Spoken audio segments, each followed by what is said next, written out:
I should look around.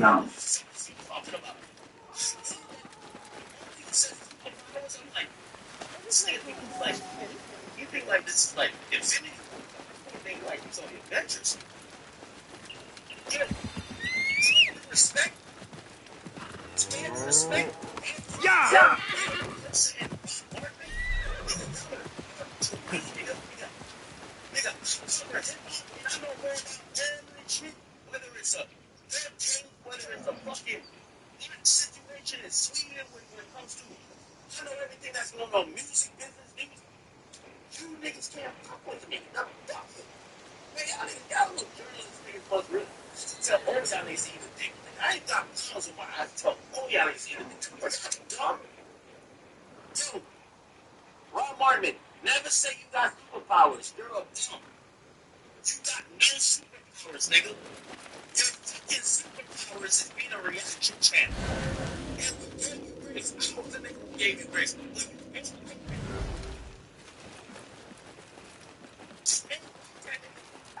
These look like the flowers I need.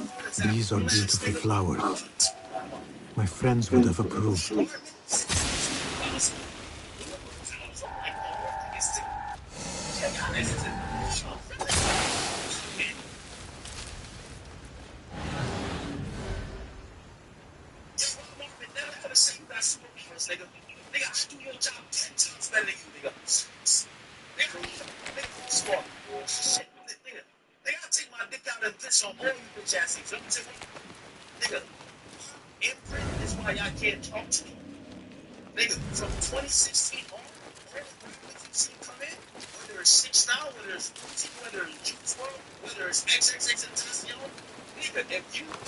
Yeah!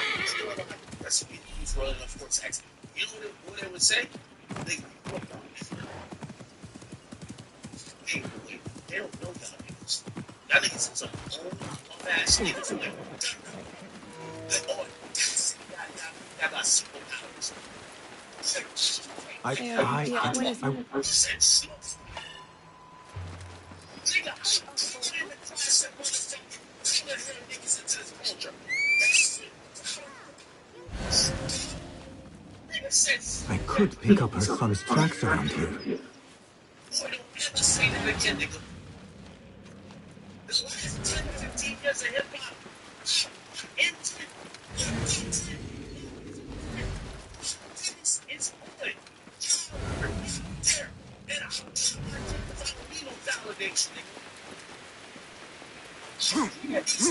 There are a lot of tracks here. The tracks lead to that small building. I need to find a way inside.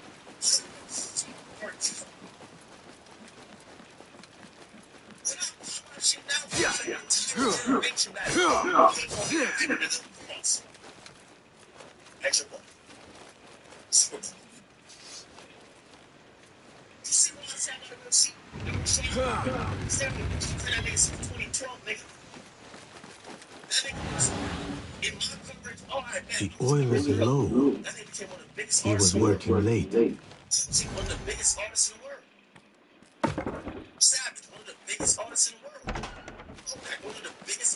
A letter. I should let his mother know what I have found.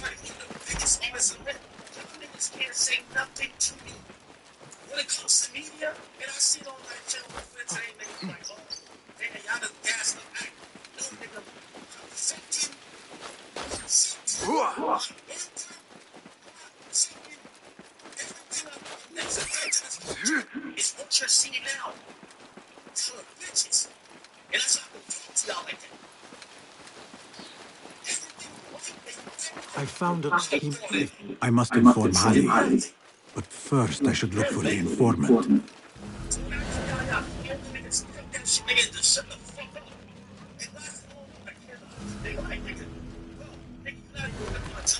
No decency these days.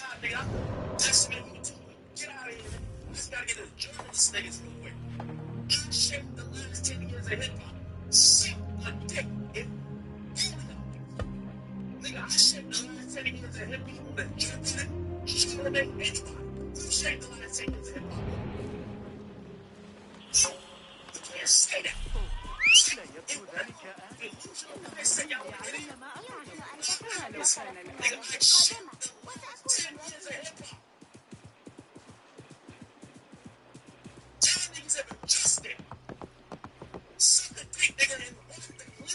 Lend me your eyes.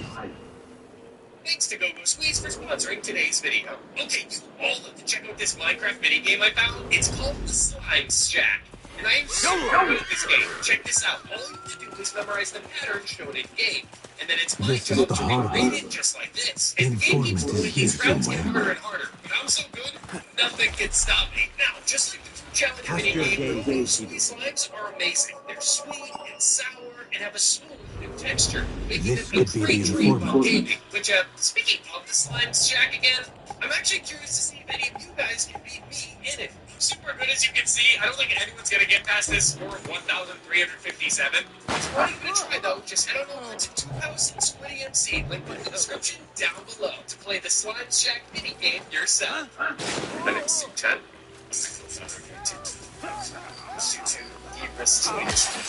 I started it first. It's like a dating site for a reason. I don't even know where to begin. I would be unemployed without this man. Thank you.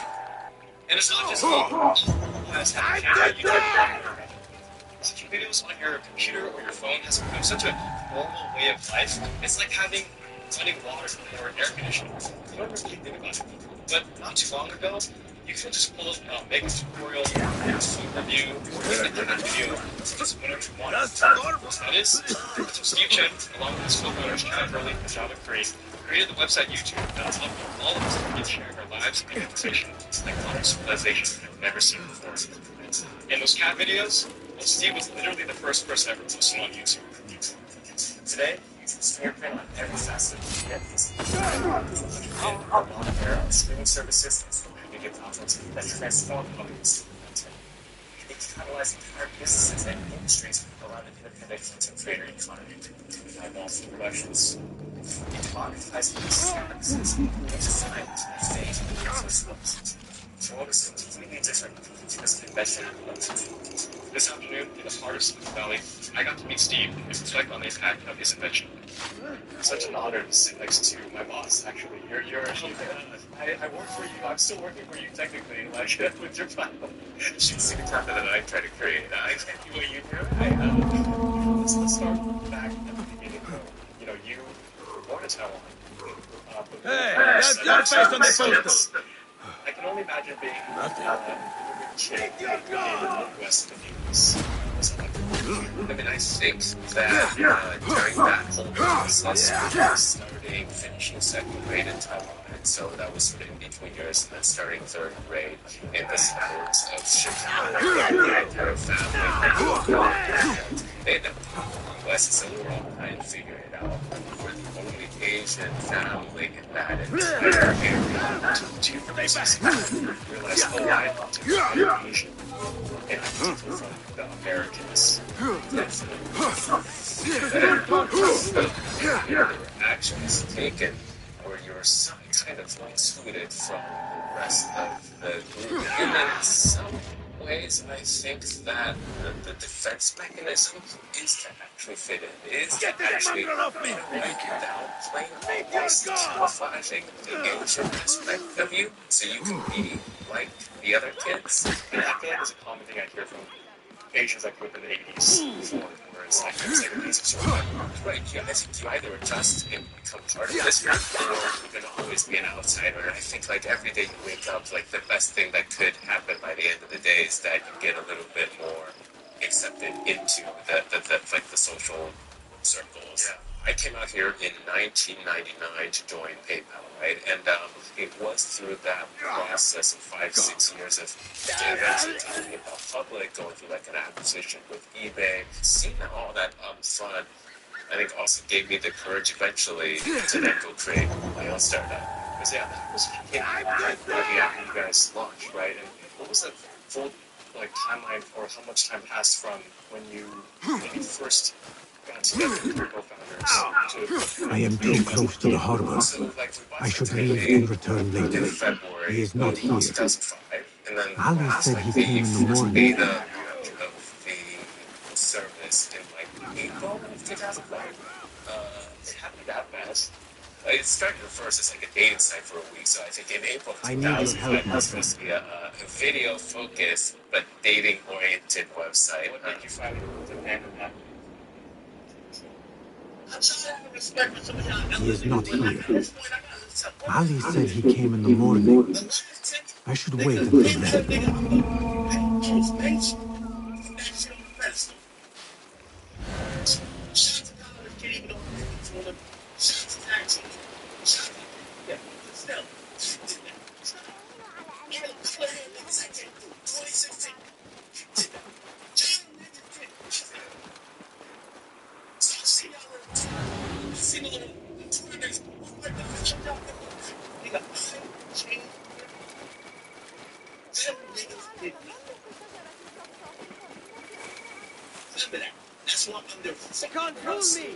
That's the outlaw.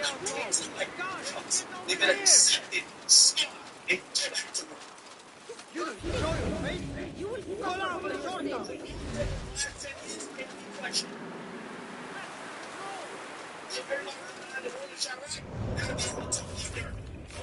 Everybody was mad at one shot that. Everybody want to talk about New York drill. Everybody want to talk about, oh, you know that doing all that. Yeah, I need to shut the fuck up, man. You can't write the last 10 years of hip hop without that. And I hate that I gotta pop it like that, but I gotta pop it like that because the old niggas acting like, nigga, I'm usually respectful of my elders, but like, at this point, a lot of y'all just like, Calm yourself. Because at the end of the day, you can't tell the last 10 years of hip hop without me. I can tell, yeah, 2 years of hip hop without you. So, you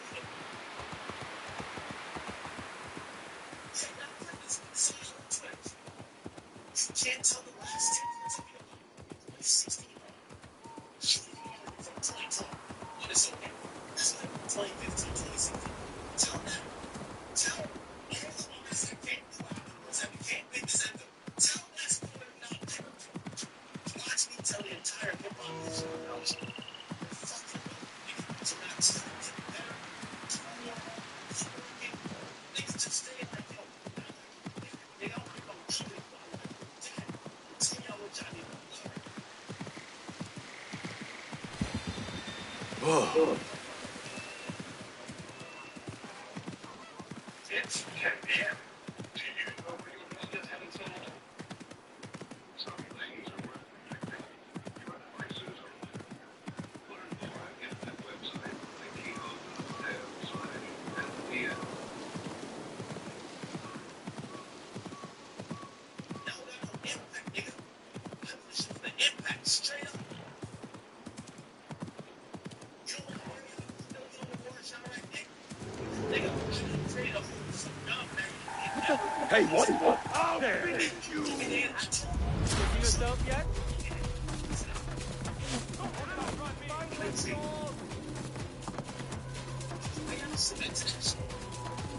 that shit. That shit, crap, nigga. We want to hear no check. Stuck in here, spinning that wheel. You can't see nothing. Fuck out of here, nigga. Connected. Nigga, open up, connected. Drill rap, shit going on. Don't want to hear no check rappers. Alright, man. Here's the collected niggas coming. X1, my nigga. Here's 6'9". Here's 2. Hey, that's your face on the poster.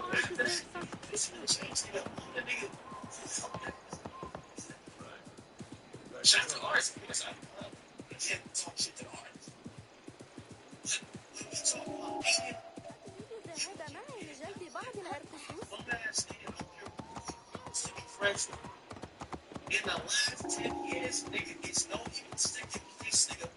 Academics and these artists help create the wave of what's going on, nigga. First of all, shout out to you, right? But I know that niggas people really get this new media job. He said, what y'all had going on? Oh, he's the outlaw. See how niggas like y'all want kids and y'all all the kids. Y'all got so I hit last time you that shit. كف أيها الرجال. Men You know?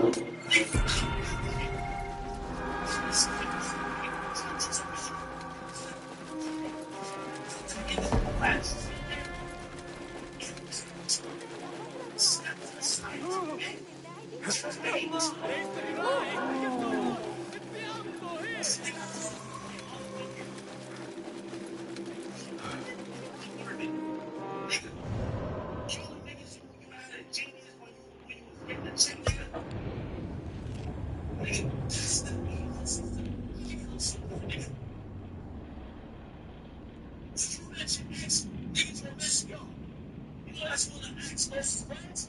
Yeah, we mentioned. Hey, we mentioned. This nigga, that came from that guy. You gonna mention that? Nobody will mention that. So that's why I got a comment on y'all, man. Y'all niggas is beyond. Just shut the fuck up, man. Like, this ain't no Charlamagne shit. Like, way back in the day. Charlamagne ran in 2010s, nigga. After 2016. Matt, Are you ready, buddy? ready? Ever thought you would return here? To Car? No. Much of my childhood was spent along these streets, finding friendship with rats and roaches. Some memories are good, most are bitter. Memories only serve to distract us. The Order has spread their influence into every crack in the city, turning Baghdad into their farm. That will change. Responsibility lies heavy on our shoulders. The Order's blight falls over Car, and we are the only ones who can cure it. How has Rebecca been adjusting to Karl? She does not like the politics, but she has to fulfill her duty. Car is an businesses at each other's throats. The obsession over money. Perfect. People here are happy to be lost in their own paradise. A paradise that can only be afforded by the wealthy, and often corrupted. Y'all see me at the 2017. Shit, we were playing. Which way?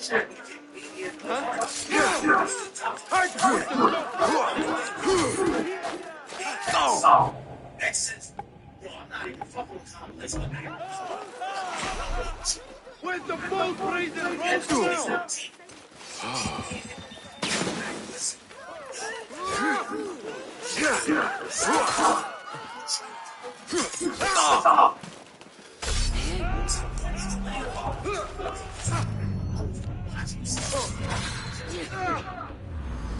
think I can mention every single person. Nigga, check it out, nigga. They're excited. You think I'm gonna listen to Rob Portman and these other monks? The guy have zero impact. Like, when y'all talk about me, nigga, how many y'all went? In the last 10 years, y'all went. You know what I mean? No. Much of my childhood was spent along these streets, finding friendship with rats and roaches. Some memories are good, most are bitter. Memories only serve to distract us. The Order has spread their influence into every crack in the city, turning Baghdad into their farm. Do not betray. Need some protection? I don't think that. Just a flesh wound. But left a nasty scar, as you've seen. An inch to the left, I'm in need to of the right. swordsman. At yourself.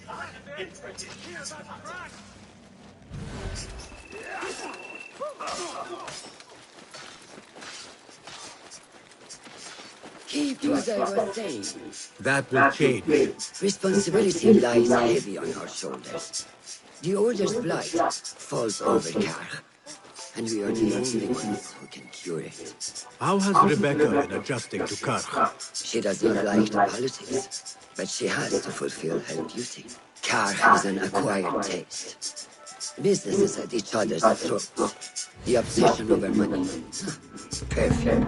People here are happy to be lost in their own paradise. A paradise that can only be.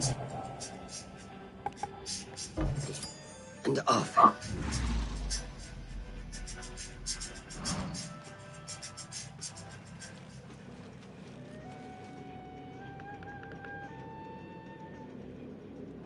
What if you could make a song using homemade voice? Let's start with the drums. You drift too far. I don't think so. Yeah.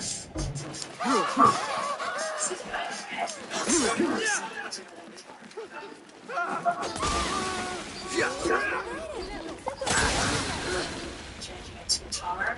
I'm gonna type in rhythm guitar. Okay, let's type in the bass. Right now we're adding some bass.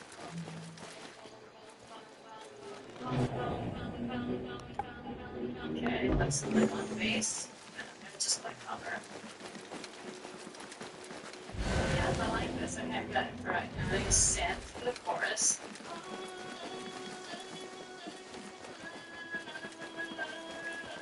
Pulsing ambient synth. Come, we're nearly there. Synth track. That's not shaker. I'm going to click on percussion, and here I'm just typing in shaker and clicking cover. What? I won't even nothing. What? Let's put it all together, and I'm gonna say. Let's find out. The East. It has been some time. I wonder what has changed around here. Maybe I could first pay an old friend a visit. Good to see you. What? Let us see what you have got. Please, take a look. Not wise to be short of these.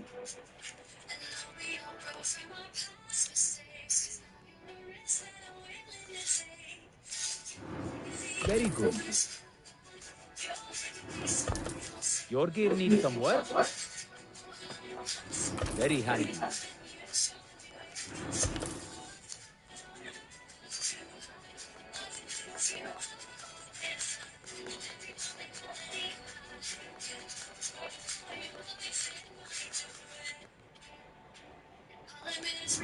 That will do.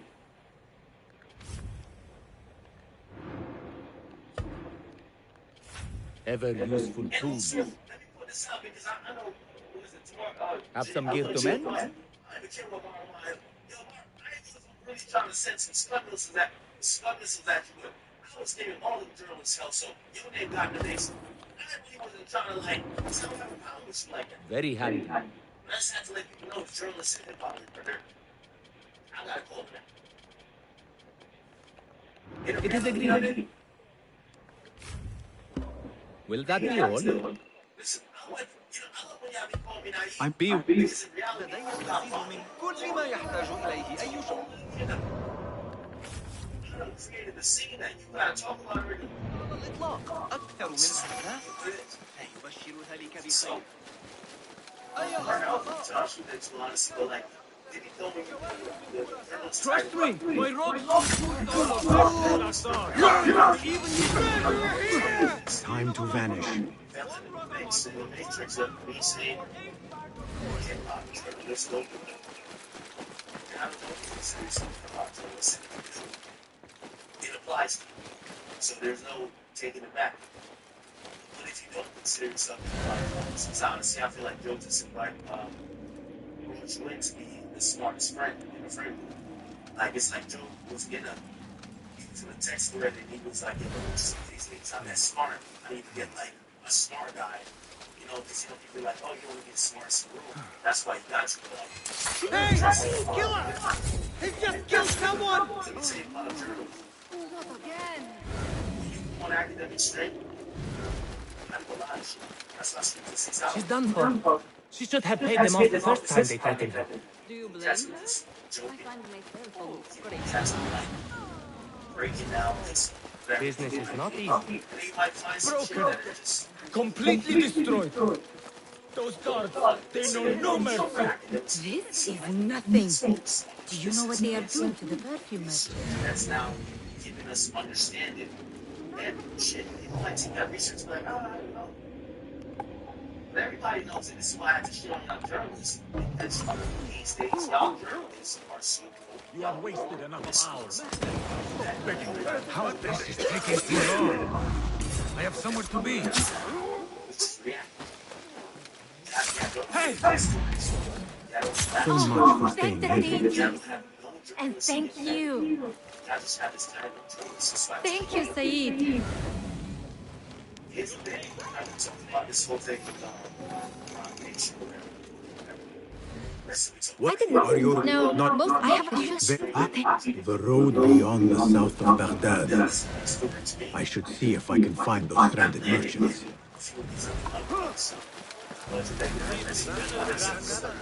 Be careful.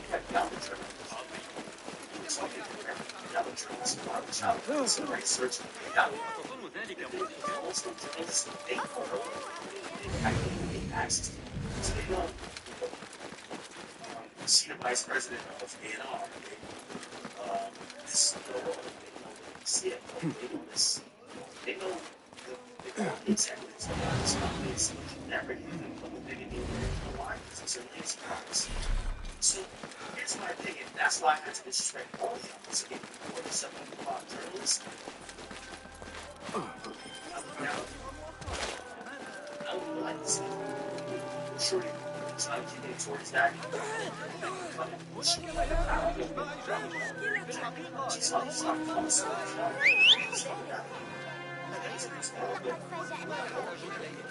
Well met. Well. Sit there and just Well, like, thinking that, oh, hey, react to this. That's not journalism. Not wise to be short of these. That's why I had to straighten out to let y'all know the people who's doing journalism. Wise choice. Still these travel roles. Right? Good for fixing one's gears. Thank you. Can I be of further assistance? I...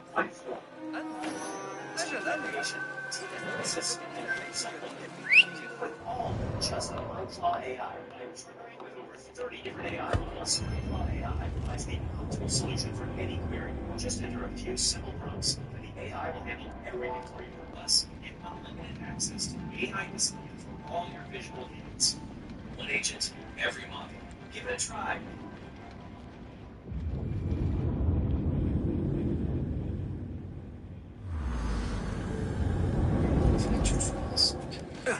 Great.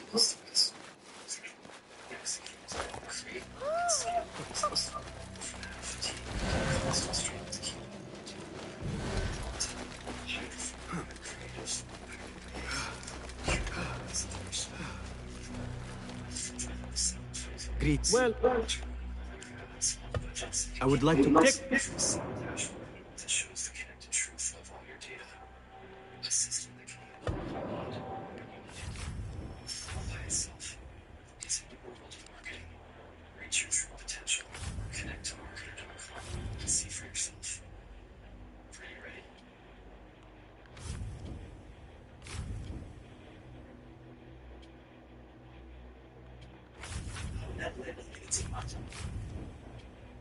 See this white boy right here? He's like, took y'all fucking job. Y'all's job is right to be a reaction to it. That's why I got shit on y'all. Because y'all now trying to be me 10 years ago. And I don't respect it. Take that journalism shit. Just like, I heard somebody try to crack a joke. Oh, academics with a DJ. Nigga, I don't give a fuck if you call me DJ. Why am DJing kids? Nigga, just fuck. My name's academics, nigga. Fuck that.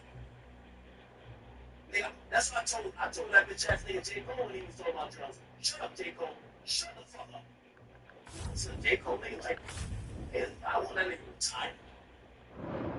Like, when niggas Nothing else? Like DJ, it's like, good. Bro, I mean, Contracts will not complete themselves, you know. I don't created this shit. So see.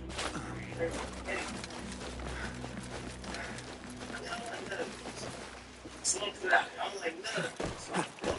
We're getting nothing. Every time I talk about something, and everybody be thinking, that's what I like. I know that Rob nigga was saying was like, he thought out ideas and help, like, superpower, nigga, fuck you, nigga. Fuck superpower, you guys are dumbass, nigga, you dumb. Nigga, you can't sit across me and talk about nothing, give me about some, maybe you talk about some, like, 2001 hip-hop, nigga. Yeah!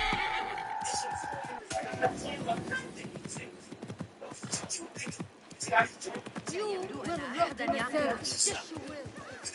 I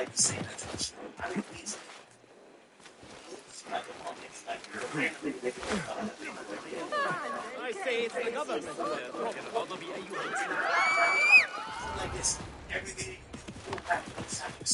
There, one of the Thahabin members. I should investigate. Now you pay!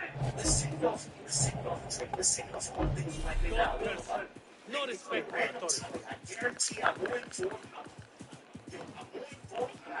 information. I'm going back to front up.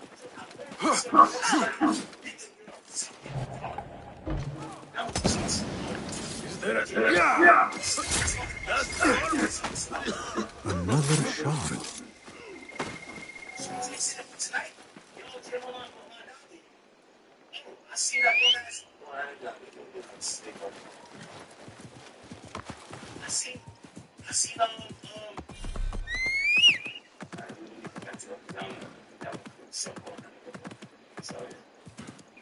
that's the point, bro. Again, hip-hop media days, I'm going to keep shit going because all y'all do now, y'all are peasants. I created on a media level the current proper artist we fuck, not you.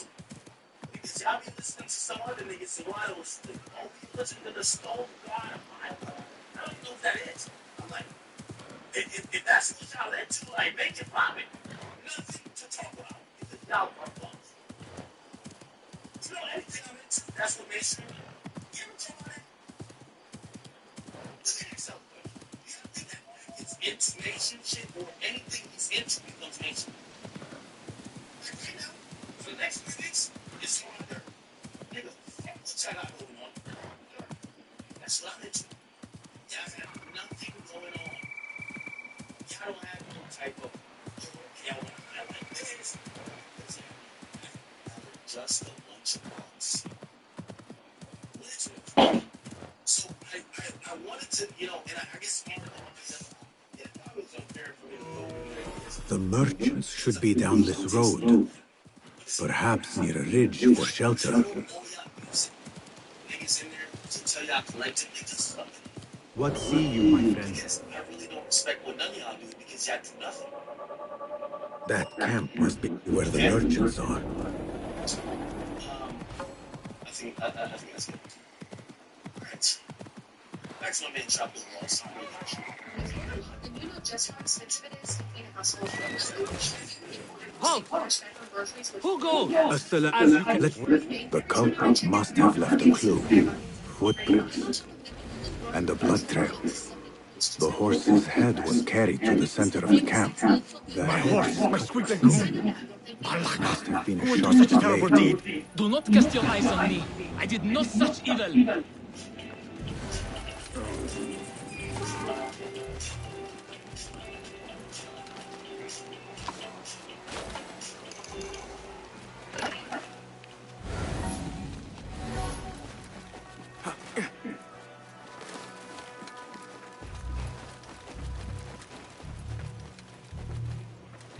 What? And I'm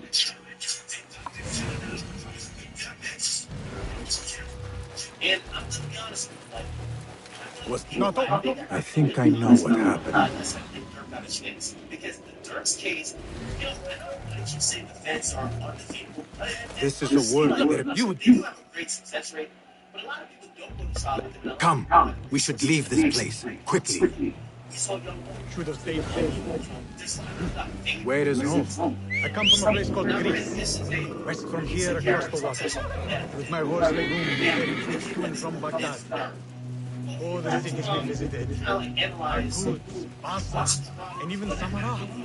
Because the feds have kind of they've hidden their case for Dirk and hinged it on that I've always seen as frivolous. Your merchant friend has... It's enough to charge him.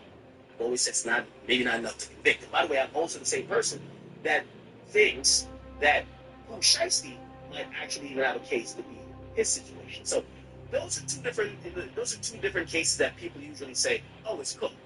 Now, I've explained in depth why I think both cases might actually be favorable for the defendants, but to specifically get to Dirk and kind of like let you know, Dirk is not tied to this particular murder for hire, which he is accused of being the top guy. He never, there's no damn in text that says, did you kill the guy for me? There's no damn in text that says, go kill the guy. There's actually only one thing that refers to maybe something happening where he says, don't put something on the line. Now, obviously, some people could be like, oh, no, he said that because he wanted to be discreet. But even if you want to give that the benefit of the doubt, are you telling me that a jury that needs to convict a man beyond a reasonable doubt, the only statement that's said by him that was supposed to be the damning statement, the dead to rights type of thing, is him saying, don't put nothing on the line. We'll see. Essentially, that case is going to come down to a bunch of snitches, right? The guy who used to be with Vaughn all the time, his name's Bonnie.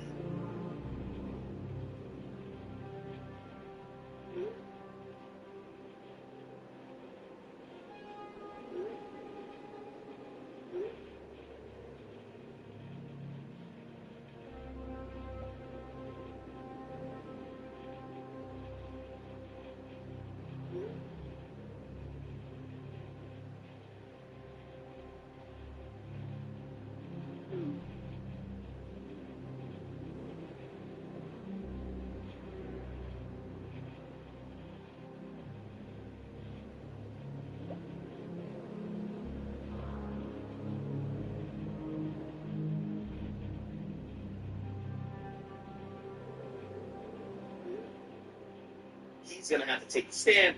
One of the shooters is taking the stand. Here's the thing. If Dirk did do this, and we're going to talk in hypotheticals right now because, yeah. Dirk never talked to the shooters. And that's one of the smart things that Dirk did. He always communicated through the middleman. Who's the middleman? That is OTF Didi.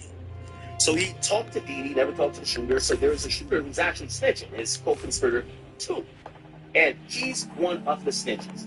Except he never talked to Dirk directly. So he could possibly say, well, Dirk didn't want me to kill this guy, but will he be able to share that Dirk sent him a message saying, hey, go kill him? Or have anything that maybe he was recording a wire? No.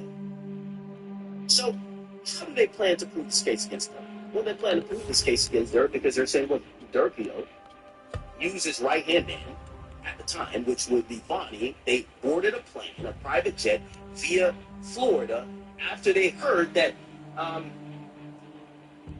Quando Rondo was going to be in L.A. They went to L.A. Dirk disguised it like he was doing podcasts and things like that. And by the way, for the people who have said it, and I've heard Wax say this incorrectly a couple times, that's not when me and Dirk did our interview. That was a separate time. So we did some other interview. It might have been Nelk Boys, but it's a separate time. Anyway, Dirk goes to L.A. He's trying to do business, but the guys he goes with and supposedly are there goes to carry out this murder. Bonnie gets the gloves. Bonnie gets like the mask. Bonnie gets the guns to give to the guys. You have 3 people or 2 people, I believe, that come from Chicago and 1 that comes from somewhere else. Anyway, the point what I'm trying to say with trying to explain this situation is there's limited Dirk exposure unless the snitches do a convincing job of proving that Dirk was behind this. After they killed Quando Rondo's cousin, Lil Pop, they went to In-N-Out. Hey, listen, anybody in California? Tell me if I'm wrong. In-N-Out got them burgers. Shit. You just caught a body, you gotta go there, you gotta get that double. Facts. Facts. Facts. Okay? Now, they all went to In-N-Out. That's documented. That's on camera. Dirk's not there. Allegedly, they're talking about payment. Maybe others are bringing up, oh, no, Dirk was not. But still, Dirk is not there himself.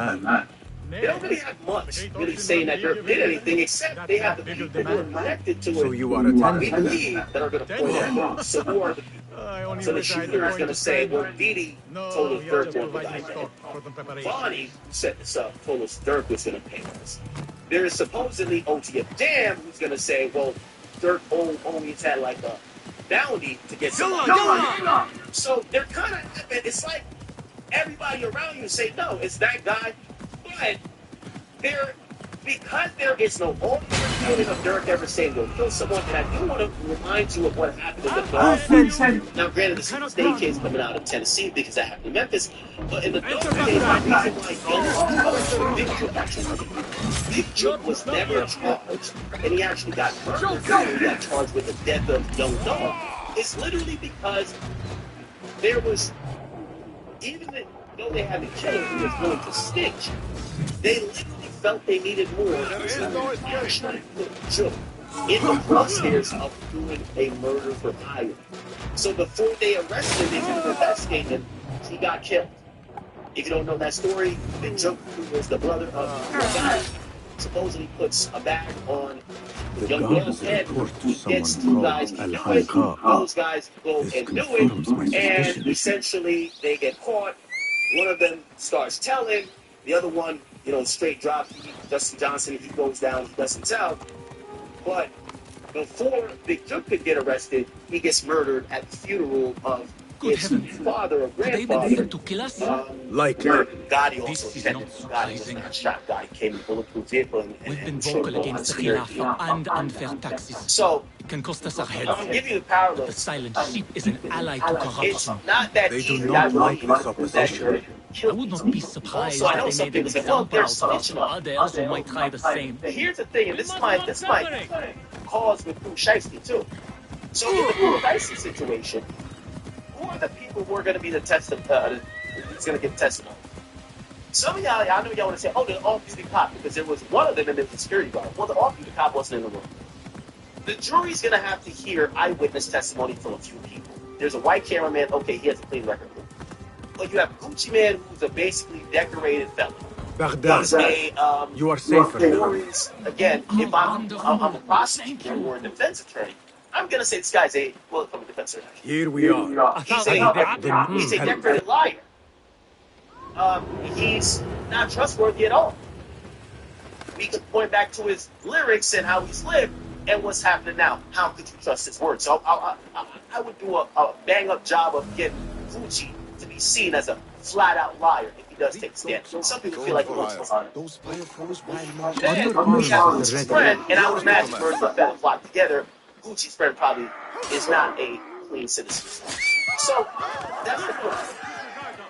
Dirk is going to go to trial. They don't have anything exculpatory, or not exculpatory, like incriminating in terms of, yo, Dirk, we have the $50,000 transfer from your account to the killer's account. Like, we got you, bro. They don't have that. What they do have is a bunch of niggas snitching on Dirk, except the bunch of niggas snitching on Dirk is facing murder. Of course they're going to snitch. So what the Dirk's lawyer is going to do is paint everybody else out as some spineless snitches who would even throw innocent Dirk under the bus to get themselves underneath a murder charge. Again, maybe not the most ideal thing, but I will say, it is something that some people believe could give enough reasonable doubt that a jury will not convict Dirk without some hard evidence tying him to the murder for hire. What does that mean, chat? Well, it's turned into prosecutors before the trial. They're now seeking to add more charges. And that's where we get the, wait, if you thought you got it, why are you trying to add more? Well, maybe they're not that sure about what they got. I'll read this from Complex. If you don't know, it says, Lil Durk could be facing additional charges of murder for hire trial, which has been scheduled for August. According to All Hip Hop, the co-defendant, Deontay Wilson, which is Didi, has requested to be released on bond before the trial starts. The tax collector is doing it. Prosecutors as supplemental charges will be reviewed by June 3rd. Incidents of review are a January 29th shoot in downtown Atlanta. Now, we all know that this is always in the works. With the feds, I told you the feds picked this up. It's around the time that they tried to get let that for that KBF shit. But they picked up feds picked keep on Atlanta shoot. Remember they outside of the car and they dropped it. This is it real quick. Told the court that Alexander police on charges related to the arson stumbled across the road at around 5:45 a.m. on February 5th, 2019. Lil Durk, King Khan, and Bay Sue get into a verbal altercation with a man at the parking lot of the bar scene of a popular restaurant located in Midtown Atlanta. The man, whose name was Alexander Weatherspoon, was a 23-year-old Vice Squad member and was known on the east side of Chicago for cracking cards and scamming. Witnesses say that the altercation would soon turn violent after 13 shots were fired, hitting Alexander Weatherspoon once in his femoral artery. Weatherspoon then stumbled across the road And now sitting in front of the One Cigar Lounge, traumatizing late-night customers. Now, keep in mind, this was reported, like, back then, both of them got arrested, but this is, like, the gory details of what happened.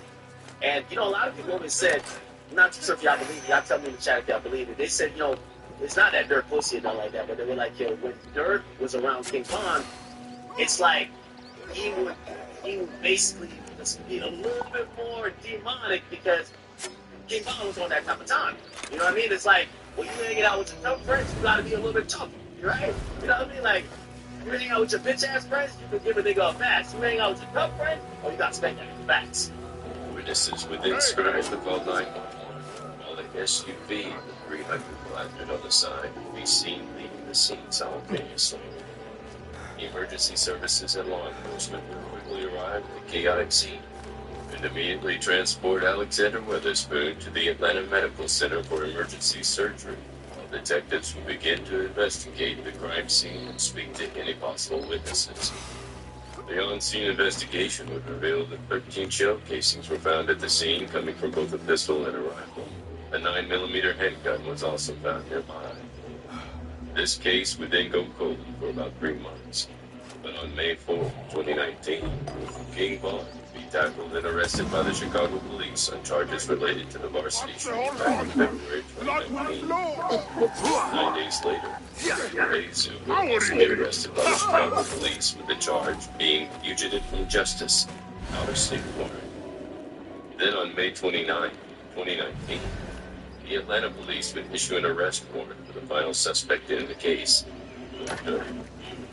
The warrant would be charging Lil Durk with 5 felonies, The the major one blood being an attempted murder charge. is A charge funded by that the sentence coin of the usually carries people. 10 to 20 years in There prison. might be more The information I same can day find the around arrest here. warrant was announced, Lil Durk would release a song titled Turn Myself In, which included several dark lyrics. Alright, yeah, I know this is the longer video. I'm not trying to drag you. We've seen this before. It's just basically, ultimately what happened, Jack, is that he gets charged with the shoot. Now, according to the police, the police and the prosecutors try to act like, you know what, we thought maybe what happened. Because at first they were saying there was a hand that reached outside the car and shot. And they said based on the tattoos on the hand, they could identify who it was. But later on, they kind of backtracked and then they said, you know what, in the interest of justice, we're just not going to prosecute. And they made it seem like after King Von died, that they maybe the actual shooter was taxes. So they're just not going to prosecute her because they don't know. Now, overall, the reality was that the feds had the case. And the feds had told them, don't put these niggas in jail. We got something better. The taxes have been paid. An Atlanta Police Department detective by the name of Jeffrey Churchill would take the stand and claim that one of the witnesses in the room was a female who was talking to Someone Lil not from Durk. Baghdad controls the strings. There is a scent on the letter. Perfume. Then saw Lil Durk pull out a Rose firearm. with Shots could be heard. iron. Detective Churchill then told the court that Alexander I am Weatherspoon done here. also had a firearm Now to look at into time of the other incident. need. And it is completely possible that Weatherspoon could have fired the first shot. Let's do a retro music video. Is the main artist.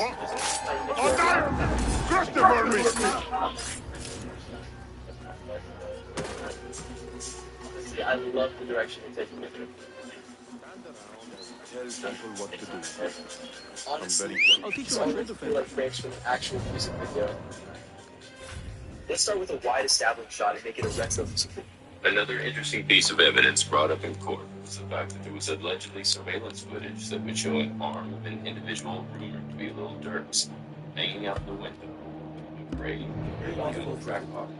300 plastered on the side while firing a firearm. We see Mr. Banks armed out the window firing several shots at the victim, towards the victim. Prosecutors would describe the case as gang Who said Lil Durk don't bust a gun? Who said that? related and even had a Chicago police captain fly all the way down to Atlanta to confirm to the Atlanta courts that Lil Durk and King Von are documented members of the Black Disciples. At the end of the court hearing, it was determined that Lil Durk and King Von would continue to remain in the Fulton County Jail. 6 days later, at another court hearing, prosecutors would submit a request to Fulton County Judge Kevin Farmer to not give Lil Durk bond and have him remain. Okay, let me just fast forward to where they change their mind. Reputation. Evidence of this is in King Von's Took Her to the O, a song that describes Bond getting confronted by a man rumored to be FBG Duck, and the situation ends up turning violent. Rumors on what exactly happened to FBG Duck would begin spreading online, with the most popular narrative being that King Bond and Opal were responsible for the murder of FBG Duck. Fans all across the world were really starting to believe and see with their own eyes that King Bond and Little Turk were possibly the most dangerous men in hip-hop. And just 9 days later, after the murder of FBG Duck, Little Turk would arguably have the most important moment in his career take place when he could be featured on Drake's hit song. I know it! What? Just the guard. I know. Of course. Fine. But I have something to ask of you after this. FBI would rate Opal as 5 members of more than ever on his story, and had him in his. Okay, so this is after today. Most likely would have been sitting in the same jail as money in court. He's not shy in stating that King Bond would. Okay, so this is how they explain why they're not going to charge Dirk, but really, that was like a smoke screen they gave his case defense. Any proceedings of the case. Then on October 24th, it would officially be announced that after 3 years since the original incident of the varsity, the Fulton County District Attorney's Office would drop all of the charges against Little Turk and Basin. Fulton County District Attorney was not shy in stating that King Bond would have been indicted for the incident if he were still alive today, which would potentially indicate that Dirk's legal claim the shooting of violence since he had passed away. Fans on the line would be ecstatic if the news coming this is great for Little Dirk. Dirk never told. Dirk not like these others. I stand on it. Dirk would never tell. What? Dirk is too real to the rap game. I'm not even gonna lie to you. I think Dirk one of those rappers that got tricked into a jail cell thinking that every rapper he used to be rapping on that gangster shit with would do what he would do. I think everybody would sit back like, wait, this nigga shoot niggas, bro? Wait. This must be Kong's crate of tea leaves. Really not like no. Every other rapper that he was rapping with, they was acting like they was gangsters. They was doing nothing. Dirk was actually getting niggas clapped. Think he got tricked into Looks jail? like this crate is still intact. He should have realized that Kong rapper loving was teeth. gassy. He was the only one keeping it real. And that it must be a huge weight lifted off his shoulders. But just because the state dropped the charge, Somebody find the watch. Lyrics read like a fucking like it's a non-fiction novel. My liege, praise be to you, little fish. Where shall I put it? Come, put it here. There ain't no cat when it comes to I will get another. Kong likely will not know the difference. You might have to do a little bit of research. Go on Chicago scene and go to 2 Reddit pages. You're gonna find it happen. He ain't never find. You know, niggas that go to they're like, man, let me imagine a drill. That nigga was rapping from memory. Straight up. Right. Well. Hey. They're free right now, so we can't make them lock. We can't make them lock. Let's see. Keep on telling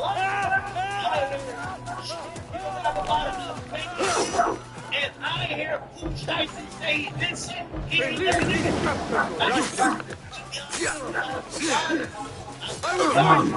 Your death is never so we're just gonna act like did that. It's like a what? M3? doesn't mean that he's going. Since the charges were dismissed and the defendants were not found guilty, it would be out of the ordinary for the state to intentionally drop the case if they knew it would be a part of a much bigger case. You know, maybe like a movie. Only time will tell. Because the enforcement looks up. Anyway,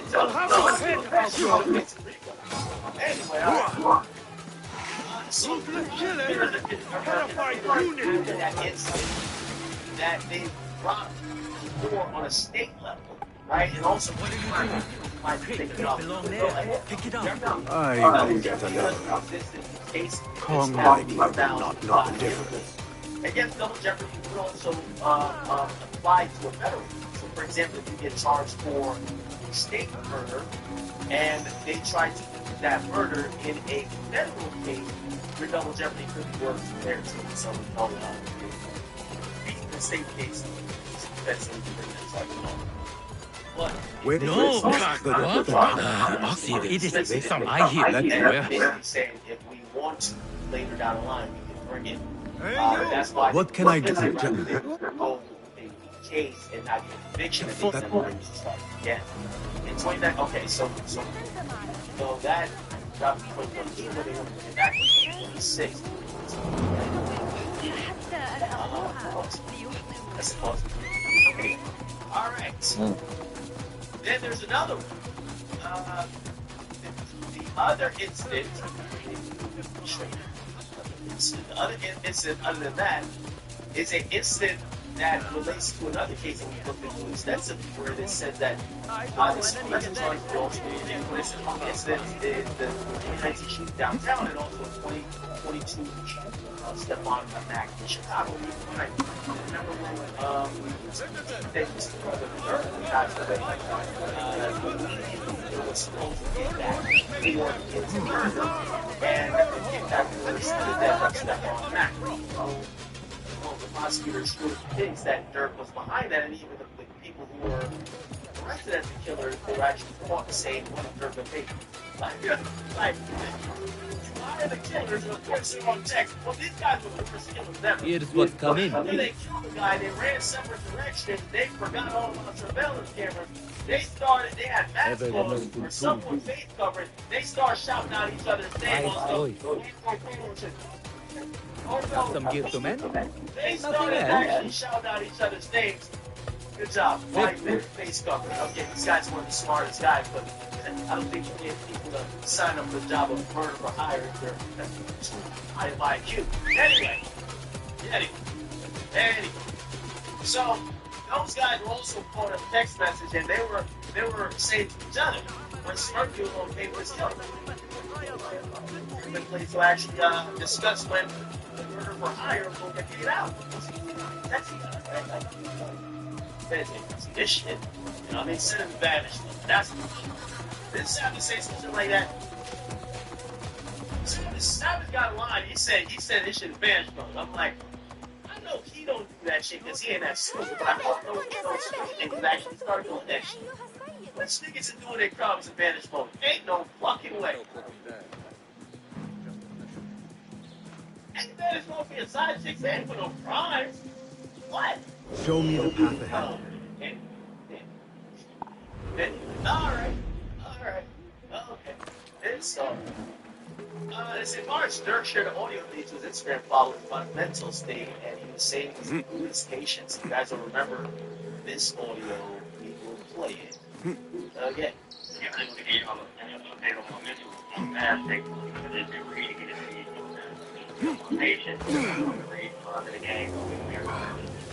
The warehouse Carl mentioned. I need to find more about this harbor master.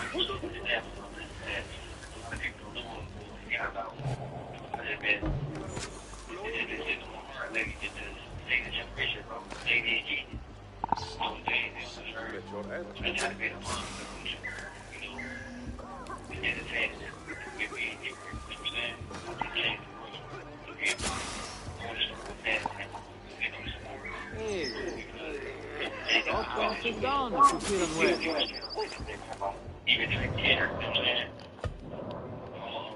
You're gonna be the first one to just do it, you know what I'm saying? And stay the first one to do it, but you know, for these kids, you know, you gotta be the heroes. You know what I'm saying? They gotta look to it in a positive way. You know what I'm saying? Just because you ain't gonna like it, you know, if you can't make money off of it, they don't like it, so be the first one to do it. Revolutionary. Shmirky, my prayers goes out to him. My prayers go out to Smirk. I rock with Smirk heavy. Okay. So yeah, the feds are considering it.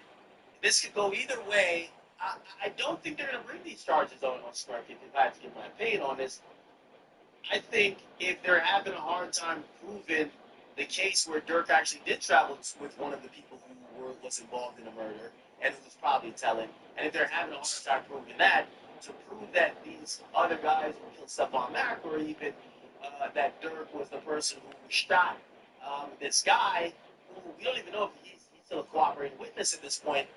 I think that the fans are kind of signaling that maybe they're trying to do the approach of, let's lump up what he is accused of, kind of like, prejudice his case, make him look like, listen, he's charged with like 3 shootings. Like, he got to be a bad guy. He got to be guilty of something. And even if they don't get him for, obviously, murder for hire when it comes to Lil Pop, they could get him for maybe even a shooting and at least get him 10 to 15 years. That's what I'm thinking. But I could be wrong. We will see in due time. Okay? Oh, good. How y'all doing, man? I think my internet's rocking tonight. Feeling good. Feeling happy. I am glad to be here, and I'm glad that I have you guys here. We have got to the point where literally anybody will be fully working at it without knowing how to code. This is Base 44. This is the first look at the current industry-leading AI app builder, and you wouldn't believe the kind of apps that people are creating. Smart nutrition apps, inventory trackers, onboarding tools, you name it. It's the only thing stopping me from making the app is the idea. Why not build an app that gives me endless app ideas? So let's make it. Pro tip, if I draft the full app spec in ChatGPT, and then I drop the prompt directly into Base 44. It gives me a super detailed structure. And here it is. Everything I laid out in detail as it goes. This is pretty awesome, but I want to make it playful. So I'm going to add a swipe left and swipe right interface. The same usability we all know. Now I'm going to add one more feature. So every idea that I favorite will turn into a kickoff prompt to start building the app itself. And that's it. Just come up with your idea, any idea, and Base 44 will do the rest. So go to Base 44 and create apps with your name on it.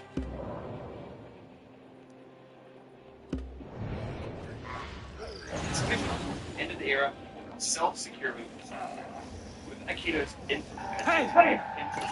you can run automatic continuous pen tests on every single release that you make in your application. You can start off by running a full penetration test of your entire application and its infrastructure, and then do incremental tests of all the elements that have to change. Akito releases 200 agents against all physically trained to do different jobs. You get a full list of all the different vulnerabilities that the agents have found, including many that cannot be discovered with traditional scanners, things like business logic flaws or idle, and even get the code to fix the vulnerability themselves. You can check it out today for yourself at keto.net. Hey!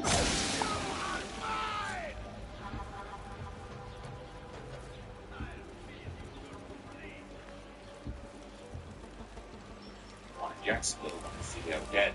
Meantime, one of the young Nexus top killers, Queso, allegedly the killer of Bibby, would begin to get more variety, eventually catching more bodies on behalf of the ATK side of the war, but he was so sloppy and bloodthirsty, it would be a matter of time before he got caught. Spectacular twist of irony, but then the ends and shot by his own brother. All right.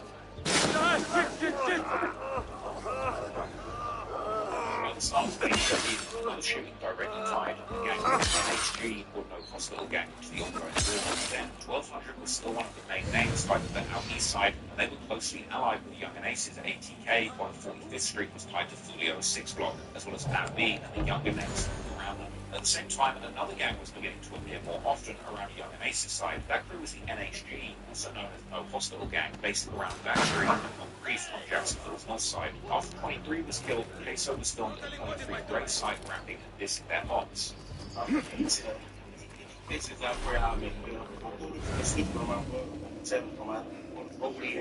فدائرة المال, ceramics, exotic wares, and rare goods, all on display.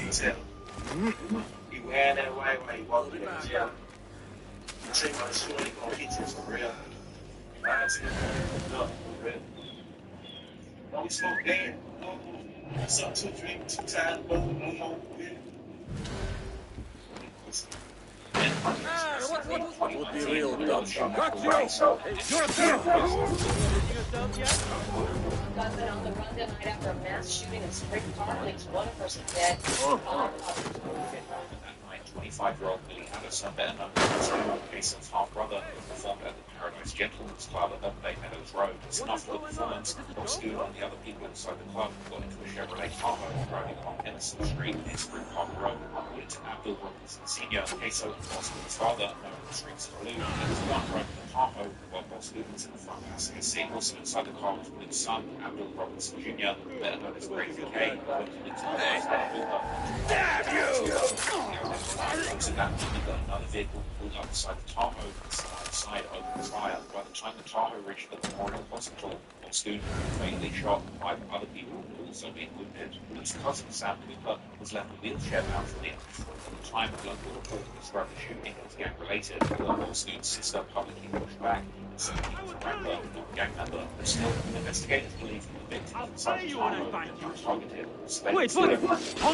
Vehicles following the SUV. Before witnesses heard the gunfire. Later paperwork revealed that Young Inace's side strongly believed that P-Money and the other 6 block members were the ones responsible for Bob Scoot's kill too. Because P-Money had also been accused of being involved in the earlier hit on Young Inace that left 23 4 times over. Just a month after this, members of the ATK and NHG had retaliated when 16-year-old Adrian Gaynor Jr., aka Billy, was shot in the apartments. Elizabeth Gaynor says it's been 3 weeks and 1 day since her son Adrian Gaynor Jr. was shot to death. Tuesday, he would have celebrated his birthday.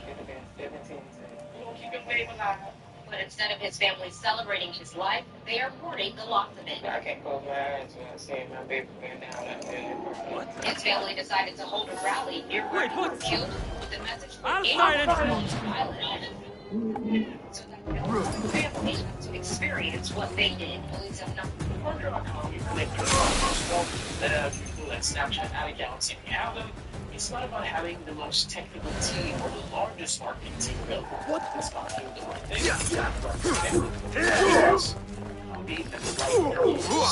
So if you're a lean marketing team that wants somebody that can help you grow without all the effort of hiring an agency and picking a team, market.com is for you. Get a demo free of charge at market.com and let us show you exactly how we're going to take your store from here to here. A list of exotic foreign goods seized. Most from out of Baghdad. There are Kong stings. Vases and some expensive tea leaves. This should be what Kong needs. You can earn 3.75% APY on your savings, so your money grows faster. Plus, you get paid free things. So now, while I'm spending on groceries, my savings are still working for me in the background. Sign up now and you'll thank me later.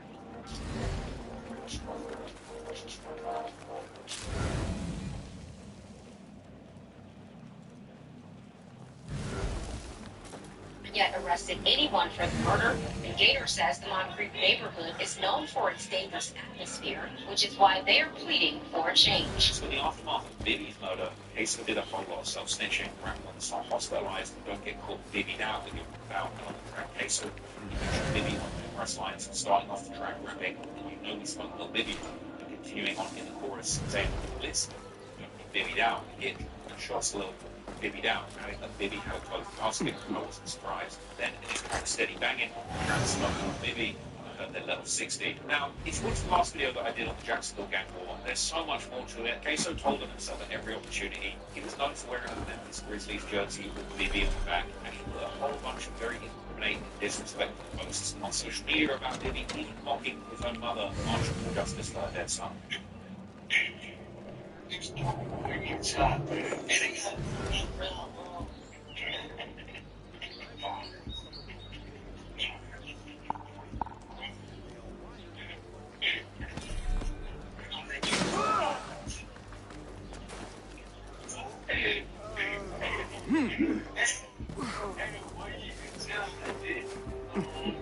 It got to the point that whole minute after the collation of this Queso dropped away from Bibby. One of the most distinct lines came from Queso's unreleased song Amazing, where he rapped about taking the soul of someone who was 16 at the very end of his was when he died. So after Queso's arrest, reports highlighted that Bibby's mother pointed out how Queso had even named an album after her son and used Bibby's picture on the cover along with other murder victims, as well as the sense of his music. The mother tells me she believes her son was killed by gang members 2 years ago, and at this time, police have not said how the rapper who posted the album cover is linked to the murder victims. The mother feels that those involved with the album cover are glorifying violence, and she wants it to stop. So later on, Queso would eventually get charged with murder while he was already facing a separate case connected with a 2020 killing of a man named Charles McCormick, aka Lil Buck. Prosecutors later alleged that Lil Buck had made a diss song about Boston, leading to him being killed in retaliation. The brazen assassination of Lil Buck was ultimately Queso's undoing, because he likely would have gotten away with the Bibby murder, but the Lil Buck hit was such a Russian mess, and allegedly Queso was so thirsty for a body that day that he and his hitters decided to commit murder in a busy strip mall in front of the cop. This was followed by a high-speed chase. When the car crashed, they ran into a house and created a hostage scenario. Breaking at 5 o'clock, the search goes on for these two homicide suspects seen in this video running through a backyard in Arlington. They're wanted for killing a man in a violent crime spree that involved a shooting, home invasion, and a hostage taking. A violent crime spree in Arlington today. Some I heard protection. 6 gunshots. Think they'll be on time And we today? heard that a person ran down the street. Police say an off-duty police officer saw a man shooting at another man in his 20s in this strip mall off of Cast your Maryland gaze Road. into Neighbors telling me just before noon they heard the car smashing into the sidewalk, running over a tree, saw 2 suspects getting out, one darting behind this house, another darting behind that one. What was going through your mind when you saw these 2 suspects? So I saw the one running towards in my yard toward my fence, and I said, oh my gosh, I'm going to go secure the glass door because a lot of times we leave it open. So I ran to the glass door, and in the process, I saw him cross through my yard, over another neighbor's fence, and continuing to run. One neighbor watching it all unfold, others sharing this video with me, hoping the suspects will soon be caught. You can see them running and jumping over a fence near a playground. At the same time, police say a few houses down a home invasion where a woman was He held let a hostage. hairpin slip She through was their not fingers, hurt. The and woman's someone husband is did not not want happy. on camera and There was is a not home at scent the on this time, letter, but tells me his wife and was the coming out of the familiar bathroom symbol. and found the 2 El suspects standing in Kululu. her bedroom. She Looks tried like to the get them harbor to leave master and is even part of tried the running, order. but they held her down. Her husband tells me he's happy she's alive.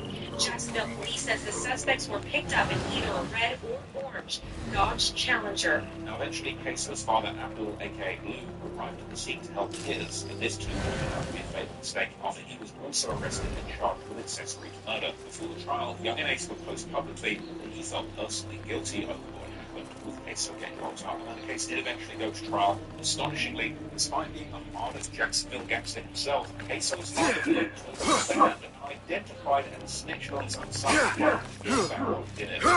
During the pendency of your case and the discovery, do you see that recording news? When you viewed that recording, recognize the person depicted in it? Yes. Who is the person that was captured with the video recording shooting Charles McCormick? So? Which is unsafe. Okay.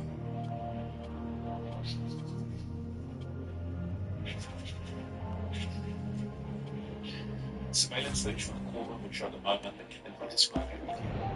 Reference on Jeffrey Airplanes, extremely consistent characters, small shot scenes, all from a single prompt, stitching close together. Just one generation. Instructions to search any and all foreign goods. For an artifact. An ancient Chinese hairpin, specifically. This all starts at the harbor. The harbor master has set up this blockade for foreign wares. Because you've become very good at coping. So good that you stop noticing how heavy everything is. Especially for ancient artifacts from the east. There is nothing more here. The harbor master is waiting. Stress shows up as exhaustion, irritability, stress, overloaded in a way which is therapy can help you start releasing it. Now, one barrier for many people is knowing how to choose the right therapist. BetterHelp removes that barrier. You answer a short questionnaire about your goals. He so heard the disappointing but unsurprising news that he was found guilty of capital murder.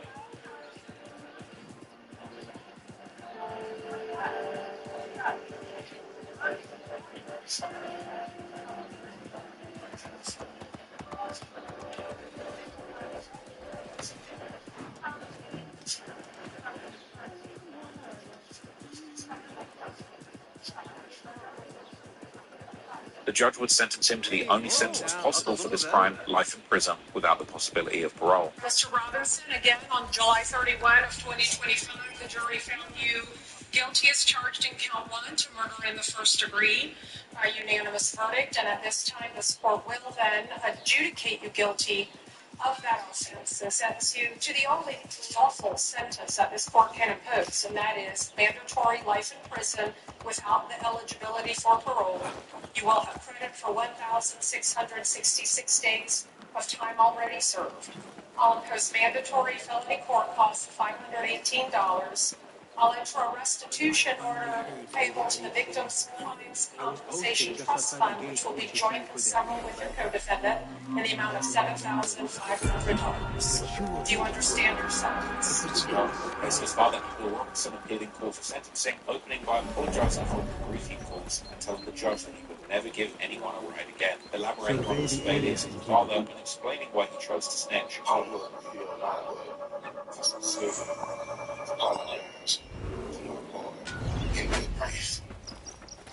Another war between the people and power at play. I hope the harbor master is not expecting me. You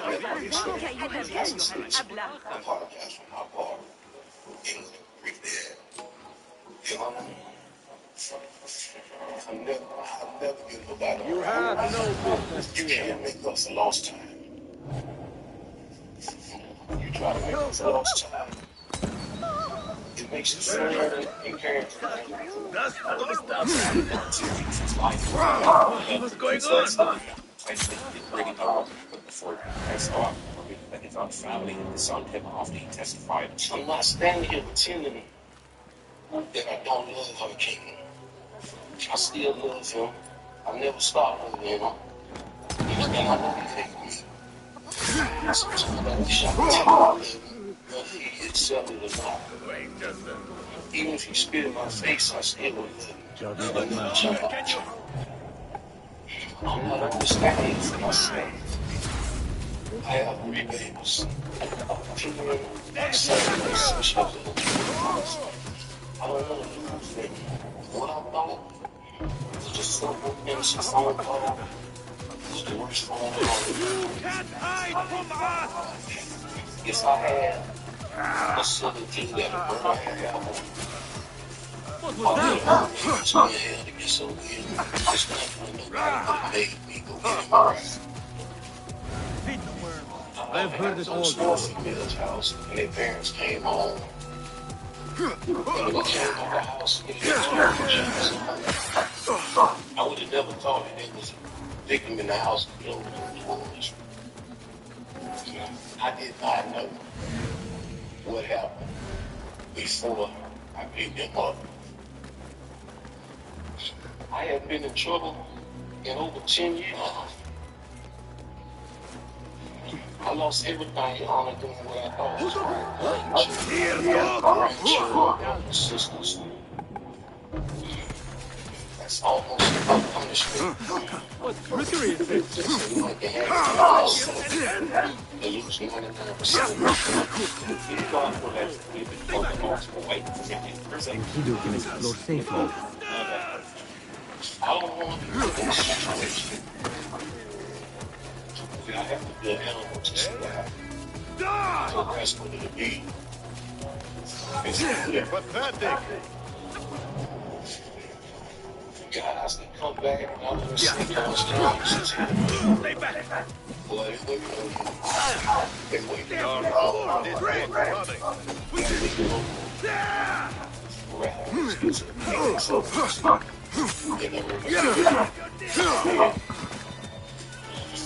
It's on with me.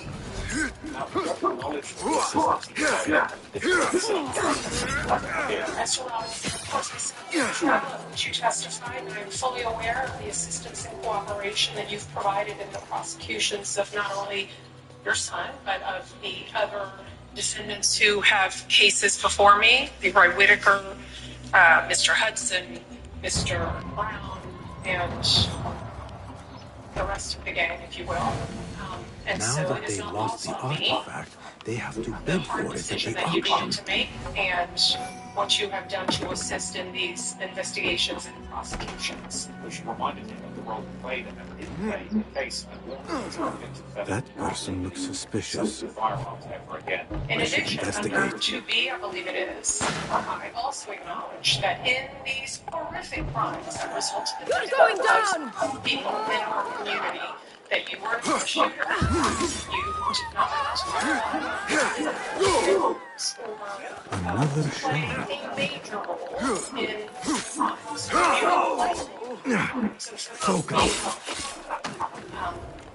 like being an accessory after the fact, driving people to the doctor, driving people away from a crime scene, providing money for Mr. Barner to get out of town with Janera Smith, and so that is what I am sentencing you for today. I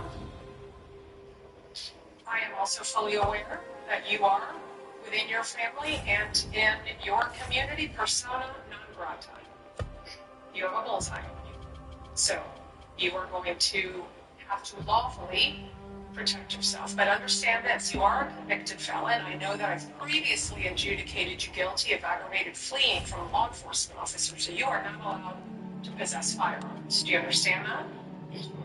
In the end, Judge had mercy and sentenced Blue to time served and probation, adding that she had no issue transferring his probation to a different city or state. For that one count, accessory after the fact, I am going to adjudicate you guilty. I am going to sentence you to the 1,898 days that you have already served. That's a Florida State prison sentence, but it is time served. That's going to be followed by 2 years of community control with electronic monitoring, to then be followed by 3 years of probation. I do not have an objection to transferring this community control or probation to another location. But the accepted is not. 언제부터 친문지가 됐지? 우리 매운맛은 행복인데? Felicidades, es muy fácil de preparar. Los únicos que quieres que You understand? His defense attorney requested his address to be confidential for his safety. Information is present. We would not be able to identify with Alex. But can you also state that it's supposed to be placed confidential? Yes. We'll do that. With the drink would be confidential, only known to the OC. Subsequently, Queso's father was released on time served and went on to have an illustrious and profitable career, making appearances on the online interview circuit, doing interviews with the likes of DJ Vlad and Say Cheese TV, justifying snitching on his own son that he encouraged him to the streets, saying that he wanted to be there for his other children. So Queso, Ace's official top killer, was off the streets for good. But while he rotted in jail waiting for his daddy to snitch on him, back in the streets, the war was as deadly as ever, also as famous as ever, as the viral songs Do I Smoke and When I See You would end up putting the dead members from both sides on Front Street for the whole world to see. So to save time, I'm not going to dig too deep into those two songs in this video. If you want to know all the little minute details about those songs, music videos, you can go and watch my original Jacksonville Gang War documentary if you want to know everything about them. So we're going to kind of jump over a lot of the details of those songs and really just try and focus on the gang war that continued in the years that followed, and really dig into the violence in Jacksonville, how it kept on escalating and ultimately led up to its natural conclusion, the murder of Fulio. If you're watching this video and if you watched it this far, I'm sure you already know the story of Do I Smoke and When I See You, but I'll give you a little bit more backstory about those songs that you might not have heard, so that you understand exactly why these tracks were so vicious and why they dropped when they did. So K Shorty was one of the main young names from 6 Block and WAG, aka We All We Got, the younger 6 Block group from around 45th Street, and because of that, K Shorty represented a newer generation of 6 Block, coming up after Bibby, Trey D, and P Money had already become central to the war. And even before his music took off, photos placed a younger K Shorty around older AV6 and 6 Block members. Bibby and K Shorty were extremely close, and older videos from around the time showed the teenagers riding through Jacksonville together with guns. And in 2017, when K Shorty was 16 and Bibby was only 15, the two would be arrested together for armed robbery and carjacking. Tragically, Bibby would be gunned down by Queso in 2019 and 2021. K Shorty actually said that he warned Bibby a week before his death that Fulio's enemies would target anyone around him. Before he died, he called him on his vehicle, and I said, say, I see you out there, you turn. I see you with Julio, you going, I get caught up in that, bro. I was like, you know how bad they want him. They'll get anybody just to hurt him. You know, I'm telling him this. And he was like, yeah, I know, bro. I be chilling. I don't be on that too much. I just go to the show and my name, bro. I don't be on that internet like that. But you like, but you done got in the trailer. They know you real now. And like, even if you ain't dissing, you around them. Cause I know like, he ain't third at. All he wanted to do was hang. Like, he used to look up to Julio. Like, when we was young, he used to always be like, man, Julio. Oh, we used to listen to him growing up. Like, yeah, all he was wanting to be around Julio. Only a year after Biggie's death, K Shorty suffered another tragedy when his 17-year-old girlfriend, Yandi, was killed in a March 2020 gang-related ambush where prosecutors said K Shorty was the intended target. According to investigators, the alleged shooters believed that K Shorty had committed another murder just days before this. The trial for one of two people accused in a 2020 ambush shooting of a Jacksonville teenager is expected to begin. 17-year-old Yandi White was shot and killed in what police consider to be a gang retaliation hit. Now, the night that White was killed, she was with her boyfriend, another rapper who's known as K Shorty. His real name is Therese Powell. Now, he was hurt in the shooting, and prosecutors say that Porter and Ball believe that Powell was responsible for another murder that happened a few days before. However, online sources tied this to a separate beef between K Shorty and younger Sherwood members, not So the wider long, old ATK, friend. NHG, 1200 and 6 Block war. But from there, K Shorty became one of the most important young figures from the 6 Block and WAWG, with his name being tied to many acts of violence as well as viral music. Just 11 months after his girlfriend's murder, K Shorty's name would be tied to an unsolved double murder involving two 1200 figures. The victims were Darian Big Michi Solf and Brandon B5 Bevel. Both of them were tied to 1200's Sugar Nation clique and the 18 records that were a big part of Young and Ace's career. Rather than a rapper or shooter, Michi was known as the 1200 Block CEO, an older OG and breadwinner for the crew, who was backing major 1200 artists like Spinner Benz and Whopplewood Chopper. One older clip showed Michi jokingly freestyling with both artists about snitching on your girl if police caught you with drugs. Although Michi stayed mostly behind the scenes, his history in Jacksonville's conflict went back to the original war with 1200's 187 boys and PCE, older generation of 6 Block. After a tense handshake between 187 and PCE turned into a fight at a Kodak Black concert, and 1200 member Avery McKnight Jr., aka Suge, was shot and killed outside a house on Odessa Street in 2015. According to official reports, Michi was actually one of the people also injured in that shooting. In January 2021, Michi and B5 were still working behind the scenes, and it would be around this time that Spinner Benz, Whopplewood Chopper, Young and Ace, and Fast Money Goon would reportedly film the music video for the track Who I Smoke, but it didn't come out for a few months. Unfortunately, both OGs would end up being murdered before they could see their artist release the biggest video of their career just 5 weeks later. About a month after the music video shoot, on February the 20th, 2021, Lil Durk was performing at Guild nightclub in Orlando, Florida, a concert that attracted people from all across the state, and amongst those in attendance were 1200 members Michi and B5. However, people connected to their ops, 6 Block and AFB, were reportedly in attendance as well, with one alleged photo showing 6 Block's own CEO and breadwinner Mitch at the same concert hours before a shooting. Around the same time, 6 Block and WAWG rapper Kurt Gotti mentioned that his late brother 3-5, also known as Petey, a promising football player who was killed in another incident I broke down in detail in my last Jacksonville video, was mentioned in a Facebook post that said, "I know you thought that shit was over 3-5, but we going up top." So after the show, at around 2:18 a.m. on February the 21st, 2021, 25-year-old Michi and 31-year-old B5 were traveling west along East Colonial Drive in Orlando in a black Mercedes SUV, at which point another vehicle pulled up alongside them, opening fire. Both men would be killed before their Mercedes crashed beside a bus stop outside of Wendy's. Orlando police say these men, 25-year-old Darian Sulf and 31-year-old Brandon Bevel, were found shot to death Sunday morning inside their car. It had crashed into a bus stop on East Colonial, just west of the intersection with Bumby. According to police, the men were driving west on Colonial Drive around 2:15 Sunday morning when another car pulled up next to them and an unknown number of suspects opened fire. People who live in the area heard the violent attack. First, it sounded like squealing, Instagram Live reportedly recorded right after the shooting, but Gotti said that they had literally gone 4 for 4, referencing 4 back-to-back murders, as well as a reference to Wendy's 4 for $4 deal. Glory to you, Hunter. B5's SUV had crashed outside a Wendy's restaurant.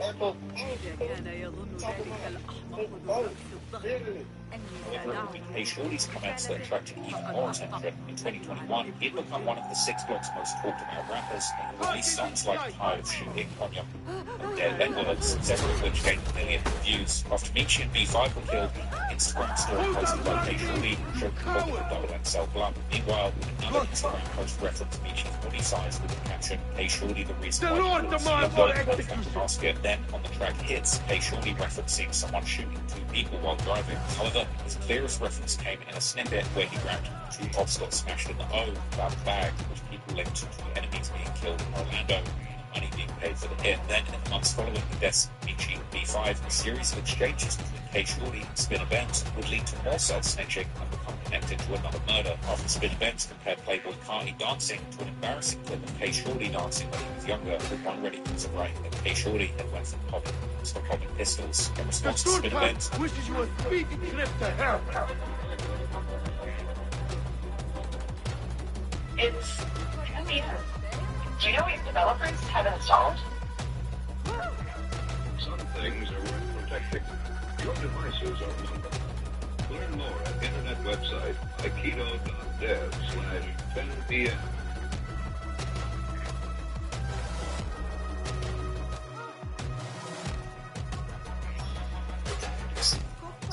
I'll have your head, outlaw!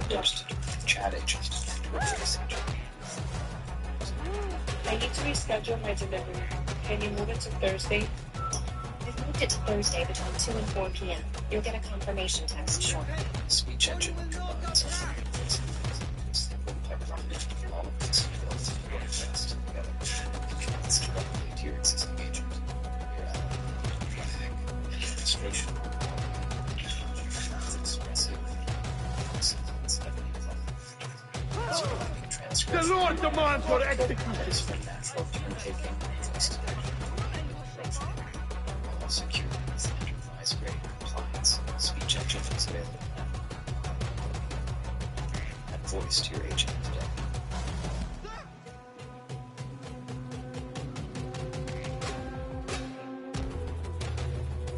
Hey Shorty went live and said that 1200 had lost all its breadwinners, claiming that the killer was still walking free and told them to take to the streets as he was now on defense. They really did capture you like this.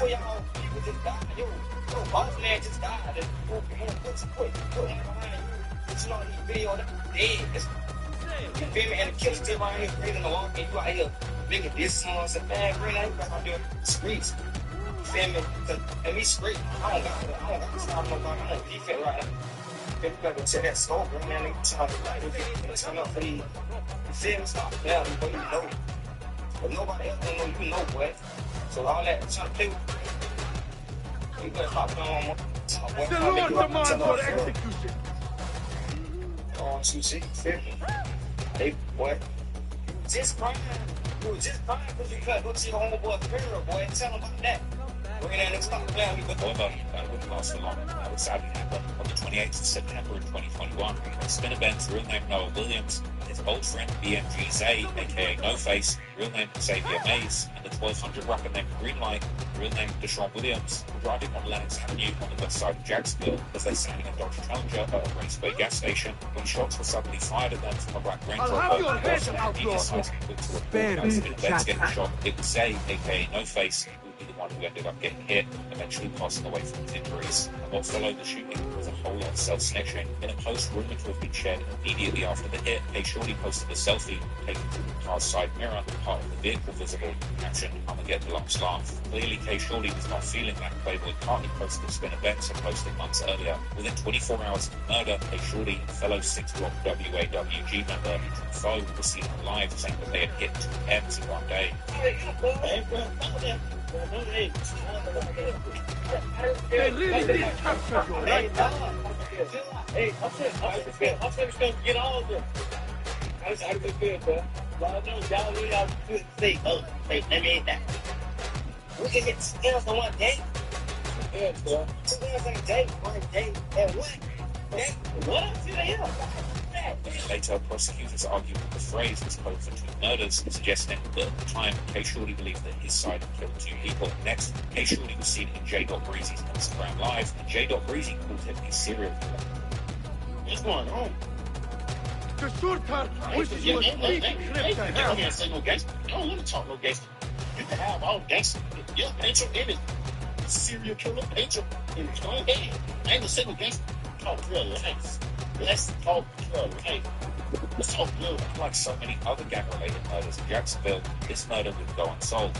Already the following day, the gang unit of the Jacksonville Sheriff Office, aka JSO, spotted the same Range Rover while surveilling the Woodland Acres community. Eventually, they would arrest 2 people, Maurice Powell and Lorano Span, better known as the rappers K. Shorty and They really did capture you like that. The tracker was let go with a simple resisting arrest charge, but K. Shorty was officially charged with the murder of Zay a few months later, while another suspect, Jacoby Sykes, aka 2-Fold, also from 6 Block, will be charged in July 2022. Following the arrests, prosecutors built a case around the black Range Rover incident shooting, which, according to the paperwork, belonged to 2-Fold's mother. To make matters worse, investigators had images of K. Shorty and 2-Fold following split events to relight Snowface on the day of the murder. Even that 2M's one-day Instagram Live that featured 2-Fold was used as evidence, including an alleged message exchange expressing disappointment. I'll have your head out, your rapper, most likely referring to Spin Events. Just 2 months after the shooting, Spin Events released a track called Bad Day, addressing rumors that he had died, rapping about bullets from the switch flying through his window. He would also mention trying to save Xavier, aka No Face, by taking him to the hospital, alongside promising Get Back, rapping that he had put a $10,000 bounty on whoever was responsible. Interestingly, prosecutors used music from both sides as evidence, with court filings listing several K. Shorty songs and Spin Events Bad Day. However, the No Face murder case didn't go to trial at that point. Instead, on March 24, 2023, K. Shorty would be sentenced to 12 years in prison. CCPA, CPRA in Texas, they just keep coming. I sent you a link for user-centric. User-centric.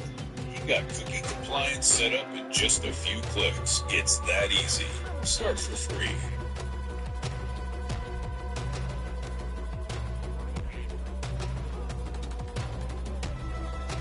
The Lord demands for execution.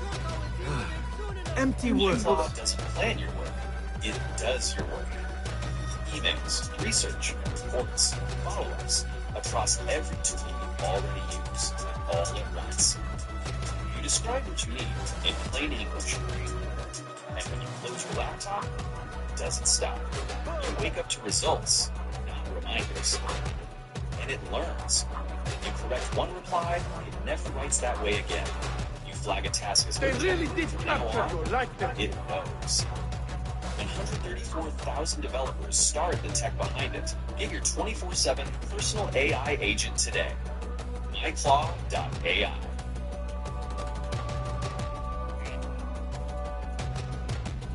On a separate gun possession case while still awaiting trial for No Face and murder, Just to know you were guilty by jury years when the term of possession are you were adjudicated guilty of that charge. You're sentenced to 12 years for state prison. I'll have your head out, your... You have 18 PD application link.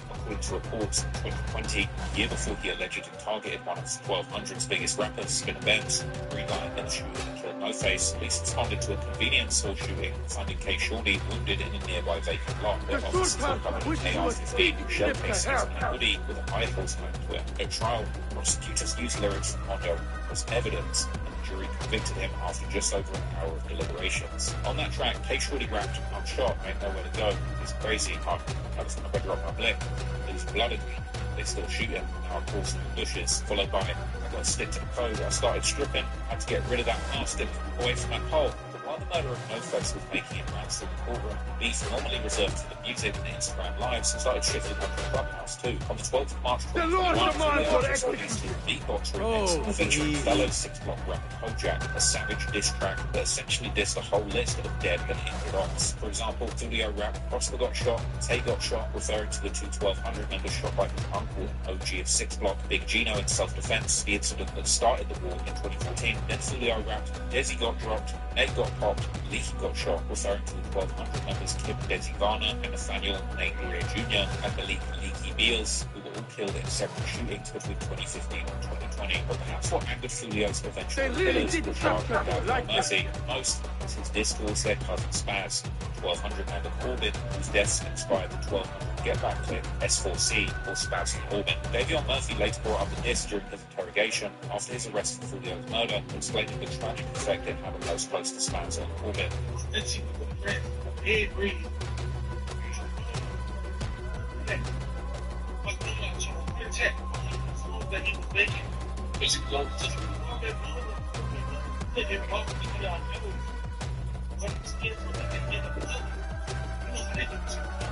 The short-term wishes you a speedy trip to hell. This 18 Records president, 1200 OG, Breadwinner Michi, and B5, who were murdered together in Orlando in 2021. Although some of these names didn't count as 6 block bodies, no one was off limits. However, later that month, shortly before Who I Smoke dropped, Julio and Young and Ace were recorded together on a clubhouse conversation. For a few moments, the conversation sounded like homeboys talking, after Julio said that he had killed 15 people in Call of Duty Warzone, and Ace called him a liar.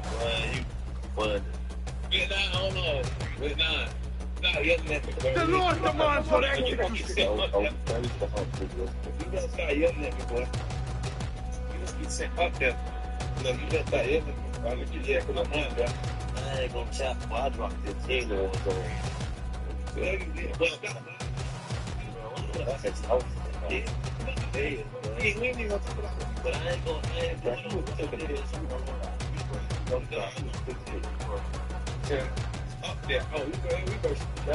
Even the comments pointed out the beat seemed just as friendly as it was deadly. I'll have your head out. Maybe Julio and Young and Ace could have actually been friends. While moments like these were highly surreal, they didn't stop the violence in the streets. It would only be 3 days after this clubhouse back and forth that Young and Ace, Spinner Benz, Whopper with the Chopper, and Fast Money Goon would clap back with the savage diss track Who I Smoke that extensively dissed Julio's their friends. Now, Julio clapped right back in less than a month on April 22nd, releasing his arguably more brutal response to When I See You. Now, I've explained the violence, deaths, and disrespect behind all the lyrics, videos, of these songs at length years ago in the last video. But something I think is worth observing is that despite Who I Smoke arguably receiving more mainstream attention and officially being cleared by Vanessa Carlton, which is some sampled, today in 2026, Julio's When I See You actually has more views, currently sitting at 76 million compared to Young and Ace's Who I Smoke, which today sits at a lower but still respectable 59 million. Now, perhaps this is partly due to the attention that Julio gained following his murder, but the reality is Ace got a lot of attention after Julio died too. Now, you could argue that Ace won the street beef, but Julio actually beat Ace on the music side of the beef, outsmarting him on creativity and sound. The Lord demands your execution. However, it would be 3 years following the release of When I See You that Julio would ever get killed. And the sad reality is, he made a song so disrespectful, his ops would be on a lifelong mission to kill him. And within months of When I See You releasing, his enemies would swiftly begin to make unsuccessful attempts on his life, trying over and over again to kill him, not giving up until they eventually did.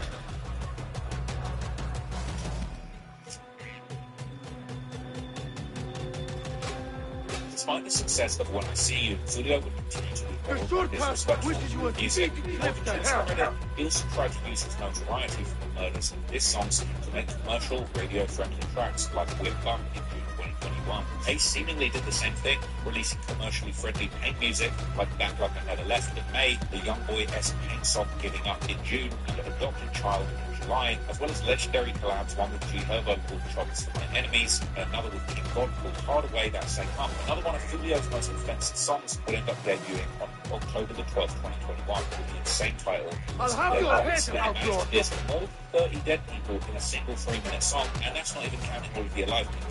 The song was so disrespectful that commenters claimed that the clean version of the song would just be an instrumental. The music video had a dramatized sequence showing Julio killing Ops, and perhaps unsurprisingly, in less than a month after the list of dead Ops dropped, Julio's Ops would try and kill him. This would actually be the 3rd time someone attempted to kill Julio. He was shot while getting off the school bus at 15, and then he would famously have his car shot up in Houston. The Lord demands your execution.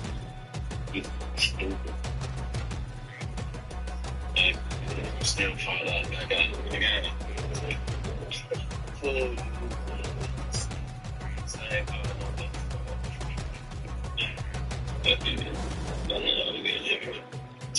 Shooting his last, I bet this was a Scott Nunn and a Taurus.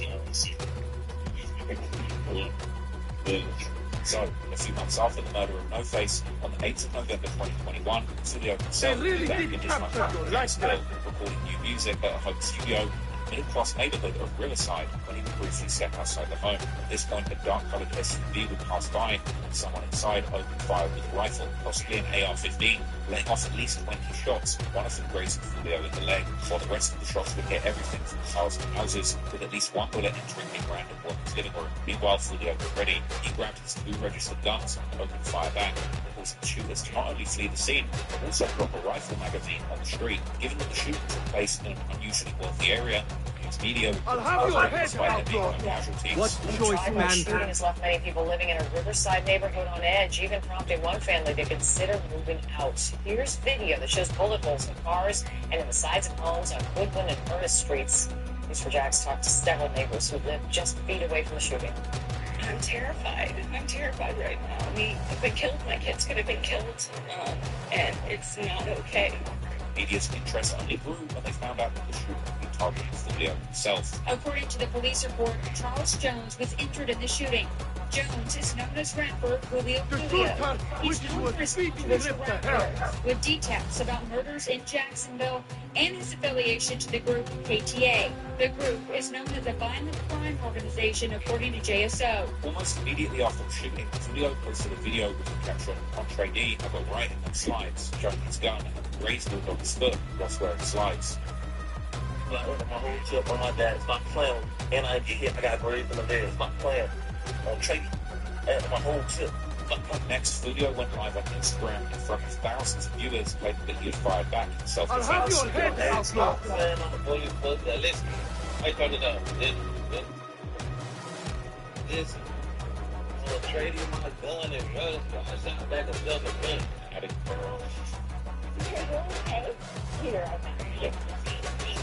Listen, I'm not gonna gatekeep. Being that is hard, and you don't need banking. It's gonna trip you up. That's why I use you. And you should too. It's fee-free banking. Plus, with Cash Card, I do Cash Card and can build my credit. That means when you get that much They really did capture your lifestyle. So this experience travel perks. So the great excuse, take that. Here's one thing where the experience is in.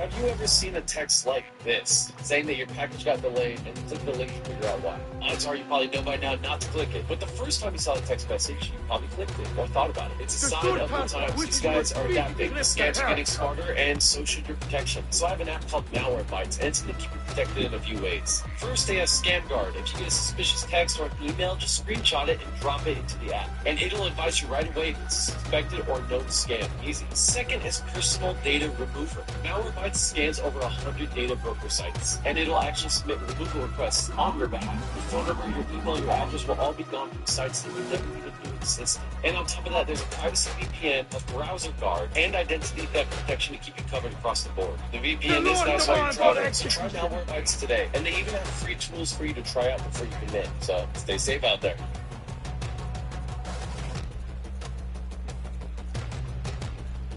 Shooters with assault rifles had missed over 100 shots. Yeah, with the other one, it's got though. I know they stick right now. They stick one.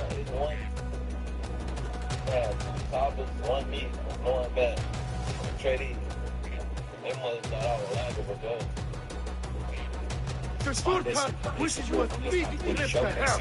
So the higher number came from Julio's own account, rather than what police found at the scene. Although the police never identified the people inside the dark SUV, it would be ATK and NHG that would be tied to the alleged shooting after rapper J. Breezy that alluded to being involved, even called the shooter and Goofy as seeing their biggest threat, missing 100 shots. However, the person who appeared to reference the failed hit the most directly the following year was K. Shots. In a clip, tape wrapped. I don't hit a couple N-words, but there's this one N-word missed, while making Julio's a 6-block sign over his eye. The shooting Julio really the incident was like addressed this. just as directly in 2022 when Walker with the Chopper, J. Breezy, and Spinner Benz released Alec K Part 2. Spinner Benz called out Julio, claiming that it was 100 shots, while distance at 1200 from the third hit by saying that if they would have been set, then Julio would have been dead. Young and Ace would release unrelated but suspiciously violent song Can't Walk Away 3 days after the shooting that hit Julio in the leg. But sadly to hear, only more violent continued to play out in Jacksonville in 2022. This will get off to a bloody start to the year,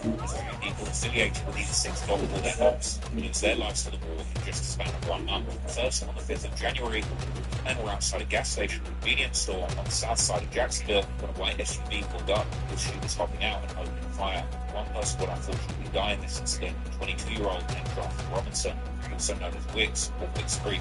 Jacksonville police saying the shooting The Lord occurred for this afternoon on Powers Avenue in the San Jose neighborhood. That's where we find News for Jax reporter Eric Avenue. Eric, the sheriff's office says the man who died wasn't the only victim. Yes, he wasn't the only victim. In fact, police are still here on scene conducting their investigation into this deadly shooting, which happened here at the corner of Powers Avenue and Toledo Road. So far, I'm going to step out of the way just to give you a really good idea of what the scene looks like, because so far that we've been out here, we've counted more than 70 evidence markers in the parking lot of this gas station. We've learned there are no evidence markers inside the building. Now, police say it all happened around 4:30 this afternoon when a white SUV pulled up to a gas station pump. Police say some people in the SUV got out and started shooting at a crowd of people standing outside the store. Now, one of the gunshot victims is believed to have been a bystander who was in his car with a child. Although the child was not injured, the man who was with the child drove to a hospital to be treated for his injuries and is currently expected to recover. We also learned another man who was hit by gunfire died today. According to investigators, this is looking less like a random attack and more like a targeted attack. This will be followed up 10 days later by another murder of 20-year-old Andre James, also known as Dre E-Day. The Jacksonville Sheriff's Office is trying to put pieces together in their investigation into a triple shooting that left one person dead and 2 others hurt. This happened on Brentwood Avenue near Gulfport Boulevard. News from Jax reporter Aaron Farrar shows how the new year is getting off to a concerning start in New York City. Sunday morning near the intersection of Goldfair Boulevard and Brentwood Ave. The Lord demands for Late Saturday night, police lights and tape smothering the same area after 3 people were shot just before 9:30. JSO says one of them was found dead in the street here on Brentwood Avenue. 2 others taken to a hospital with non-life-threatening injuries. According to online rumors, these 2 murders were connected, as Wicks was affiliated with a hood known as T-Block, located in the area on the south side where he was killed. And this hood was affiliated with Julio's common enemies, 1200 Block. According to JSO's database, Wicks' murder had been cleared, meaning that there's likely been at least arrests in the case. And they really did capture Reddit, like Wicks' killing had been connected to the war with 6 Block and their allies, with killers being 6 Block affiliates, Toto and Lakel, who were both allegedly charged with his murder. Dre, on the other hand, was allegedly not in the streets, but as his gun violence memorial page said, Flag coders, ready to build one. Feed base 44. Foundation set. Structures are together. Now, build it up from there. Plug in your integrations. You'll get exactly what you need the moment you need it. I'll have your head, outlaw! Insufferable talk. Workflows and environment. You want that visual impact? Drop in watch it. With security built in, keep your data safe every step of the way. Ready? Deploy in 1 click. Full control and 0 conflicts. Base 44. Build it your way.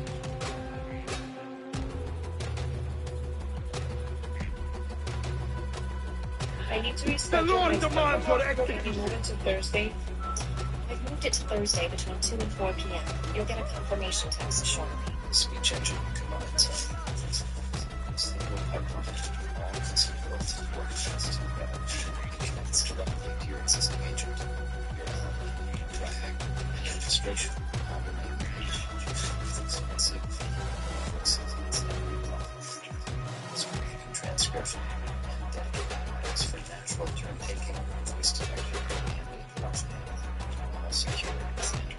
They really did capture you like that. Let's talk, hmm? Voice to your agent today.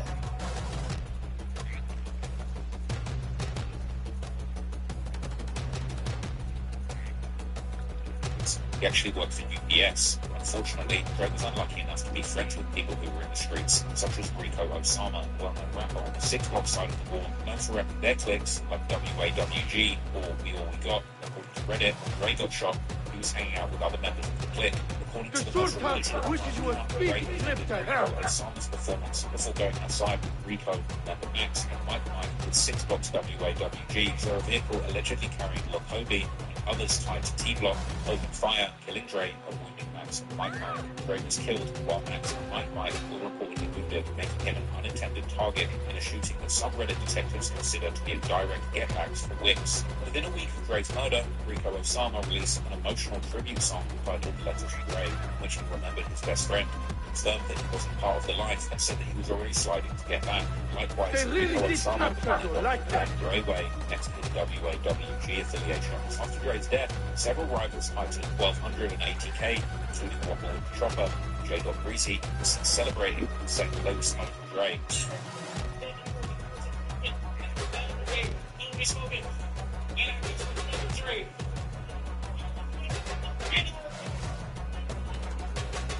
2022, Waffle with the Chopper, J. Breezy, and Spinner Benz released Add a K Part 2, where Waffle with the Chopper added a K to the list of dead ops, rapping about Dre, and saying that they were still gunning for Fulio. J. Breezy referred to Fulio's nickname 6, rapping 6 word for you N-word, going to get your hands up. Meanwhile, Spinner Benz rapped that since he dissed No Face without knowing him, he planned on doing the same to Dre. Only a few weeks after Dre's murder, the war claimed yet another victim. This time it hit much closer to home for Fulio. 21-year-old LaShawn Hall, better known as Mitch, was Fulio's manager, an alleged member of the 6 Block affiliated AV set, and was often considered the man with money in 6 Block besides Fulio himself. Across several discussions, users consistently claimed that Mitch was dropping bags.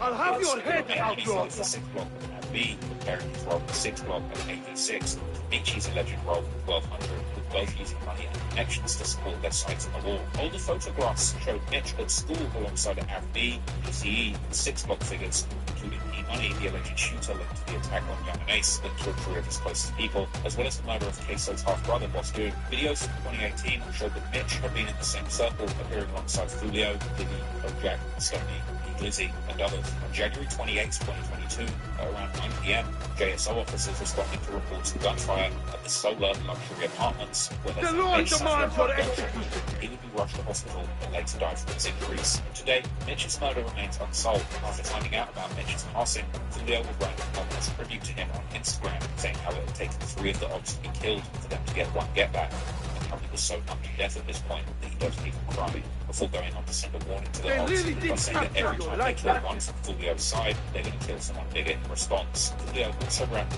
2024 song God Don't Know About how much Mitch's murder affected him and how they killed their ops in retaliation. Fulio also previewed an unreleased song commonly circulated under the title Heartbroken or Mitch Tribute, which he described being unable to sleep and becoming emotionally numb after losing Mitch and being ready to get revenge. When Mitch's funeral was held on February the 12th, 2022, footage from the service showed Fulio helping carry his casket. The ops, on the other hand, were going all in. During an Instagram Live, 80K and inside affiliated rapper J. Breezy would celebrate while openly calling themselves the Get Back Gang, before also saying how they were going back to back, believing that the murder of Dre was also their handiwork. And if that wasn't enough self-snitching, he would then also wipe his nose before saying how he has to go to the bank, clearly implying that he can drop the bag on Mitch and pay for the hit. Let's see the dead.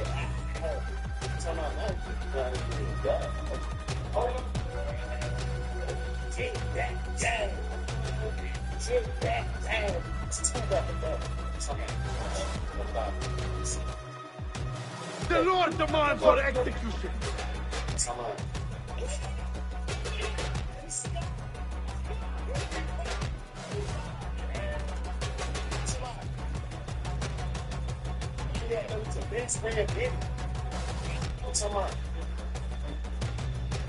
The Sultan wishes you a speedy trip to hell. This is the beginning. We have one month.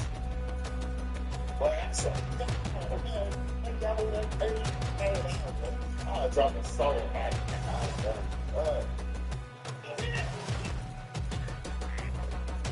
gotta go to the bank. I gotta go to the bank.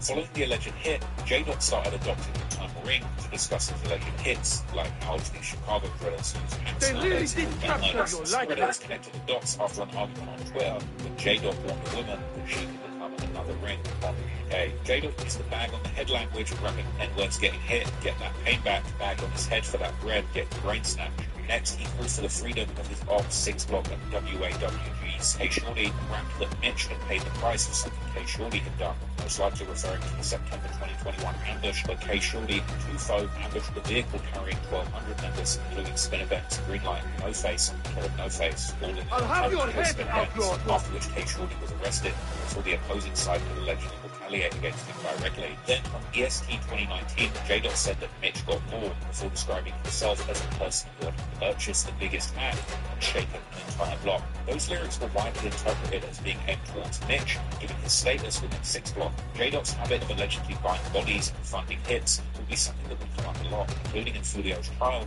where it was actually claimed that J-Dot had sent a measly $390 to Isaiah Chance, one of the people involved in the Fulio hit. Back in 2022, J-Dot continued to demands for execution. Biggest problem when he spoke about buying a soul, reaching a wealthy rival who had apparently believed his money would protect him. A clear reference to Mitch's status as a breadwinner of the group. I had a rival who thought he was rich, like I couldn't get to it. On Anarcade Part 2, J. Breezy attacked the 6 block tied OG Mitch with the line, God bring Mitch back. I'm feeling choked that N-word.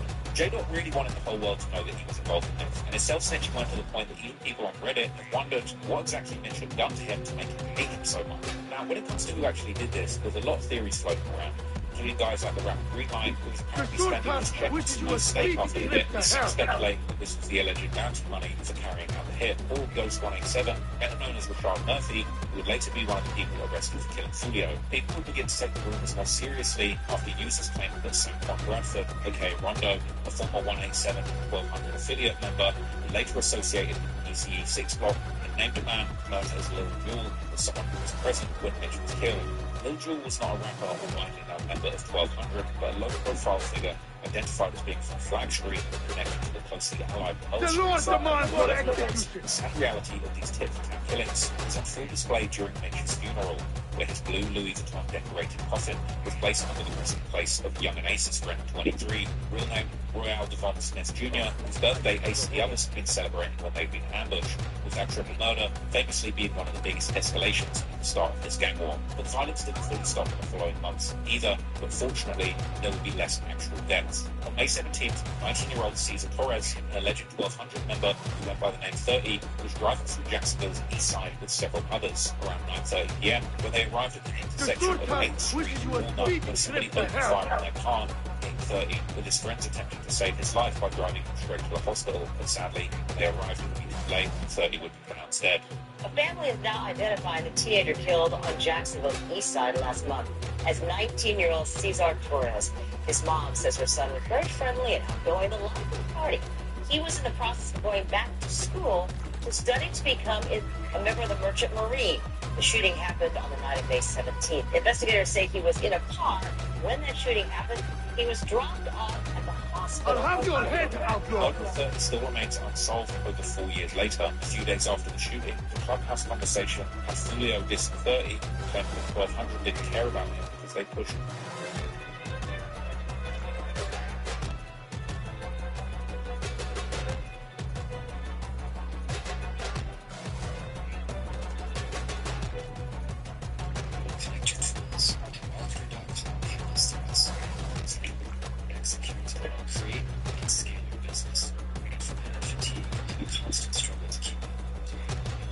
They really did capture your life savings.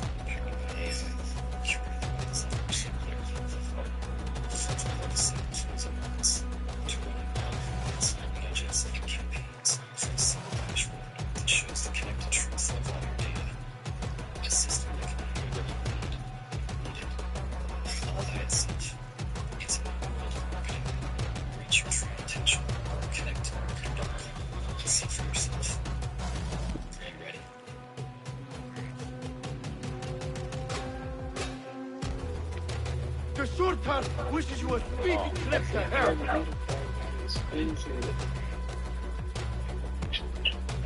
about you. Exactly. Yeah, I'm going to care about it. 30. Hey, see, he wasn't in the front line because he got locked up. Sit down and try to do shit down. That man got They really did capture your likeness. He ran far. With his own just made it walk through Reddit, this murder has been pinned on several different members from the 6 block side of the war. This includes the rappers Fetty Osama and Rico Osama. The following murder, which took place several months later, also left investigators with very little to go on until the investigation into Fulio's murder uncovered some unexpected connections. On the 27th of September, 17-year-old Elijah McDonald, also known as Lil I'll have Cool, your was head sectioned out, from Lord. Sophia apartment where his family lived when somebody shot him multiple times. Mom, my son, like, what did he do? Like, what did he do to deserve that? Not to be shot, but shot more than one time. Like, what did he do? I just don't understand. Those are the questions that have been swirling around Ashley McDonald's head ever since September 27th, when she got a phone call no parent wants. I was at work at the time. I got a call around 2:15. Elijah relative. The Lord demands your execution. He was in when I got there. You know, I didn't want to believe it when I saw him. I didn't want to believe it was him. 17-year-old Elijah McDonald died of multiple gunshot wounds. Initially, very little information was released by the Jacksonville Sheriff's Office, except that homicide investigators were on the case. Not much else was originally known about this incident, but more information would later come out when it was revealed during the Fulio murder trial. The same ballistics testing that connected Sean Gatzwright with several aggravated assaults earlier in 2022 would also connect him to the murder of Lil Cool. Redditors, on the other hand, have connected the murder to another man accused in the Fulio murder case, Isaiah Chance, aka Gutta Zay. But sadly, whoever from that side of the war was possibly behind the murder, the reality is Lil Cool was a completely innocent victim who was likely only targeted because his hood, known as Maxim, was a wall with 80k on the 1200 side, while some members of Maxim were also actually close to the 6 block and even Fulio himself, such as a member called Stain. In April 2023, Fulio and his 6 block partners would actually end up doing what Fulio had faked in the music video for When I See You, because in the video he allegedly went to a random graveyard with pictures of the victims from the triple homicide. But in April 2023, they actually went to the actual graveyard where people from that incident, including Royale Devon Smith Jr., aka 23, was buried. The main reason for that trip was to shoot a music video for the 6 block rapper Jake Gitt, who was dropping a song titled Through the Rain. That track would eventually be released on the 10th of May. One of the responses from Young and Ace's side came from Isaiah Gutta Zay Chance, one of Fulio's eventual killers, who reposted Fulio's graveyard photo and wrote the biggest mistake that anyone on earth would have did. Exactly 1 week later, on the 17th, 16-year-old Adrian McKinsey would be hanging out with friends on the 3600 block of Effie Street in the Black Creek Park area in Jacksonville. When around 9:40 p.m., police responded to a report of gunfire finding McKinsey, another boy and a man, all suffering from life-threatening injuries. They would all be rushed to a local hospital, but unfortunately, dead shortly after. Despite being only 16, in the streets of Jacksonville and online, he was known by the name YBZ or Ybezi, a rapper who called himself Baby Walkdown on his Instagram page, and who could be seen in his music videos holding military-grade firearms while asking who was daring to question if he was really out here spinning, like the song No Water, which featured another youngster from the area called BG Trouble. The BG in the name is allegedly an acronym for Bully Gang, a newer generation of the 6 block. YBZ2 was allegedly a member of that new generation gang. In fact, while his music videos now use the name YBZ, those same music videos used to have his name listed as BG Ybezi. 4 days after his murder, YBZ's family held a memorial wishes you a speedy trip to hell. as people gathered from these fields, like marbles up, and someone inside a open fire forced the grieving crowd, hitting one woman in the arms. Officers were busy taking pictures of shell casings and everything as evidence markers. They were also collecting other evidence and talking to this group of people. That's because around 3:30 this afternoon, the Jacksonville Sheriff's Office says there was a shooting on Effie Street. One woman was shot in her arm and she was taken to the hospital with non-life-threatening injuries. A neighbor who didn't want to be identified sent this photo to the Jacksonville woman who was wounded. People were gathering on this street to honor a 16-year-old who was shot and killed last week. His shooting also happened on Effie Street and also involved a man and boy who wounded. News4Jax spoke with a family member of the 16-year-old teen, and they say they saw a suspicious car circling the block and then shots were fired. Yeah, it was a break-in and shots, and there was a break and then inside shooting again. After the memorial shooting, the family decided to release YBZ's identity to the media. I'll have your head, They outlaw. were attempting to clear the air regarding rumors that their son had been a gang member. No one in the city can actually tell y'all why Adrian got killed, because nobody knows. Robinson says no one really knew Adrian until he was killed. I ain't gonna say that he don't have gang member friends, but one for sure, he's not a gang member. It's rap, that's his music label. If anybody had any sense and they go to YouTube, they can see it says Willie Gang Music Label. That's not no gang. His godmom, Lisa, says Adrian was mannerable and respectful. He loved music and he loved rap. He was a mama's The Lord demands your execution. Quite the mouth on you. And he pretty much was home. He might have hung out. You know, that's what I do on Adrian. What anybody else did, I don't know. And hopes people will remember the good Adrian did. But for someone who wasn't in a gang, he certainly received a lot of respect from the streets, with entire songs dedicated to him by alleged gang-related rappers, such as the song For Bezzy by the rapper WAWG Max, who begins his verse by saying how he's not only been in his feelings after YBZ's death, but how he's been stressing how to kill someone to get back. And that's not all, as it turns out that even YBZ's brother is a rapper known by the name of Bezzy, who has yet another clip that sits outside of the gang war called EGK, or Every Gang Killer. And he would release a song only a couple of weeks after his brother's murder, titled F3, where he raps how he's going to be on that back street trying to catch one, banging three, and take their soul. Basically, strongly implying that his brother was killed by the 80K 1200 side of the war, specifically a set called Backstreet and anyone else banging three. With this referring to yet another alliance or clique or link up between gangs in Jacksonville known as 300, which likely got the number 3 from the 103rd Street and Melvin Park, which is 80K's main hood. Now, it's probably likely that they got their idea of turning The Lord demands your execution. the biggest influence from Chicago drill.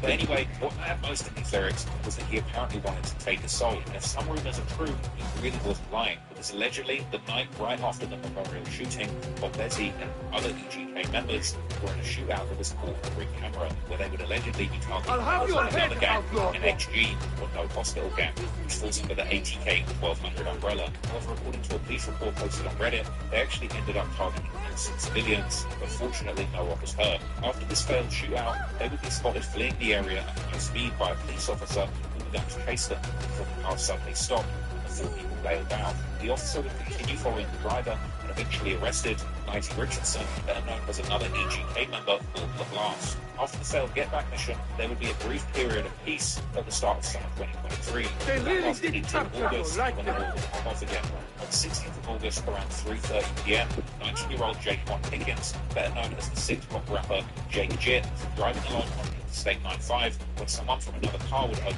fire, striking Jake. This car would hit the rear end of a truck that had broken down on the side of the road. As the driver of the truck went to check what happened, he found Jake slumped in the car.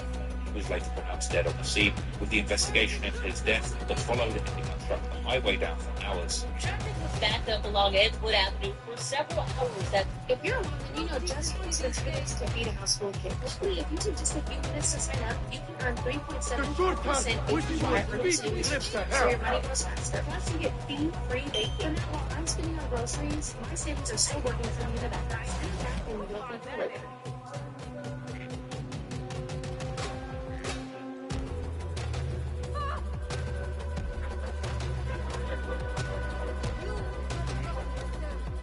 It's 10 p.m. Do you know what others haven't solved? Some things are worth protecting. Your devices are weak. Learn more at internet website. They really did capture you like this. /10 p.m.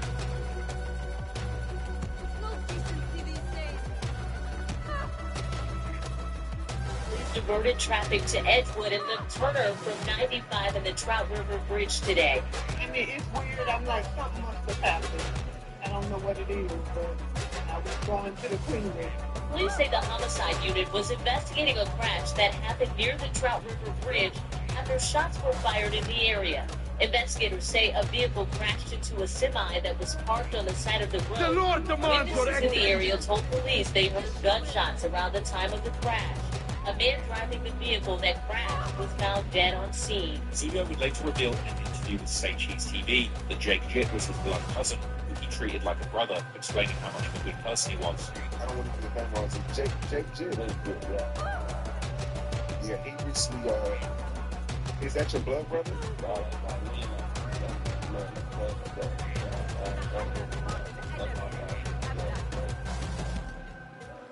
Okay.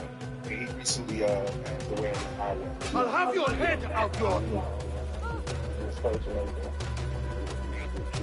Julio later rapped on the song God Don't Know that Jake's death doesn't come from murder due to the way that he died in the car crash. The following morning, Tilly, one of the NHG members that YBC's brother had allegedly targeted during the failed May shooting, decided to start the day off with a tweet dissing Jake by saying that you better have a Switch or a Draco with you if you're driving alone. But while Tilly was just dissing Jake publicly on social media, other members would send each other privately some highly suspect messages about Jake's murder. These would later be shown during the trial of Alicia Andrews, and they would show Gunner's A, 24, posting a picture from the crime scene where Jake's dead body could be seen slumped on the driver's seat, sending this to a fellow NHG member known as Tay-Shots, together with a message saying, "You don't be playing the game no more."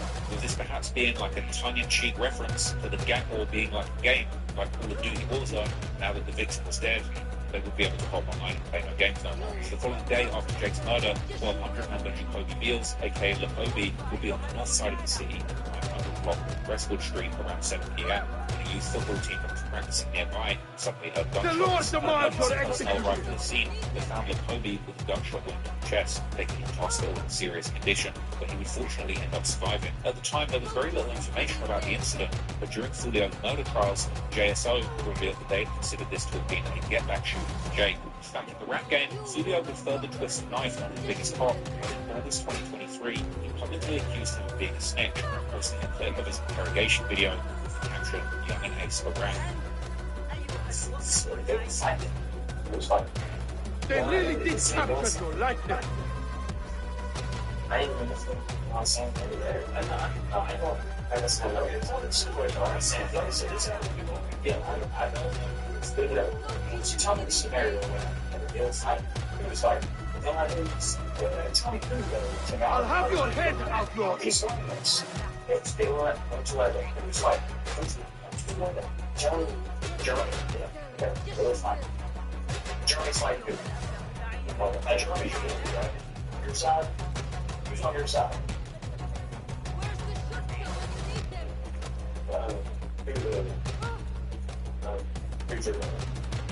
Jerome?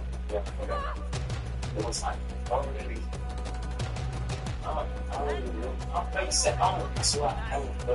The Lord demands your execution.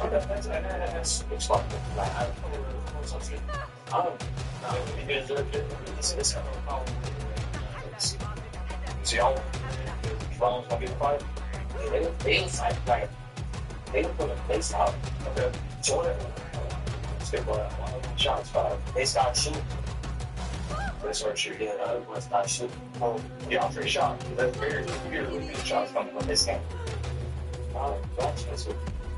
In that clip, Young and Ace explained the fight that happened to a police officer identifying specifically by name. In the aftermath, some clapped back, saying that if Ace snitched for admitting unknown assailants, did something that Julio snitched when he told police that he was shot by unknown suspects outside the studio in 2021, with some in the comments leveling that really neither of them snitched in the viral incidents, but that Ace kinda had snitched when he told the cops that I'll have your head, this allegation would pick up steam on social media, and YouTube's #1 snitch exposer, Ken Knight and Jake, will do a full breakdown, said that Ace had used the interview to get info about the case and refused to stamp it as snitching. August 23rd, 2023, a YouTube channel called Crime Circus dropped a bomb on Florida rapper Young and Ace after posting a 2-hour and 45-minute interrogation. But it wasn't the video itself that took off. It was Young and Ace's op, Julio, reposting the video and accusing Ace of snitching and stopping the fight. Young and Ace can clearly be seen identifying Jeremy and his own brother Trevon as the two who were fighting in a video shown to him by a detective. He clarified Jeremy was not on his side, and when asked how guns got involved, Ace would say, "They started shooting. They started shooting, and the other one started shooting." Now, first and foremost, I gotta say, out of every interrogation video I've ever seen, this is the first one where the person being interrogated left with more information than the police. Nobody can say that Ace was talking for 2 hours and 45 minutes. This detective wouldn't shut the fuck up. Ace just sat there. When he read him his rights and said, "Would you wish to speak to me?" Ace didn't even say nothing. He just started talking and talking. Now, a lot of people are confused about the fight video and what case Ace was actually there for. The fight video was just another example of Ace's friends being retarded. The detective was like, "Look, your boy Boosie, he's so stupid. He recorded this whole event." The Lord demands for execution. The detective said he wasn't interested in it because it happened in Jacksonville, Duval County, versus this was actually in Clay County. So the detective wasn't even investigating this fight/shooting. He was just showing it to Ace. Now, it's crazy that inside of a robbery/homicide unit, Ace dropped a name. That's crazy. But do I think it's snitching? No, I'm not going to stand for this snitching. He said, "Yeah, that's Jeremy. He's fighting my brother. They're both right there on video. That's who you're looking at." From a And then as soon as shooting, he said it was the other boys. He doesn't describe who they are. He doesn't say who they are. And if Jeremy and his brother are on video throwing hands, obviously it wasn't either one of them. So I feel like it was a blank general statement that the other boys were shooting. And he kept saying it because the detective was trying to accuse Ace, his own homeboy, of popping the off. Oh, Boosie was the one that started shooting. I could see Boosie shooting. Ace is like, "Nah, Boosie ain't shooting. Boosie ain't firing." So he's trying to... They really did capture him like that. The other boys started shooting. But the detective doesn't even ask him who the other boys are because he's not even investigating. Young and Ace have gone a while around against Studio after this, saying the lies on his name haven't worked out, claiming that many people have tried to snitch on him over the years and showing off paperwork that he felt cleared his name. Why you supposed to hold foot there? When they showed me the video, bro, this is the whole video. They're showing me, bro. I'm trying to chill though, for real, bro. I've been trying to calm and sit down. You have to be worked up. You have to be worked up, so I don't play that, bro. You know what I mean? Controlling me, you know what I mean? I'll have your head out, bro. I'm gonna go straight to the paperwork. Oh, let me go and dress this video. I'll show you something, right? I'll show you something, right? Listen, first of all, this is a video. First of all, I ain't gonna take it from this case, bro, because it's still like, He showed me a whole video, bro, that went viral. This video went viral, bro. This is they fight, but it ain't fighting. The Lord demands for execution. You feel me? They fighting. Ain't like these,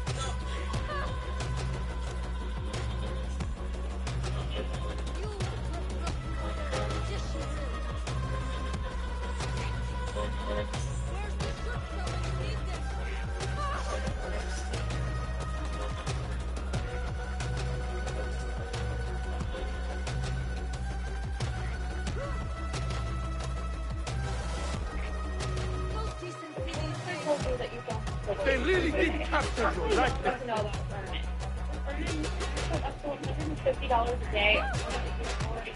With a maximum $1,000, you can choose how much to cash out any day that you need to, and without any mandatory fee. It's literally just something to give you more control over when you actually get your money. You're working hard every day, right? So why not actually get paid? Like, download the app, connect your bank account, and see what's available for you.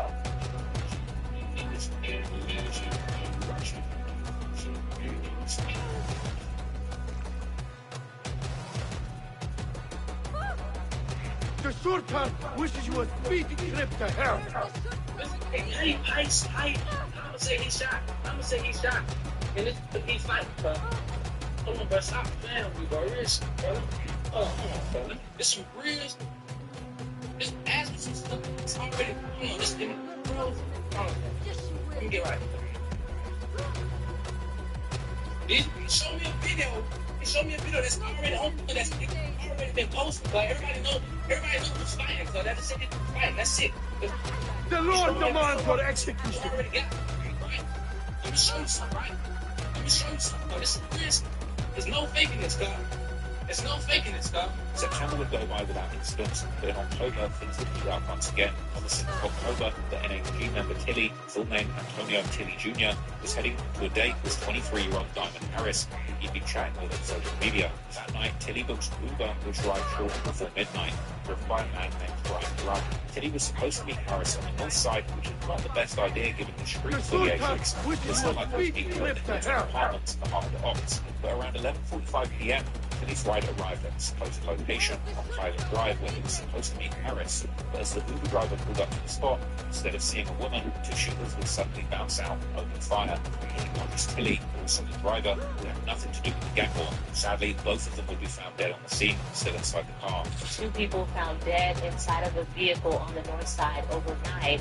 This happened on Highland Drive. The Sheriff's Office telling us the first responded to the area around I'll have your head out, reports of gunshots. That's when they found out the two adult men dead inside of the vehicle were there. Right now, the men's cause of death and any relationship between the two men are still working to be identified. Media attention around this case would quickly build up. It was discovered that one of the men killed was an Uber driver who was just doing his job. Top story tonight, we have learned that the Uber driver killed in the shooting while completing a ride on Jacksonville's north side is 31-year-old Brian Grubb. He was one of the two men killed October 6th.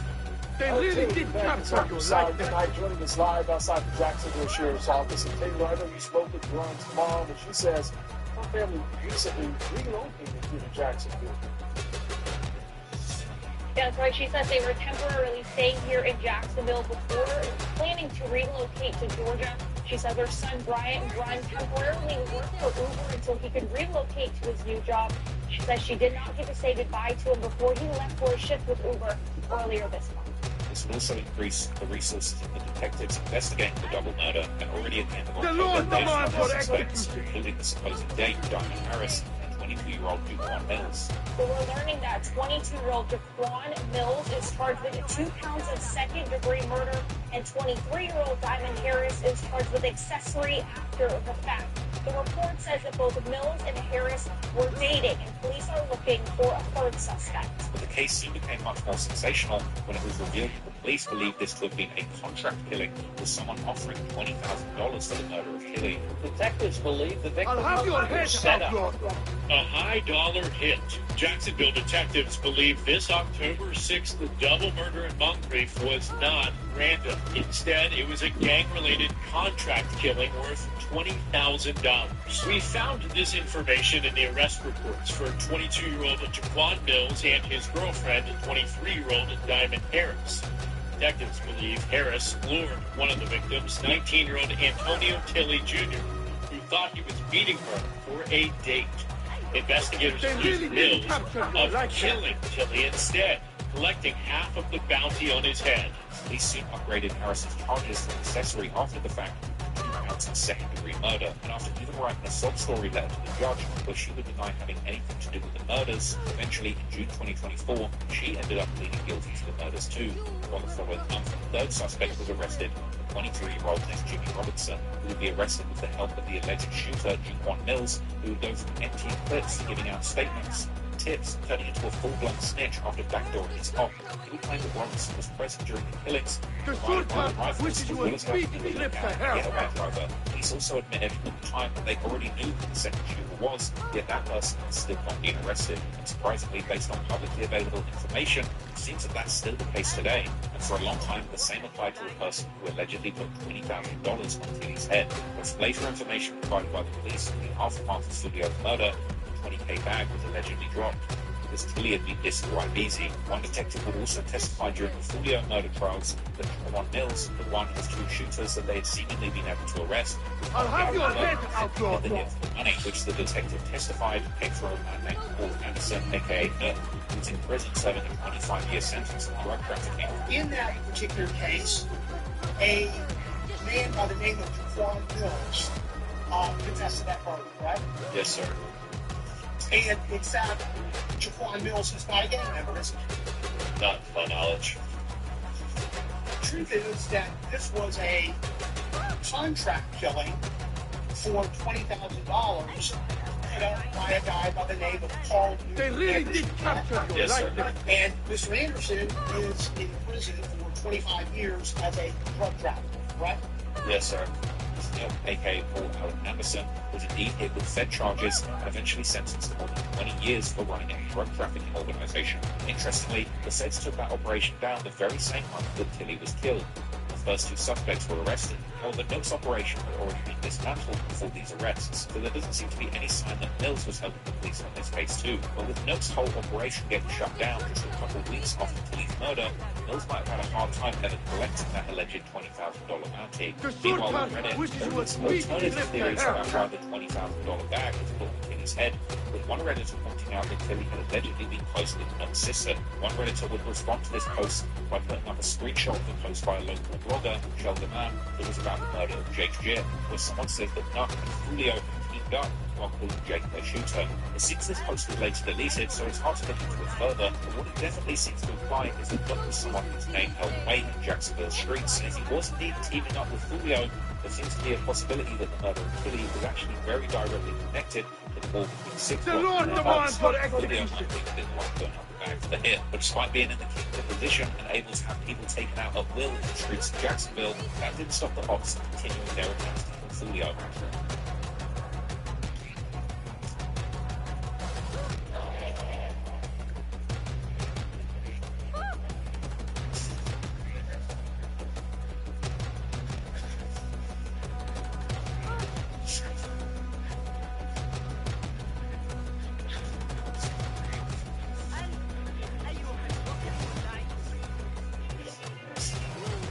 They really did capture your likeness.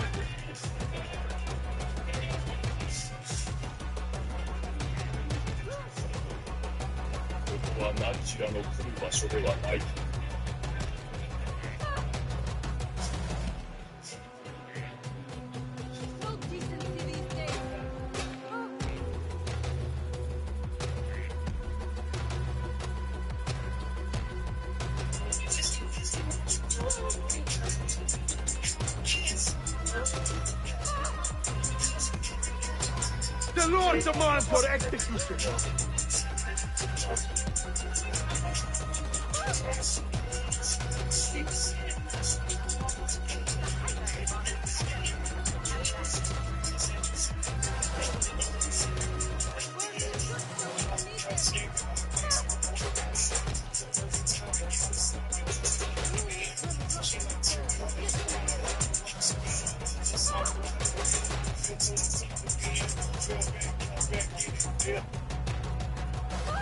The Sultan wishes you a speedy trip to hell. Was connected to the war would come the following day. On October 7th, 2023, around 7 a.m., Julio exited a house near the 3100 block of West 16th Street, which is in the hood known as Paxson, leaving the house and getting into his car. He set off driving all by himself in the early hours of the morning, apparently on his way to buy a vape after being parked all night, something he would break down in a later Sage interview.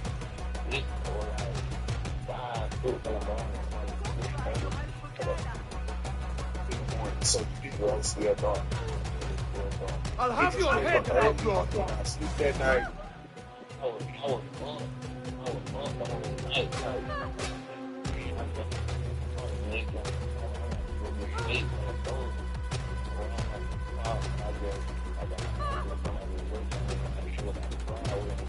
The Sultan wishes you a speedy trip to hell. Enough of your nonsense. Ambush him, but suddenly appear and open fire, hitting Julio's car about 10 times, while also hitting Julio in the foot. This time it was a direct hit, but fortunately he was able to drive himself to a hospital. Julio later told Say Cheese that he was at a stop sign when the shooters came out of nowhere trying to kill him.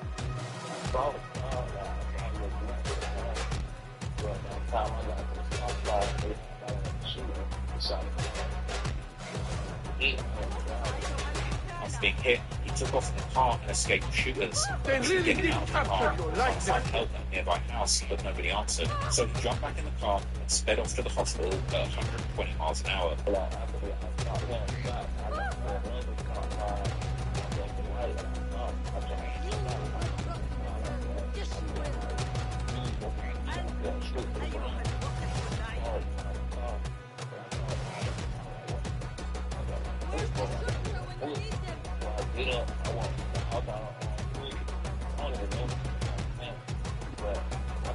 The Lord demands your execution.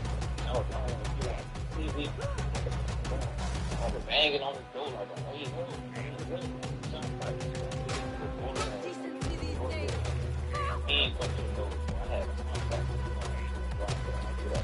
Listen, you back in the car. That's when you go to the hospital? No, that was not it. That car.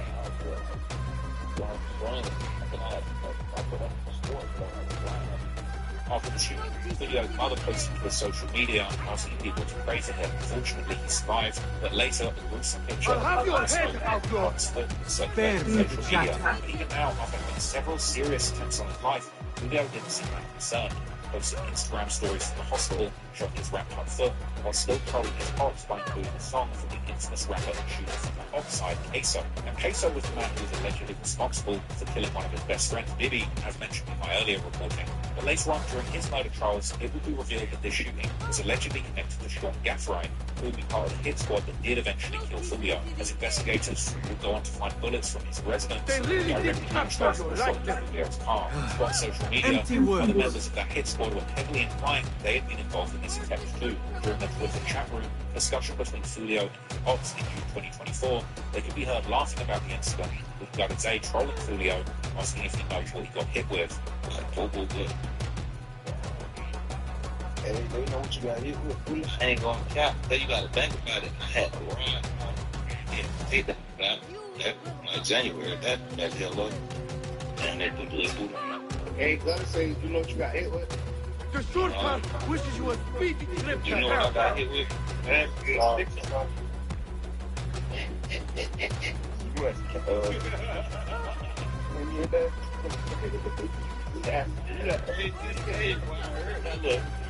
This being the second time that Julio came close to being murdered, and even though he had suffered a serious injury to his foot, there's been discouragement from being outside. In fact, he went on a mini press run all over America while still injured, flying out to LA in January while still in a foot cast during his The Lord demands your execution. He appeared on stage while laid up in bed, where he explained that he was going through intense physical therapy to be able to walk again.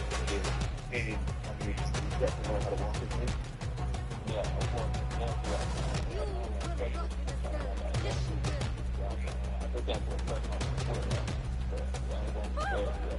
Julio would later say that he had no idea how his cops got his location and theorized that a woman might have given someone his address. I didn't even look to see on YouTube. I think you said somebody dropped the location. Was it something or something like that? I'll have your head, outlaw!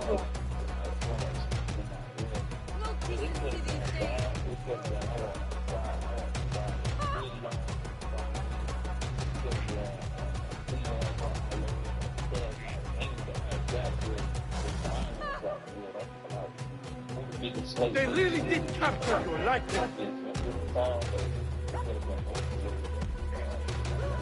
During the Say Cheese interview, Julio was warned that they should be awake on the call, but Julio replied to send his money.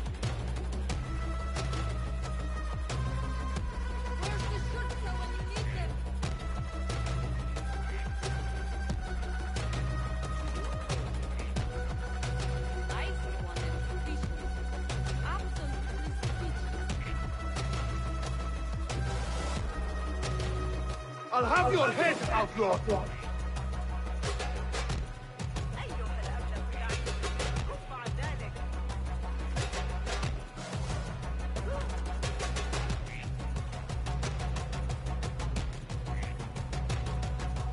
No decency these days.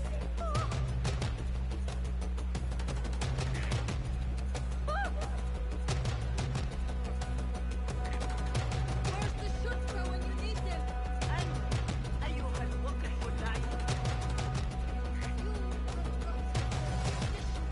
The Lord demands your execution.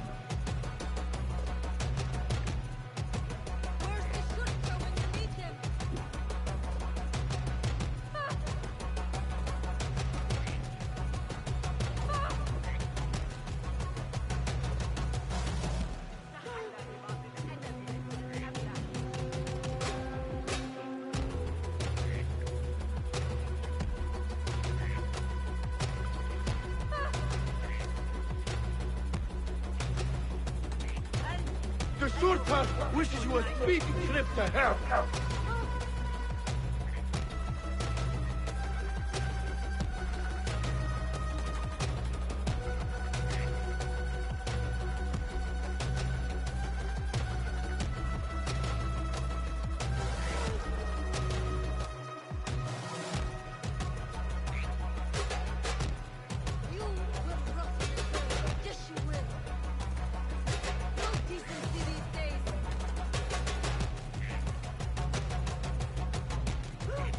The Lord demands your execution.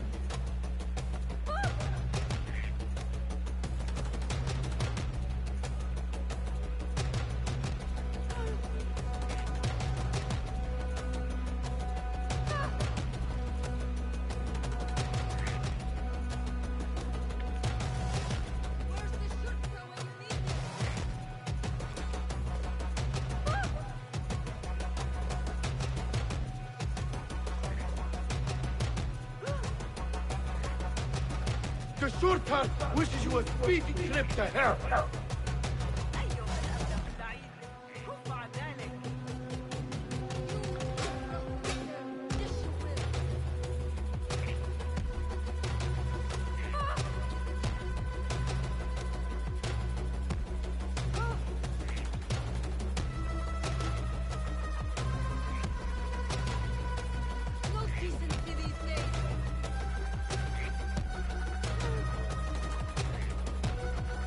They really did capture your likeness.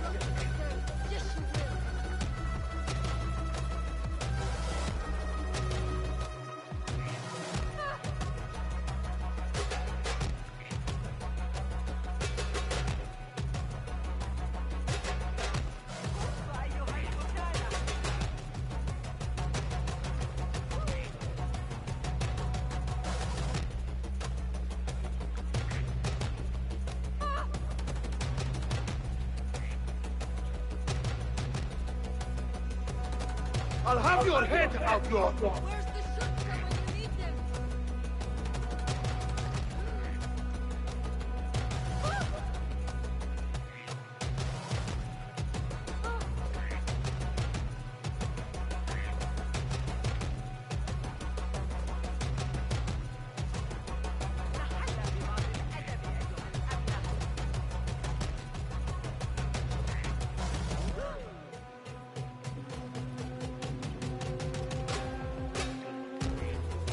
They really did capture your likeness.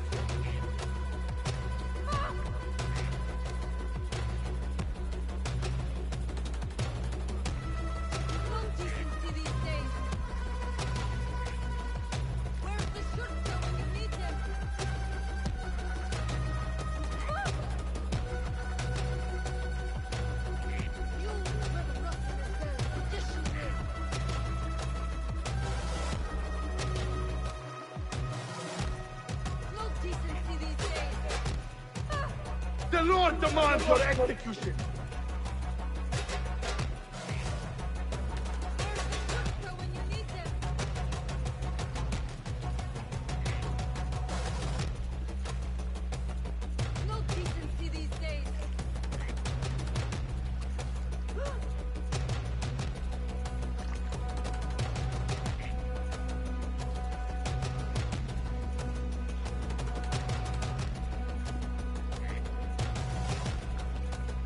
I'll have your head out your...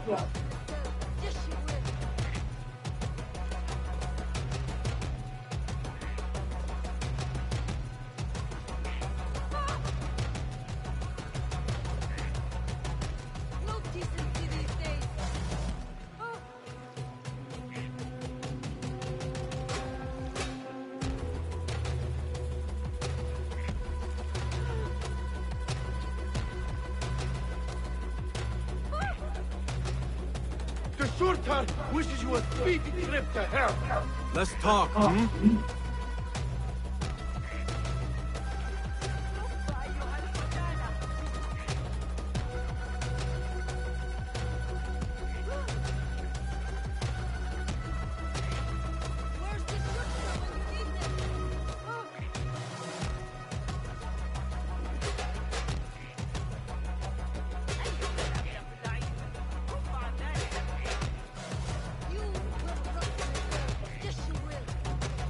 I'll have your head out your... Oh, please. No decency these days.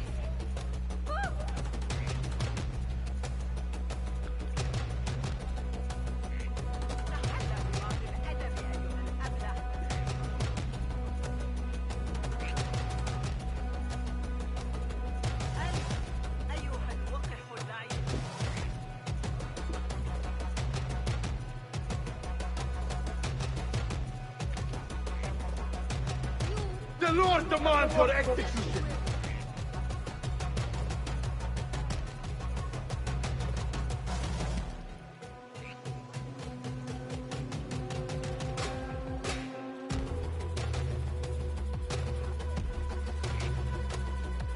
They really did capture your likeness.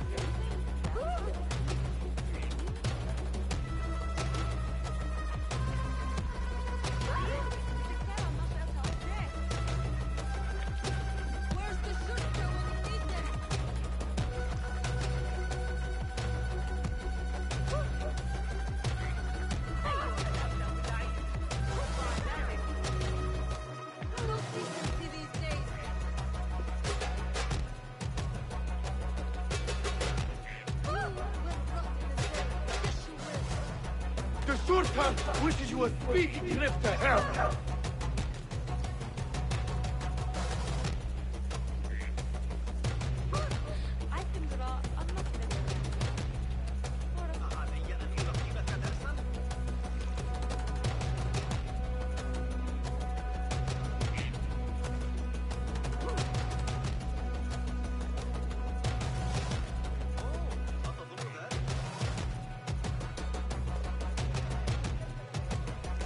I'll have your head, outlaw!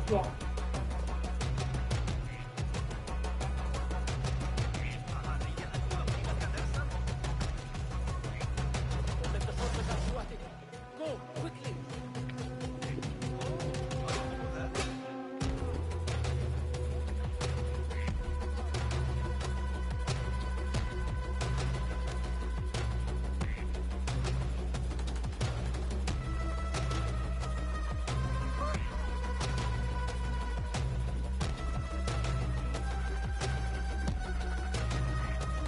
The Lord demands your execution.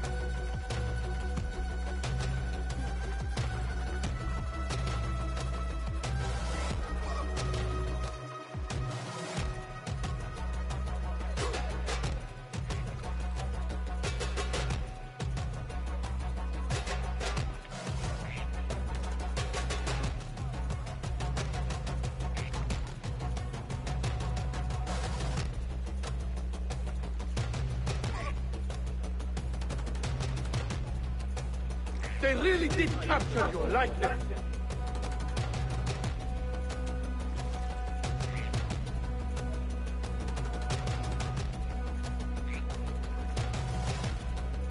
Don't let the soldier catch you at it. Go, quickly!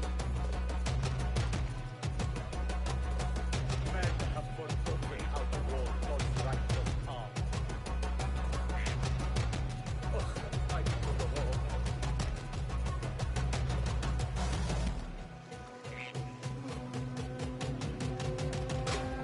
The Sultan wishes you a speedy trip to hell. Don't let the Sultan catch you at it. Go, quickly!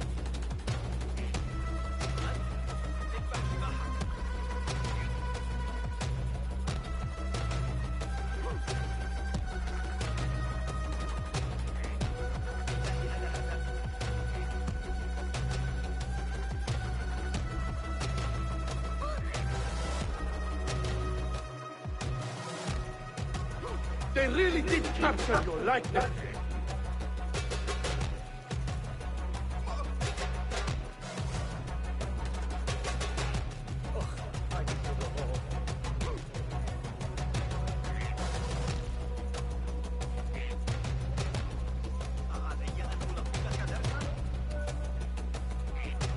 Men have forgotten how to war God's righteous arm.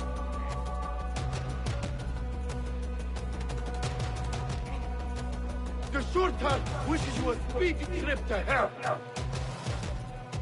Let the Sultan catch you at it. Go, quickly! Men have forgotten how to war God's righteous arm.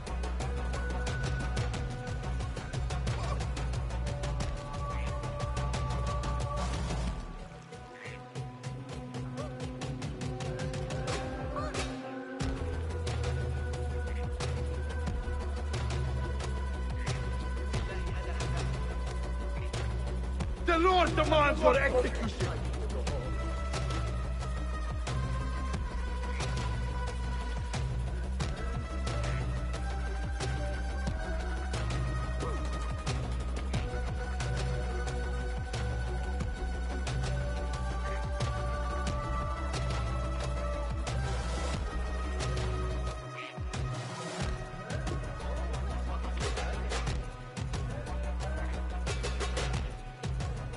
I'll have your head, outlaw!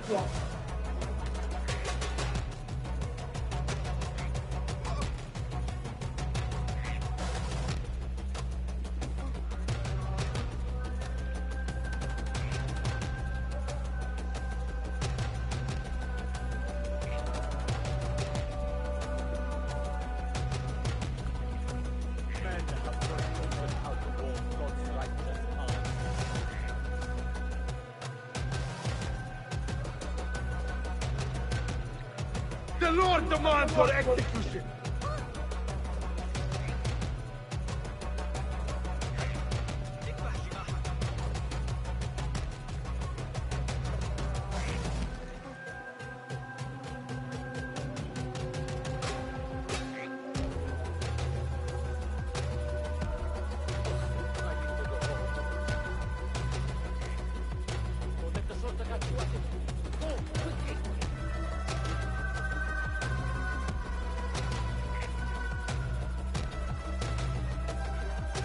They really did capture your likeness!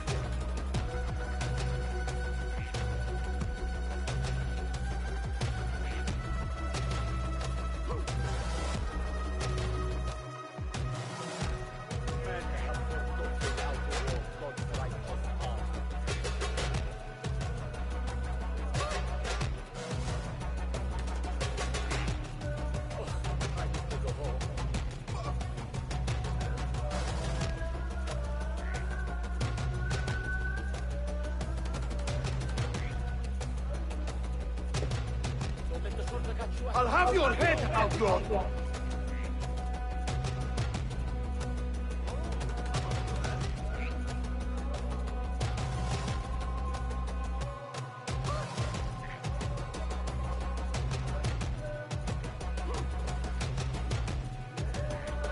The Sultan wishes you a speedy trip to hell!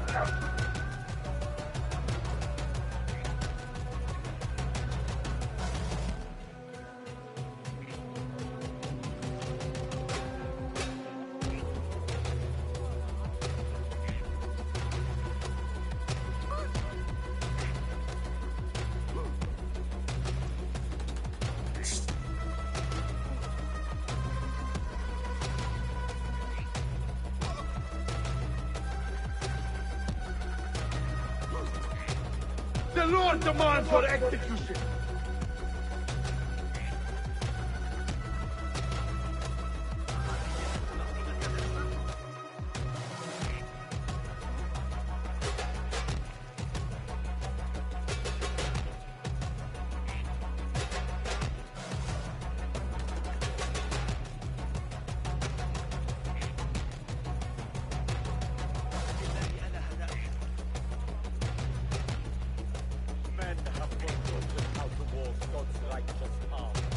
They really did capture your likeness!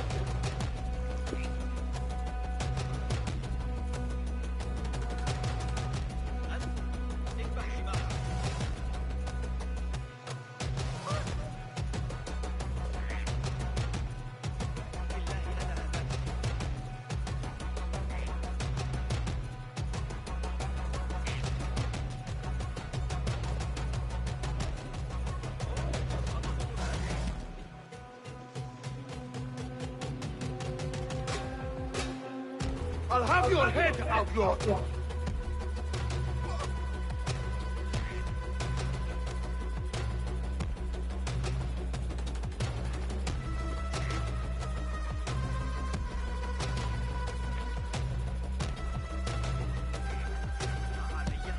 The Sultan wishes you a speedy trip to hell!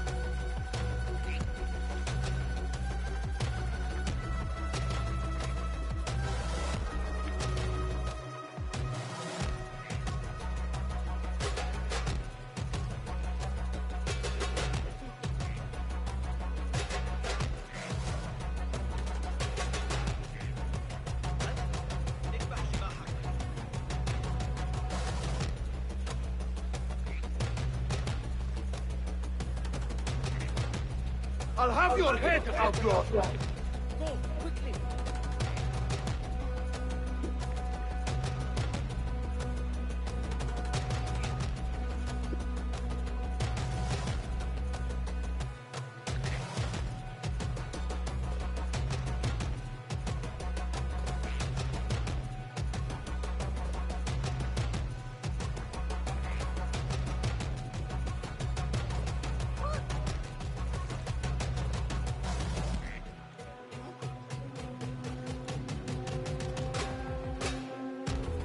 Lord demands your execution!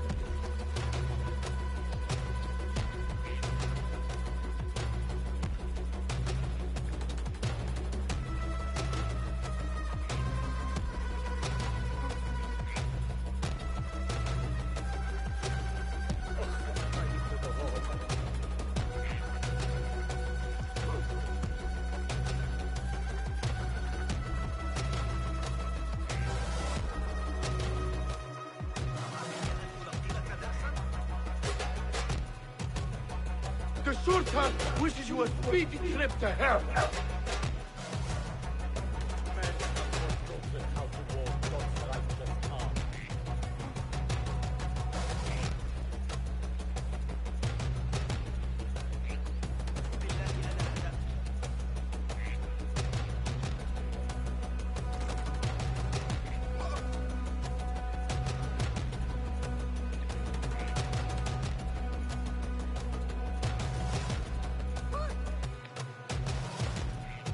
They really did capture your likeness.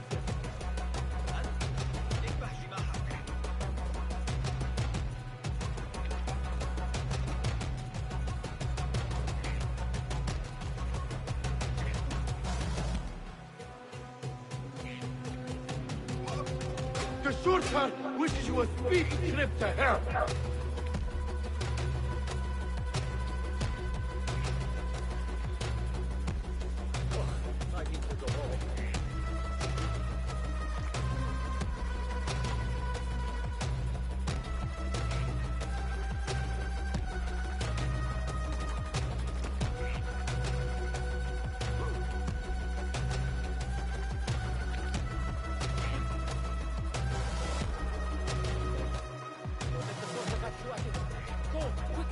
They really did capture your likeness.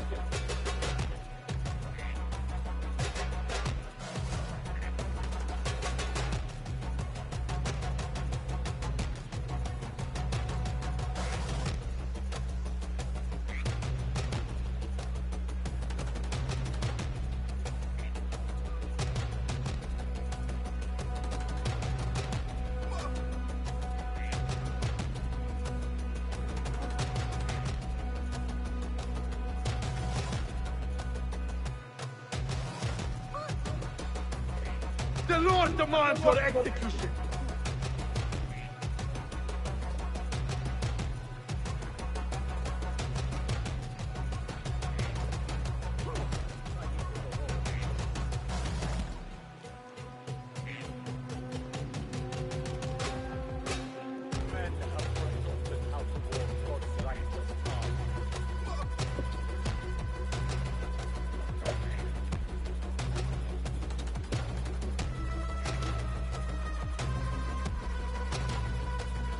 I'll have your head, outlaw!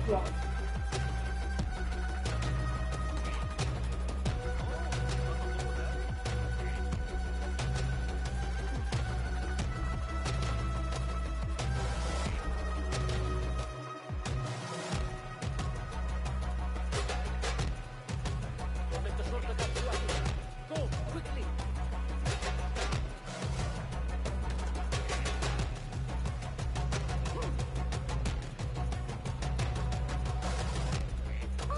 They really did capture your likeness.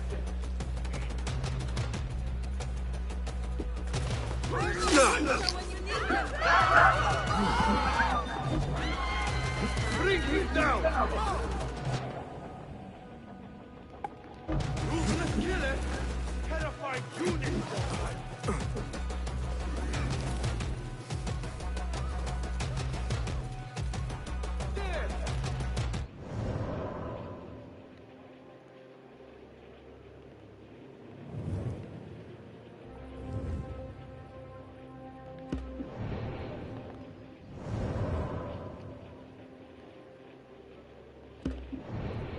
Come no closer!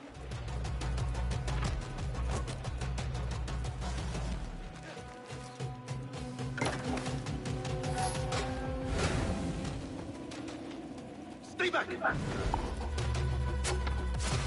What?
It is the ring of it's the only thing that they actually do. And all the young people think that you can get that. But guess what? No decency these days. Fighting for the rest of his life, right? Like he said himself, in 61, they say the average man lived 70. If I get 10 years, I'm gonna die early. You watch the mom game, you get a lot of commentary from Suge Knight, and I'm just telling you, you want to treat shit, people that makes shit. This is what you do before we get started. You know that eat subs, likes like that. Man, $20 out here right now. I got something for y'all. I'm actually jacking There, one of the Thahabin members. I should investigate. Who? Go, now. Hey, Another shard. Muscle. I've taken it. I could use some help. Standing by for orders. You catch that, shit eater!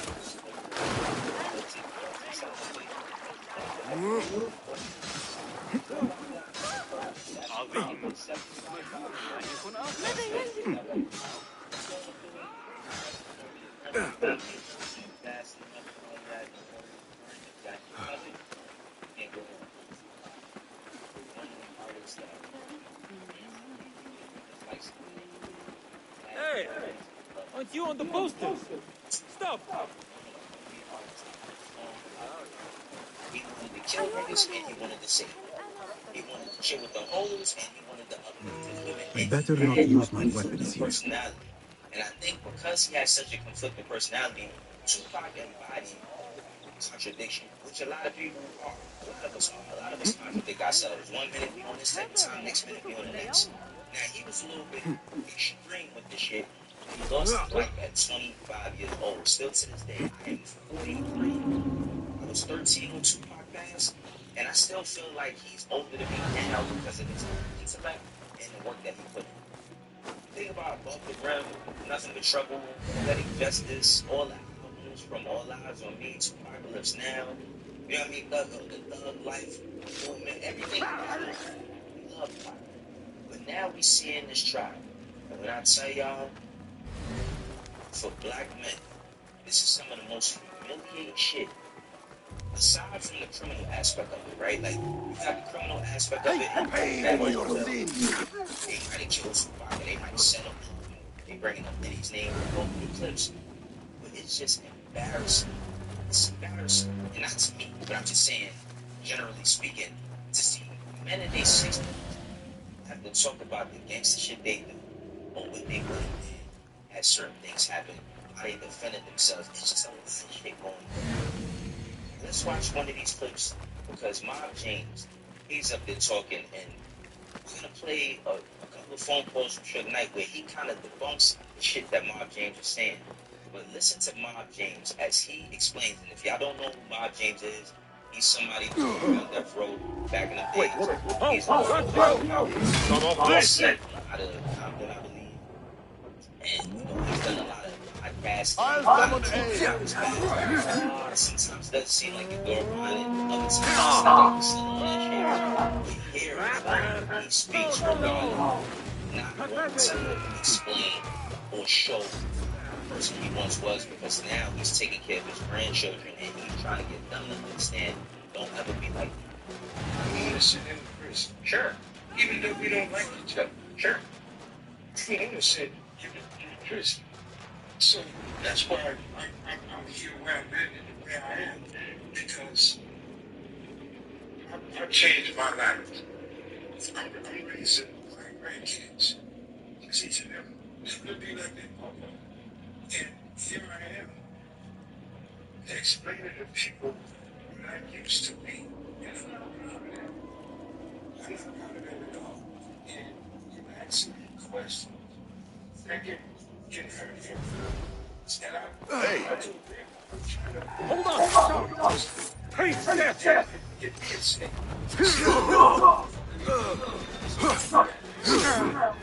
So, you see right here, they line up.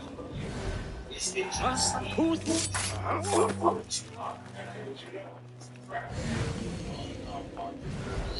all of the sentiment and shit that he said, bring the violins out. Trust me, bring the violins out. A lot of these men stood on the stuff being gangsters for so long. That's what they live by. I'm saying that men can't work, which we all should. All of us have done shit that we possibly not proud of. So there's some redemption. But they also made brands off of this thing. An impressive volume, written by Fazil Fahim. Could be his masterwork. Its title is Those Who Came Before Are Those Who Shall Return. This has to be it.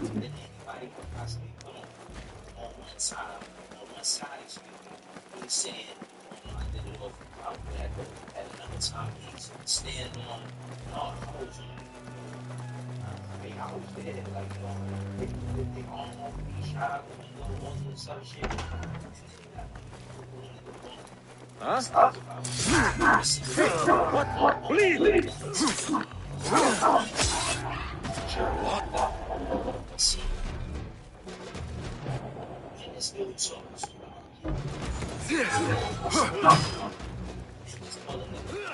I'll call for help.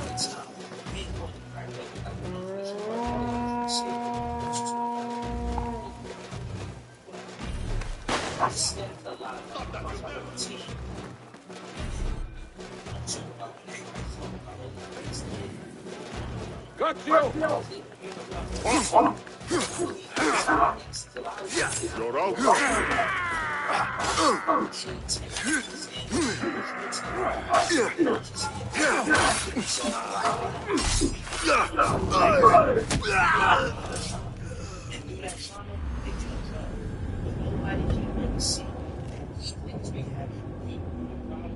Is anybody just fascinated about the gangster tales and stories? A lot of these niggas been burned out since day one. Don't think that just because you're young, and just because you're out here doing what you're doing now, that this won't be you or this won't be how you describe one day when you're. No,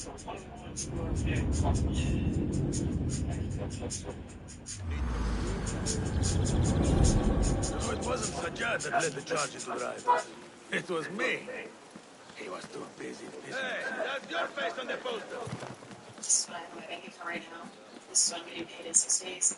This is what I need for rent. Best I stay hidden. It's not going to cost nothing about because rent isn't wait for other people to pay me. So first, total subscription is $640 almost. I can't wait. You get access to up to $500 facility. No interest. Think they'll be on time today? What? How late was Hey, it? Stand back. An hour? If it didn't happen so often, I wouldn't mind, but... I am excited. What? I better not use my weapon.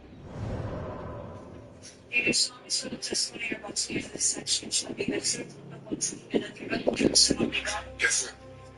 please your state and spell your first last name for the record. Reginald Wilbur Wright Jr. R-E-G-I-N-A-L-D. Wilbur is L-I-L. He is a boy. U-R-N. Wright is W-R-I-G-H-T. And I'm a junior. Were you familiar with a gang called the Southside Compton Crips? Yes, sir. How are you familiar with the Southside Compton Crips? Well, growing up, in Stephen Compton, we all played sports together. And heard of them when I was playing at Kelly Park, baseball, Little League baseball, at Compton Northern. And then my time in '85 as a jailer, and then worked in the streets of Compton as a police officer from 1989. Were you familiar with somebody by the name that went by the moniker KPD? Well, heard of him. I had no personal interactions with him at that point, especially in law enforcement. Heard of him, knew of him. I had no personal contact with KPD at that time. So he was somebody that was on your radar, even though you had never met him and only had personal relations with him. Heard of him. He was mainly known as at one point he was known as a crackhead. See, KPD, from my observation has been known as a clout chaser. And what's crazy about that is this: for you to be the age that you were and deciding to go on Vlad and write a book and all these other things, and talk about Tupac, who is one of the most beloved artists in all of history, not even just rap. Tupac has had an effect on niggas worldwide. Yet you want to sit here and talk about being responsible for his death publicly, but then when the fucking heat comes, you want to run and say, I didn't mean it. I didn't mean it. And that just goes to show you that it's not a generational thing. It's not just a generation. They got their bullshit with them too. Not a generation that was before us, because KBD, the same age as my mom's was 65 to 61. He's from that time. He's from that era. And because they didn't have the network, people were blaming them like the resources or the opportunities and all of that. And I'm not going to sit here and pretend as if it's easy to make it. Everybody has a choice. And a lot of these niggas make choices, and they don't care about the repercussions of those choices until it's too late. See, we got rappers and people going to jail, going to prison every single day. And they write their captions and they posting what they doing and all of that. And I'm understanding that, yeah, you're not getting out no time soon. No time soon. And speaking of niggas that ain't getting out no time soon, here we have Suge Knight. He had a conversation with TMZ. And this is some of the stuff that he said. Now,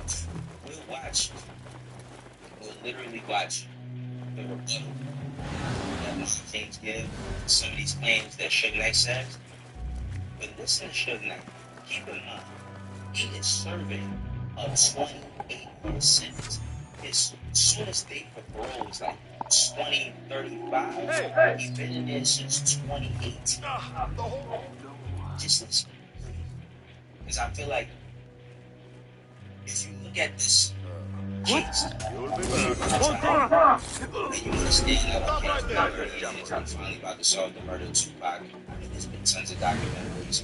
Nobody stopped talking about the shit that people that involved. You'll look and you'll say, I had a talk last night, and you were kind of grousing about people who were testifying and telling the story. Would you explain to our viewers, please?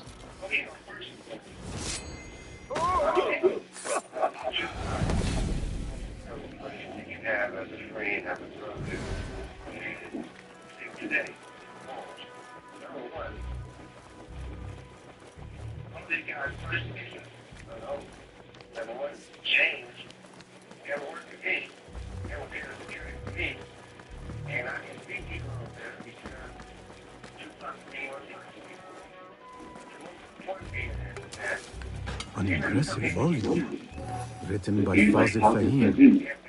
Could be his masterwork. Its title is Those Who Came Before Are Those Who Shall Return. This has to be it. I better not use my weapons here. Some things are worth protecting. You and my citizens. Learn more at internet website aikido.dev/10pm.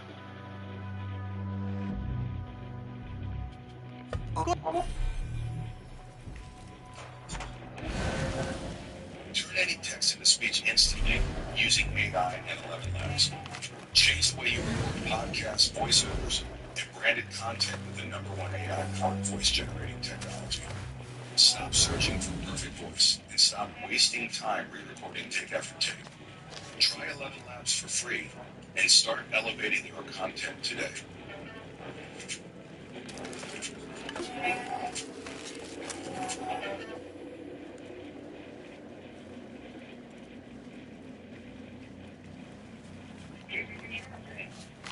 Hold on, that's what you're saying, that James McDonald, the guy who testified, said that he worked for Death Row Records, talked about what he saw that night. You're saying he did not view at all? Yeah, he must be the crew hanging out. He got it down there right there. He's a woman. He didn't look at me. He wasn't thinking about it. Looks clear. I can use my weapons again if needed.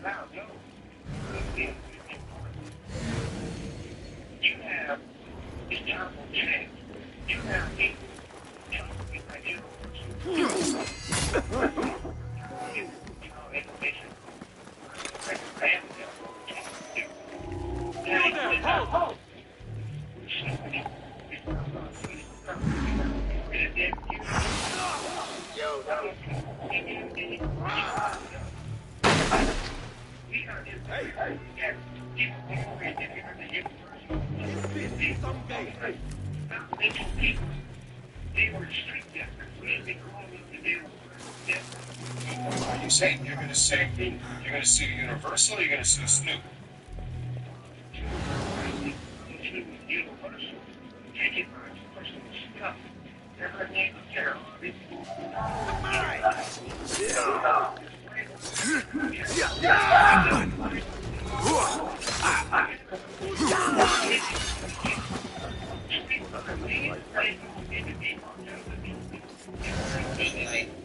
Cases. And I'm sure the cases, he said it himself, right? We should stop thinking about street justice and think about doing things the right way. But then he also said that Mom James and Keefe D, performance, I mean, we heard the tapes with Keefe D talking to police in interrogation room regarding Tupac's death. As far as Mom James, you heard what you said. I put him on his pockets. Now, this is weird. This shit get funny because at Mob James growing up, and I get it. I don't want nobody talking about they did something, but they hands on you. But listen to his reaction when the attorney asked him if Tupac ever knocked him out, because this was some alleged rumor. Let me ask you this. I'm not going to speak on it. Let me ask you something interesting.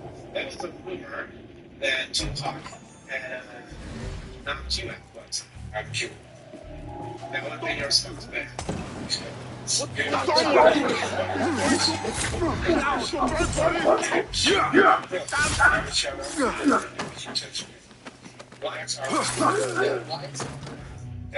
what I'm expecting. And so, is it fair to say that your reputation and your standing in that neighborhood would require you to do something if you're going to get tossed by somebody like you? You don't have to further start for you. You can't be there. That's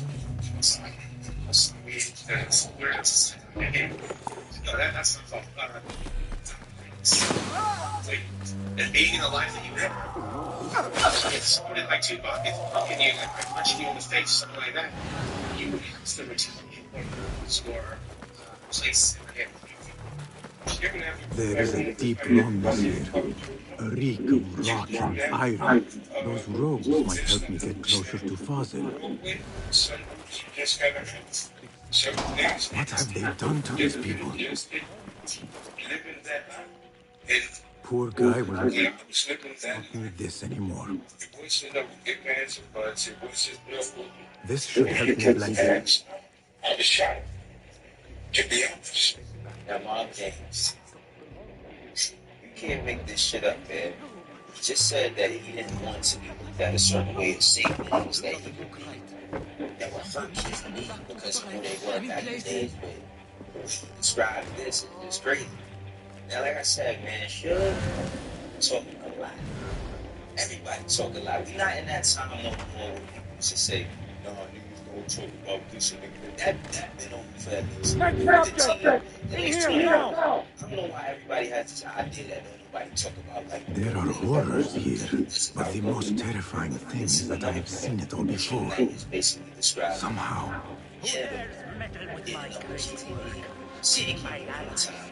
And basically time it looks like they have been locked up. Suge is locked up. And there's no statute of limitation when it comes to one of those jealous youths in Sharqiyya. These feelings were too subtle for mercenaries. No matter. Once I understand how the mechanism works, I will prove myself to Al-Bahamud. In here, Blackwood.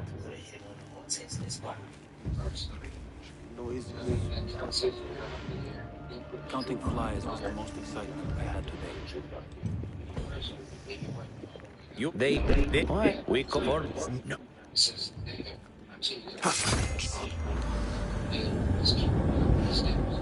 believed her.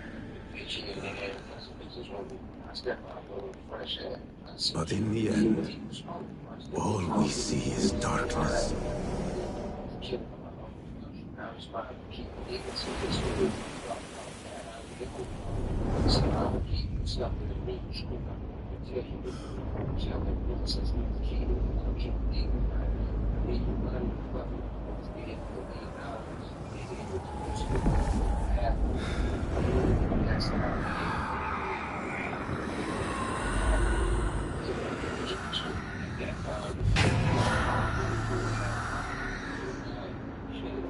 I need to get out of here.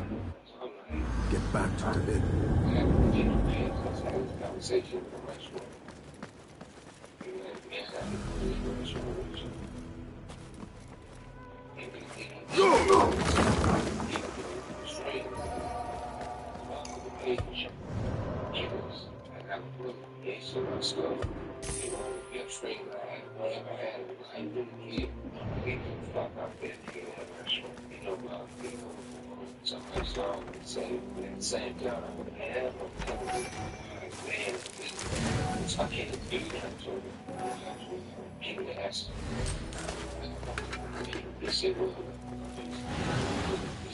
No question about it.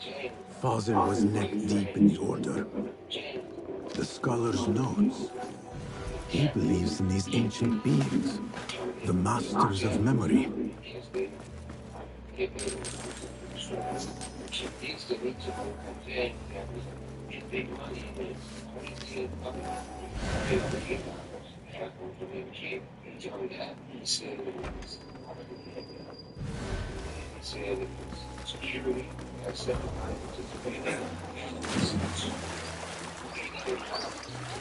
على الأرجح يقول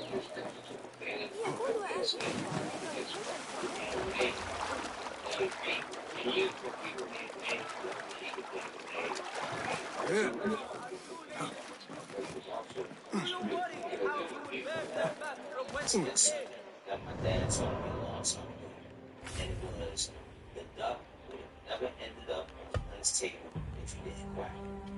GVP quacking too much. That's what's gotten him into this situation. He talked too much. He couldn't keep it to himself. He couldn't hold it down. Maybe he felt slighted. I'm saying everybody else was gone. Everybody else that was involved in the situation, as far as Southside Crips, that had the villain and taken somebody's life, they're gone. None of them can speak for themselves. But here is another video where you kind of get more context into this whole thing, Diddy's involvement, allegedly. I'm telling y'all, this shit could go bad, very, very bad. Connections that way yes, there is association with a part of it's the one of the codes because that's the of that energy. Sean Cole spotted substance when he came out to us. He was worried about vampire pills. He was worried about the members of that programs. And so He felt as if the Camarilla for the best piece of burden that ever strode the desert sand. The Khalifa approved. that's where it lives. This is base 44. This is the first level in distributing AI to the world. Which we believe that by creating smart programmers was unit. The only thing stopping me from making it out is the idea why not only was using endless so let's make it a project to grab full percentage to keep the net profit launch directly to base 44. Gives me super detailed structure. And here it is. Better keep a low profile. I require additional steel. Your enemies are our enemies.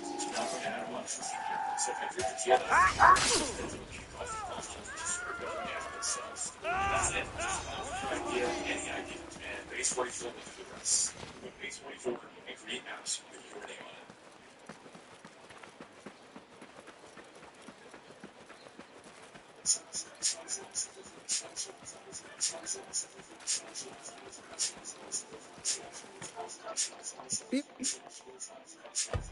Please have a look around. Only the finest craftsmanship. Yes, all right.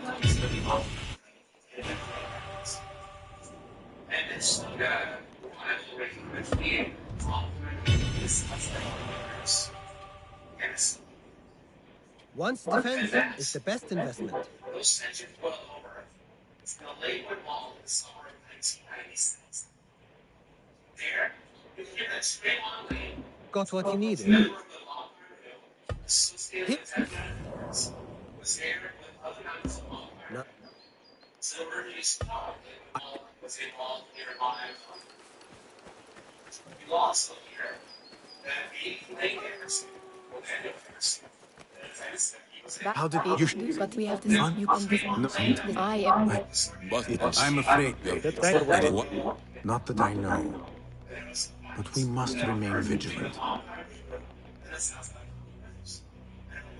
That shade is full of trade on legs. Now, what happens to that shade is an issue of questions. Not everybody agrees. But the act of disrespect is that shade of all that occurs. Further distance this needed product. So what you'll learn is that these two men, Trayvon Lee and Orlando Anderson, they encounter each other again. This time, I'll say. So that video is basically one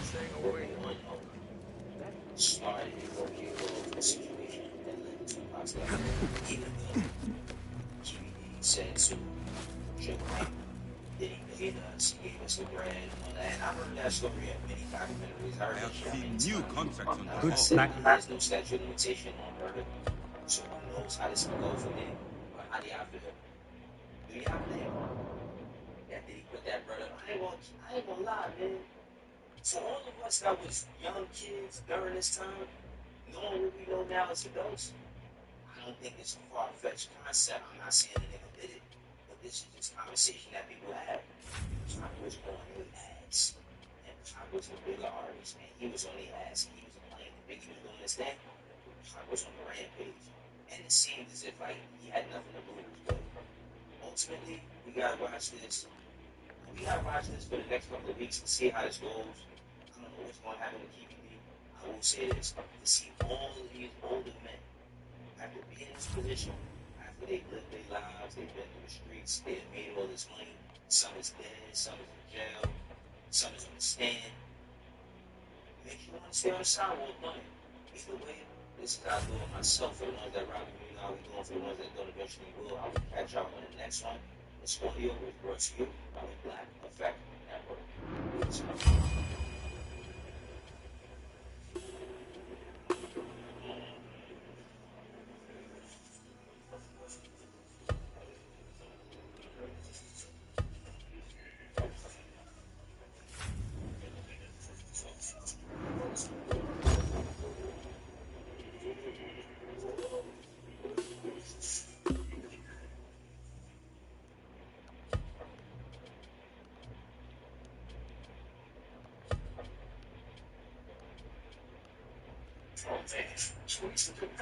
I need that. Excuse me, alcohol bridge. Please send me $50 to $250 whenever I need it. No interest or credit checks.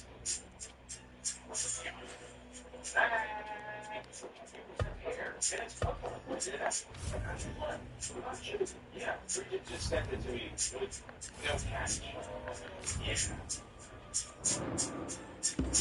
Is that it? Seen it?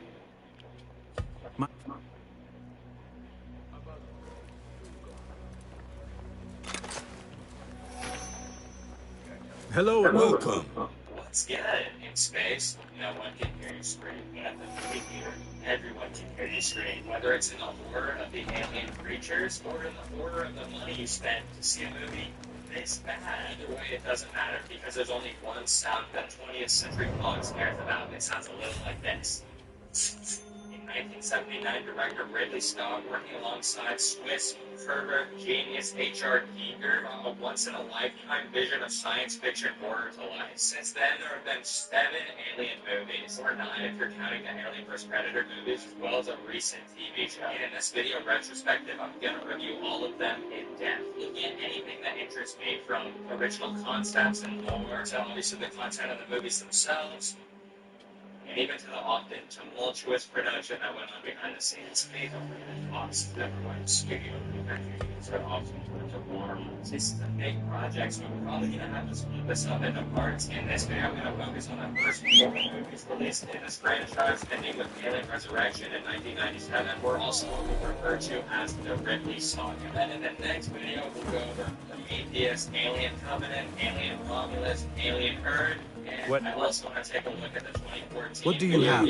Alien Isolation, because I mean, that's a pretty important piece. And then if you guys really want, maybe I'll do a bonus video going over the 2 Alien vs. Predator films. So if you can stand the sound of my voice, sit back, relax, have some popcorn, and maybe some mayonnaise. I'll make it feel like an extension of your arm. Adept level death.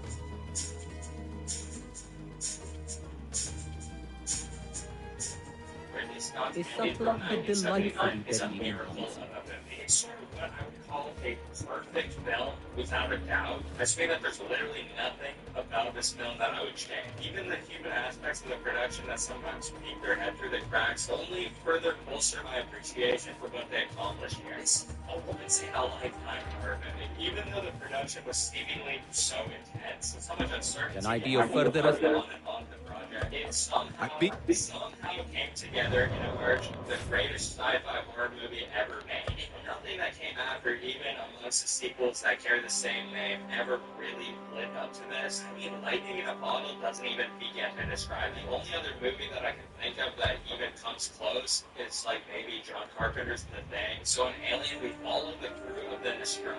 It's a commercial towing spaceship carrying mineral ore. Halfway through the return trip to Earth, the crew is awoken out of hypersleep to investigate an unknown transmission from what turns out to be a crashed alien spaceship on an exomoon called LB-426.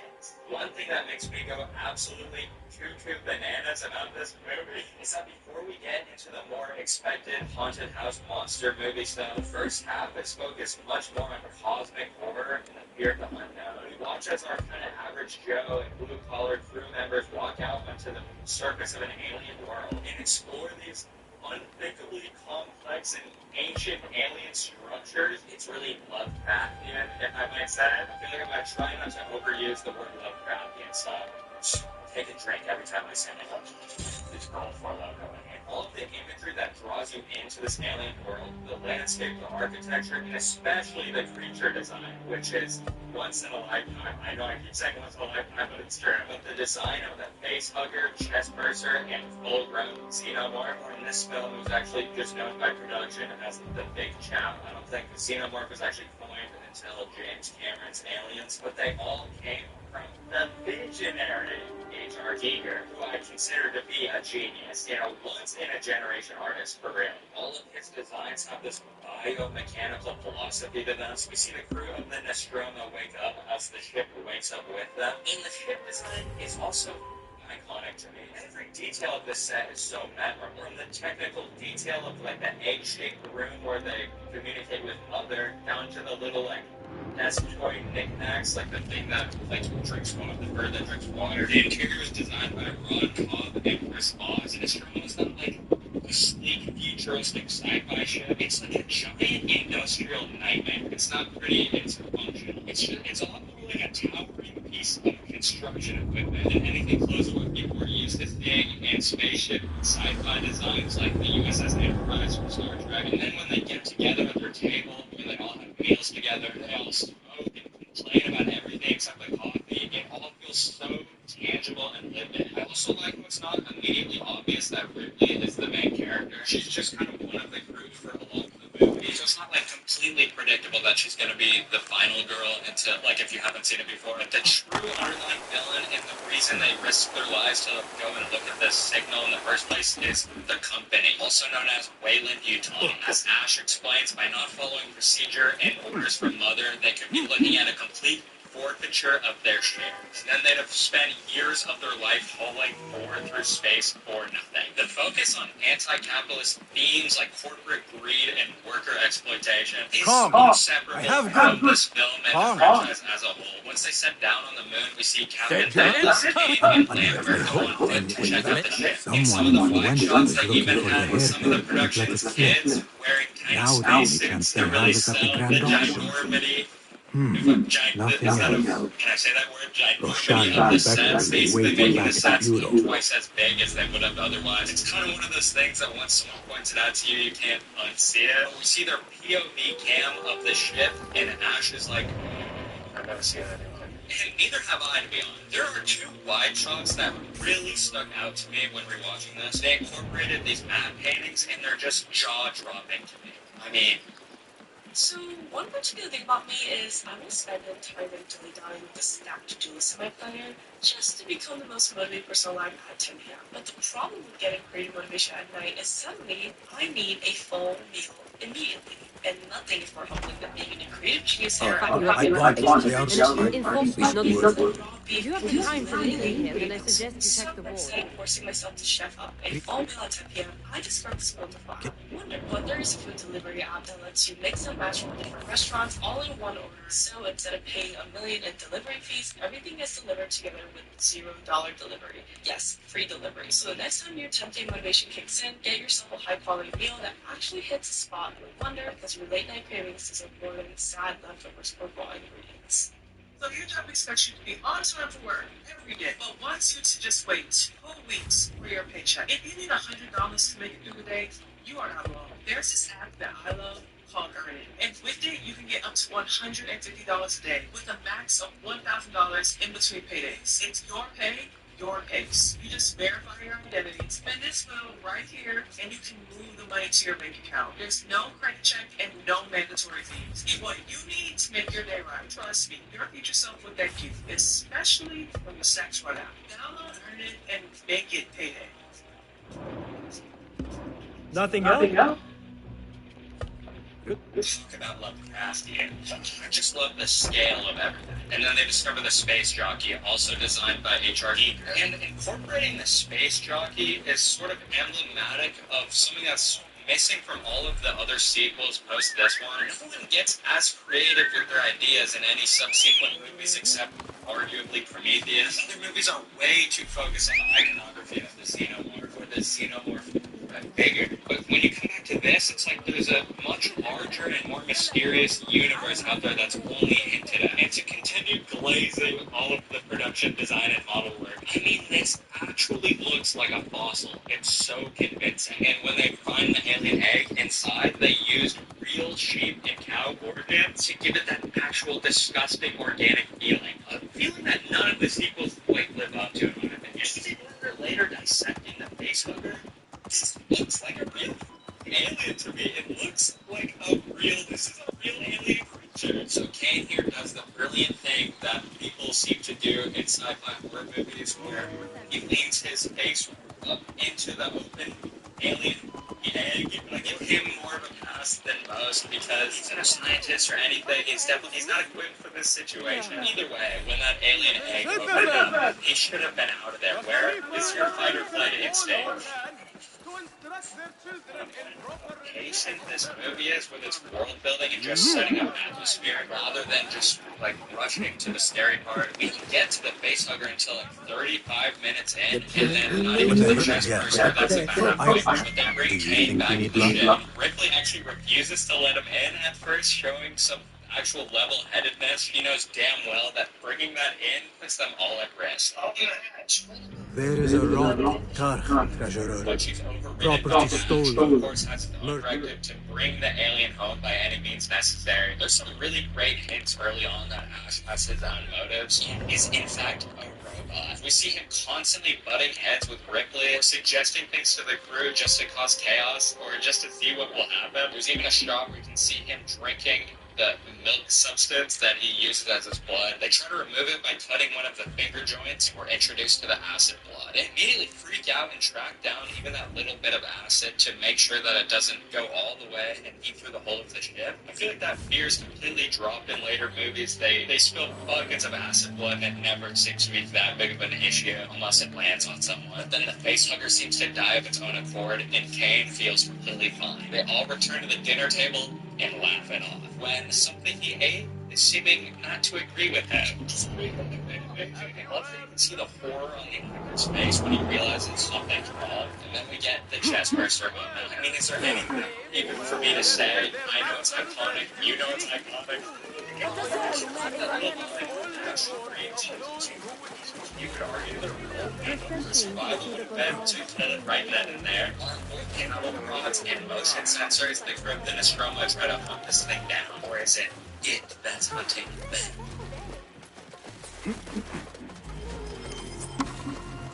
I like the tagline of the movie. When exploring the ship, we get, in my opinion, the most famous fake-out cat jump scare of all time. This is the OG fake-out cat jump scare. Also, the cat's name is Jones or Jonesy. Remember that, because I got that wrong at a bar trivia, and I'll never forget it. Brett then goes off on his own to find the cat, separating him from the others. He finds the snakeskin condom of the alien, implying that it's been growing. And here's where we get the reveal of the alien's third evolution, aka the Big Chick. This is the design. Should have known you would be here, Carl. Do you have any information about the Good and so memorable, it put an entire franchise on its back, consisting of over 9 movies and a TV show. And this was only a video game, and their designers still profiting off of this day. The suit was worn by Nigerian actor Balaji Godejo, who was perfect for the role because he was extremely tall and elegant. Attended Tai Chi classes to try to get this graceful, otherworldly movement down. He really brought this thing to life. This suit was worked on and built and rebuilt over months and months. Originally, HRD wanted a more translucent alien design, but due to budget and time constraints, he had to make certain compromises on the alien. But what we got is still basically unparalleled in sci-fi. The alien has a real human skull built into it. It's a transparent dome piece covering the brain area and hiding any expressive features like eyes. This is what gives it its otherworldly alien appearance, and I think the removal of the smooth dome in sequel movies is absolute bogus.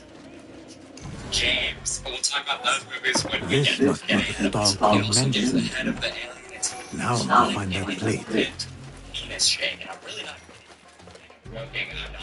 No, the alien has a giant dick for a head. That's the design. HRT style is extremely sexual. His nightmarish biochemical design really invokes genitalia or a lot of phallic shapes, which are central to the themes of his work and also to the themes of this movie. I think it's pretty clear that the film deals heavily in themes of sexual assault and violence and forced birth. I mean, this is a series of horror movies usually about a final girl running away from an alien with a giant dick for a head. For some reason, I found that a lot of people find that controversial to say, that you're just reading into it, bro, and it's just a movie about aliens in space. I think you're being purposefully obtuse here to say that. Screenwriter Dan O'Bannon clearly had these things in mind. He also said he didn't want to let the male audience off the hook from this fear and imagery, which is probably why he had the alien implant an embryo in a male host. And I'm sorry, I know that all of this is an extremely uncomfortable topic, but at its heart, Alien is a body horror concept, and to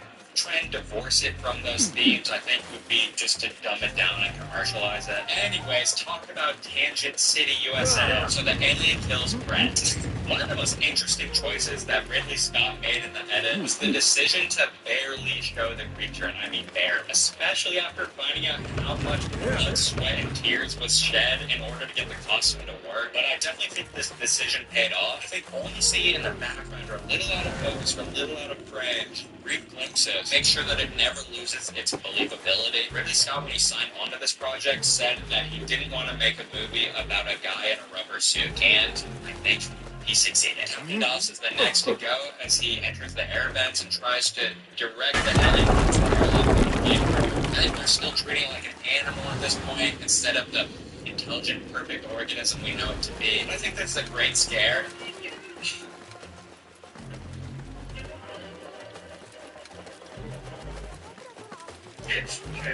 Ahlan, ahlan. Come upstairs and look at my wares, ya Sadiqi. Things you've never seen before in Baghdad. Exotic Chinese artifacts. Heroes. Nowhere else. Don't be shy. Come closer. Be amazed at my selection upstairs. Assalamu alaikum. You mentioned Chinese artifacts. Yes, friend. Welcome, welcome. You will surely find something of interest here.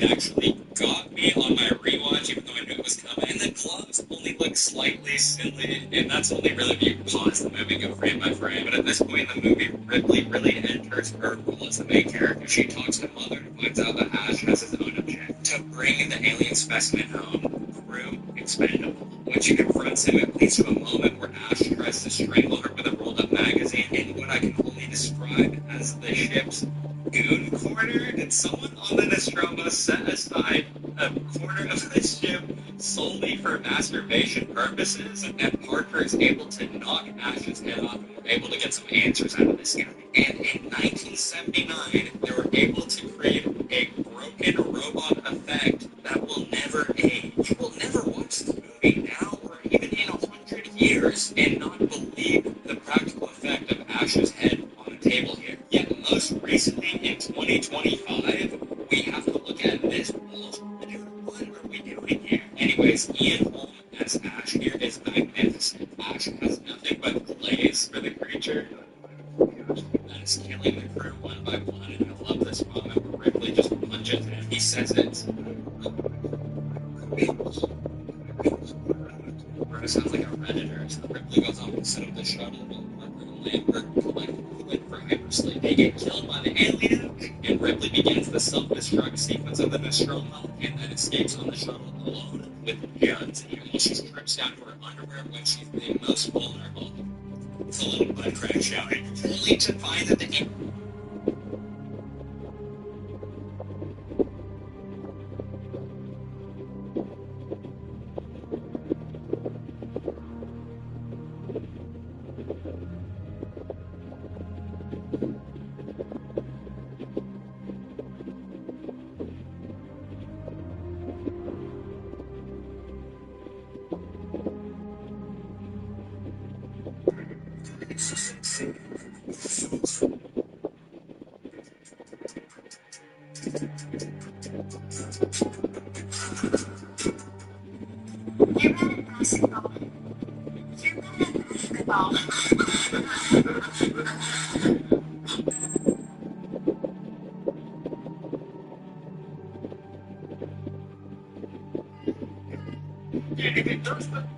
you said it.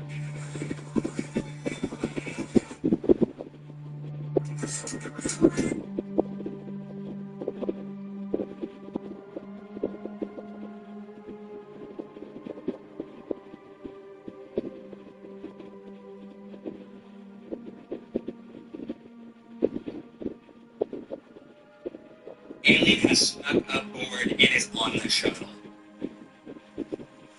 This is a great moment. I know there are different ideas on why the alien is sort of docile here, but I do like to think of it as being such a pet. It has the intelligence to just sort of know not to kill Ripley right away here, because it knows that will potentially maroon itself in space forever, but instead decides to just let her go wherever she's going and to just tag along to wherever that is. So she has to blow it out of the airlock and then blow it off again when it tries to curl up into the engine. And with that, Ripley signing off. This movie is a 10 out of 10, and you cannot convince me otherwise. It is so well realized, and the horror is so effective. There's so many great scenes where the characters are just exploring this nightmarish ship, or just accompanied by nothing but minimal sound design, and the tension just builds up your spine until you can't take it anymore. That, or if you look at your phone at the time, probably just the most boring movie ever made.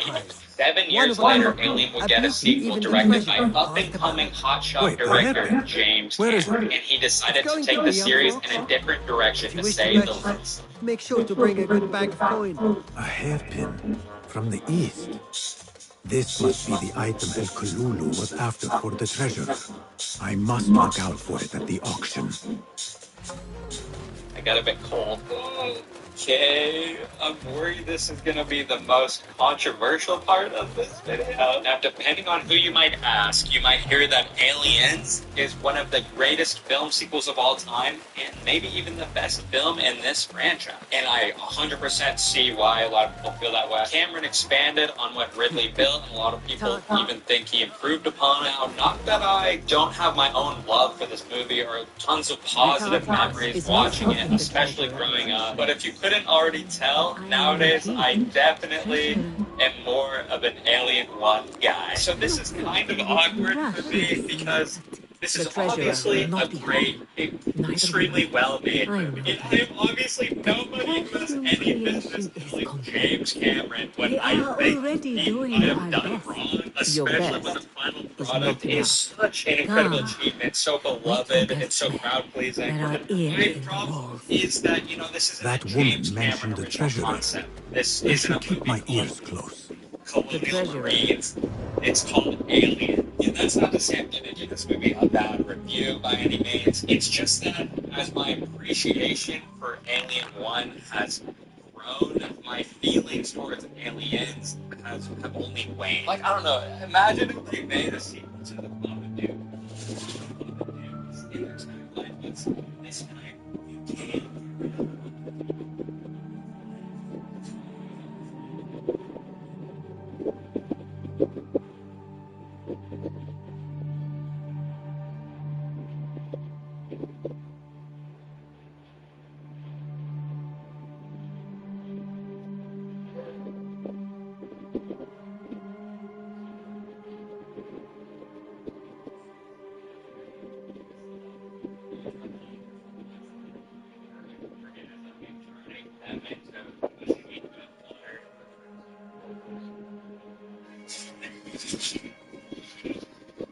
Vision kind of simplifies and streamlines the xenomorph in order to animals. This is the kind of science fiction where gun-toting Marines walk around an alien moon in tank tops and shred through groups of the perfect organism with bullets while shouting and get some. That's not to say that this is all bad per se. I'm just trying to paint a picture of the differences here in town. They cocoon people and they act in accordance with an egg-laying queen. Basically, Cameron, I feel, turned them into ants. And I just find it's a film that has more in common with Starship Troopers than Alien. You killed me! Why did you get me? Cameron even took off one of the most striking aspects of the design, the transparent dome, and gave them this sort of ridged shell-like head, again, making them more like bugs. Whether he liked the simplified design better, or if it was just out of necessity to have, more simpler costumes that were easier to move around and everything. Ironically, it looks cheaper. H.R. Giger is not brought back to work on this movie, and I think it completely shows. I definitely would have loved to see what he could come up with for the Alien Queen design. Cameron did it himself. I don't think the design that he did for the Queen is bad at all. I actually think it's really good. I just do think it's very expected, though. It's just always been more evocative of a dinosaur or something than an alien to me. So this movie begins only moments after the original film from Ripley's point of view. She finds out she's been in stasis for 57 years and was only picked up by a deep space salvage vessel as a stroke of luck. And being debriefed by her company, Weyland-Yutani, she realizes she doesn't recognize the world or her place in it anymore, especially after learning that her daughter that she left behind on Earth not only grew up, but passed away in her absence. Or not! Because depending on the cut you're watching, more than likely you're watching the basic theatrical cut unless you went out of your way to seek out the other version. This scene has been entirely cut from the movie, and Ripley's arc kind of just kneecapped as a result. Due to money-hungry executives at Fox who wanted extensive cuts to the runtime so that they could play the movie more times in a single day, James Cameron had to cut this from the film. Pretty ironic considering the actual content of the movie. I don't know which species is worse.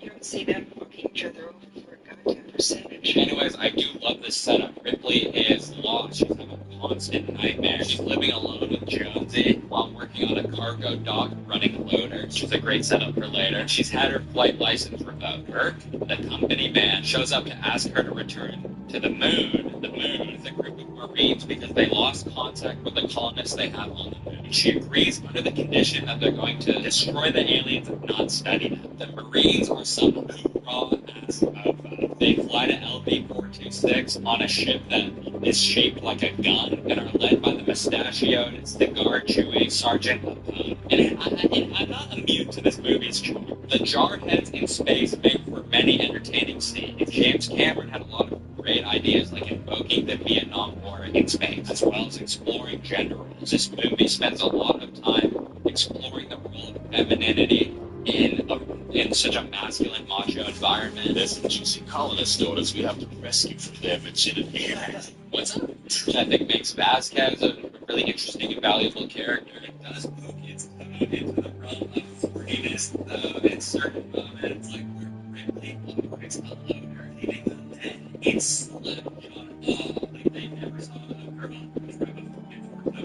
But I think this is a really well-written movie. It's not surprising to get all this agreement to sign on to this, when she was unsure about sequels. You're not terrible, but it's the line of everything too much. And something that stuck out to me is where all the environments were so memorable, so iconic in the first film. Here, everything feels just a lot more like your standard sci-fi fare. Another great addition to this film is the character of Bishop. I love that Cameron turned the evil robot thing on its head and gave it to us sort of in reverse.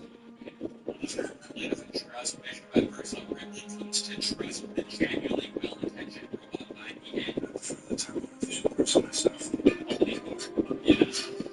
Anyway, they land down on the moon, and there's a giant atmosphere processor because the colonists were terraforming, which gives Cameron an excuse to forego any space news on any of the characters. And visually, a lot of this movie visually is very reminiscent of the Terminator. And when they come across the colony, it just made me laugh. Like having a muddy street with a neon sign that says bar, it just shows how different it really Scott's priorities were when it comes to the kind of science fiction story that they're telling. Like when they land on LV-426 and Alien, it's almost like he was trying to invoke NASA footage. And now I do love moving into really great acting from Sigourney, where they discover the facehuggers in two. It's such a strong core, a shiver. This movie actually got Sigourney Weaver an Oscar nomination for playing Ripley, which I think is really deserved. It makes me really happy. I think she is best out of the four movies in this film. But then they hear something before they even see what it is. The soldiers just start dumping. What are they, ice agents? Almost through this innocent little child into the smithy. And here we get news who becomes Ripley's surrogate daughter. Because it was clearly written that Ripley had a daughter who died. Okay, that's such a crucial piece of the puzzle. I can't believe they did that. But I'm going to say something that's probably pretty controversial, but I have to speak my truth. I do not like Newt. Sorry, I just think the character of Newt really cheapens the stakes of the alien threat throughout the entire rest of the movie. I'm sorry. Newt survived for 17 days. Really, dude? Really?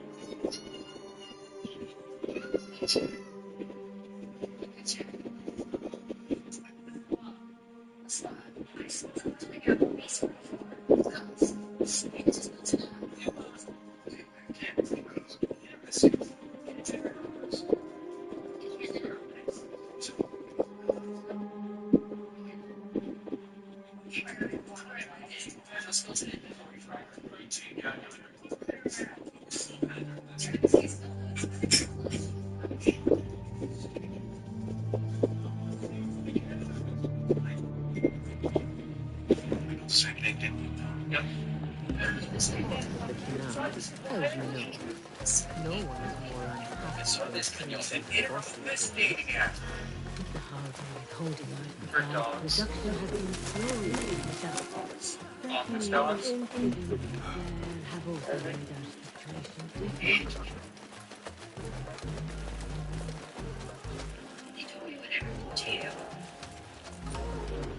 To your son. Is it true? Feeling my way through the dark.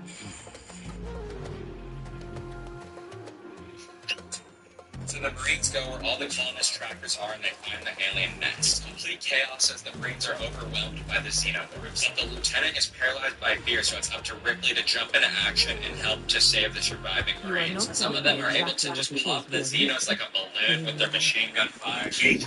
My lady, the blood is essential in the set. It is what makes our perfume special. We must have it. I will talk to the highness. Oh, and it's able to just crunch one of the xenomorphs under the tires of the car. This is where it really starts to seem like the This perfect perfume organism is becoming on the tax collector's. They call the shuttle to come pick them up, but unfortunately, a Xeno has made it onto that ship as well. Hold on a second, something. Just get up here. I'm in reinforcement. In the words of Ripley, did I accuse just drop sharply miles away? I haven't mentioned it yet, but Bill Paxton is also amazing in this film. I worry people will say that I have the same accent as the scary player. Game over, man. Game over. They are now stuck on the moon with no way to get back to the ship in orbit. It's really funny how little contingency they had if things were to go wrong at the colony. Why did every single soul aboard the ship land with them down on the moon? They couldn't have left one guy on the ship in orbit just in case they wanted to send another shuttle. But then we find out that Burke, the company man, is the villain behind it all. He knew about the alien ship and even purposely sent the colonists out there to check it out, leading to this whole disaster. And in order to try to bring a specimen home, he lets two facehuggers out in the room where Newt and Ripley are sleeping, which leads to one of the best scenes in the movie. Bishop goes to send a shuttle remotely, and the rest of our crew have a last stand of sorts as the xenomorphs come for them. This is a lot of great buildup of tension. It just feels a little anticlimactic when the xenomorphs are so easily killed by just machine gun fire. The slimy Burke is then killed off screen, which is really lame in my opinion. Newt is then separated. We get this absolutely chilling shot of the xenomorph rising up behind her. Then she's obviously killed and torn apart. Just kidding, the xenomorph takes her hostage and takes her to the nest alive so that Ripley can save her in the nick of time. I'm sorry, but the fact that they take them alive to infect them is just, it's so convenient and like movie-like. I know it's a movie, but you get what I'm saying. Ripley then goes to save her and faces off with the Queen. I also like how gross the egg dispensing butt thing is. Ripley burns all the eggs and escapes only to discover that the Queen has hitched a ride onto their shuttle, just sort of like in the first one. We get the absolutely iconic get away from her, you bitch! So good. Performed so well by Sigourney Weaver. It always makes me smile. They then have a pretty clumsy fight, and then Ripley has to blow this one under the airlock as well. Afterwards, we get a pretty happy ending where Ripley, Newt, and Hicks all survive and lay down for the return trip to her, and they live happily ever after. Oh, wait, no, actually, sorry, I forgot. Somehow there's still an alien on board, which leads them to crash land on a prison planet, where Hicks gets skewered, Newt drowns to death, and the next time Ripley wakes up, she finds that she is once again the sole survivor. This woman could be from the Khalifa's inner circle. Assalamu alaikum, ya Sayyidati. Wa alaykum assalam. It is not It blood That isn't actually this movie's fault, so yeah, I know I was hard on this film. I would still give it an 8 out of 10. And also by comparison of what comes next, it made me look back a lot more fondly on what James Cameron was able to do here. 6 years later, we got to see the darkest chapter of Ripley's alien journey.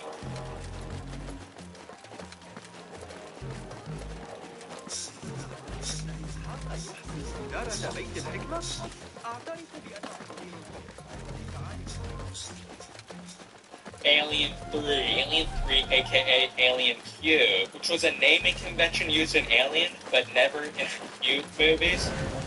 What the hell? It was David Fincher's debut feature film and released in 1992. The production for this movie was infamous. Sigourney Weaver said it was a significant lesson on how not to make a movie. And David Fincher has said about Alien 3 that nobody hated it more than me. This was pretty much due to studio meddling. Even though they brought David Fincher onto the project, apparently they fought him at every turn and constantly worked to undermine it. The actual story for this film had at least 5 completely different scripts at different points in time, all by different writers with different ideas. Even during filming, extensive rewrites were being done, leading to two completely different origins for the xenomorph in this film. One where it emerges from a dead ox, which they sort of walked back and refilmed to have it chest burst from a dog, a Rottweiler instead. So adding up the incoherence of the mishmashed scripts and rewrites, along with David Fincher being, infamously a perfectionist, and of course the constant studio interference, he eventually had enough, said F it, and walked off the project completely during post-production. He refused to return to do a director's cut, so they put together an assembly cut, which adds around 30 extra minutes and also uses the ox chest burster scene as the introduction to the xenomorph, which I think the ox shot is one of the more convincing shots that was ever done for this film. I think this cut is looked at much more favorably in the community than the theatrical cut. For my video, we're going to be looking at the theatrical cut. Just for continuity, we're looking at the theatrical cut for all of the films. Also, the theatrical one is just the one that any average person is much more likely to have seen. Also wanted to make a little note that they also didn't seem to really involve H.R. Giger in this film either. He came up with a design for this new alien and even made a massive sculpture of it in his studio, but apparently no one from the production even bothered to go out to Switzerland to take a look at it. I mean, what Fox did to him is pretty disrespectful if you're asking me. You gotta feel it for him. Alien 3 begins with a pod crash landing on this mysterious prison planet, and one of the first things we see is Newt's dead, screaming face. What's up, man? You got some of my favorite dishes from 5 different restaurants? I ordered all of these using the Wonder app. It's a food delivery app, except that you can combine multiple different restaurants into one order. I got the zesty chicken rice bowl from the store Yasa's. I'm not gonna lie, I'm eating a little bit healthy right now, but they got barbecue, they got a whole bunch of different Wonder restaurants to get from. Oh yeah, it's the treasure is likely a foreigner from the east. The auction should be starting soon. Check the Wonder wrap out. Don't stop here, move along.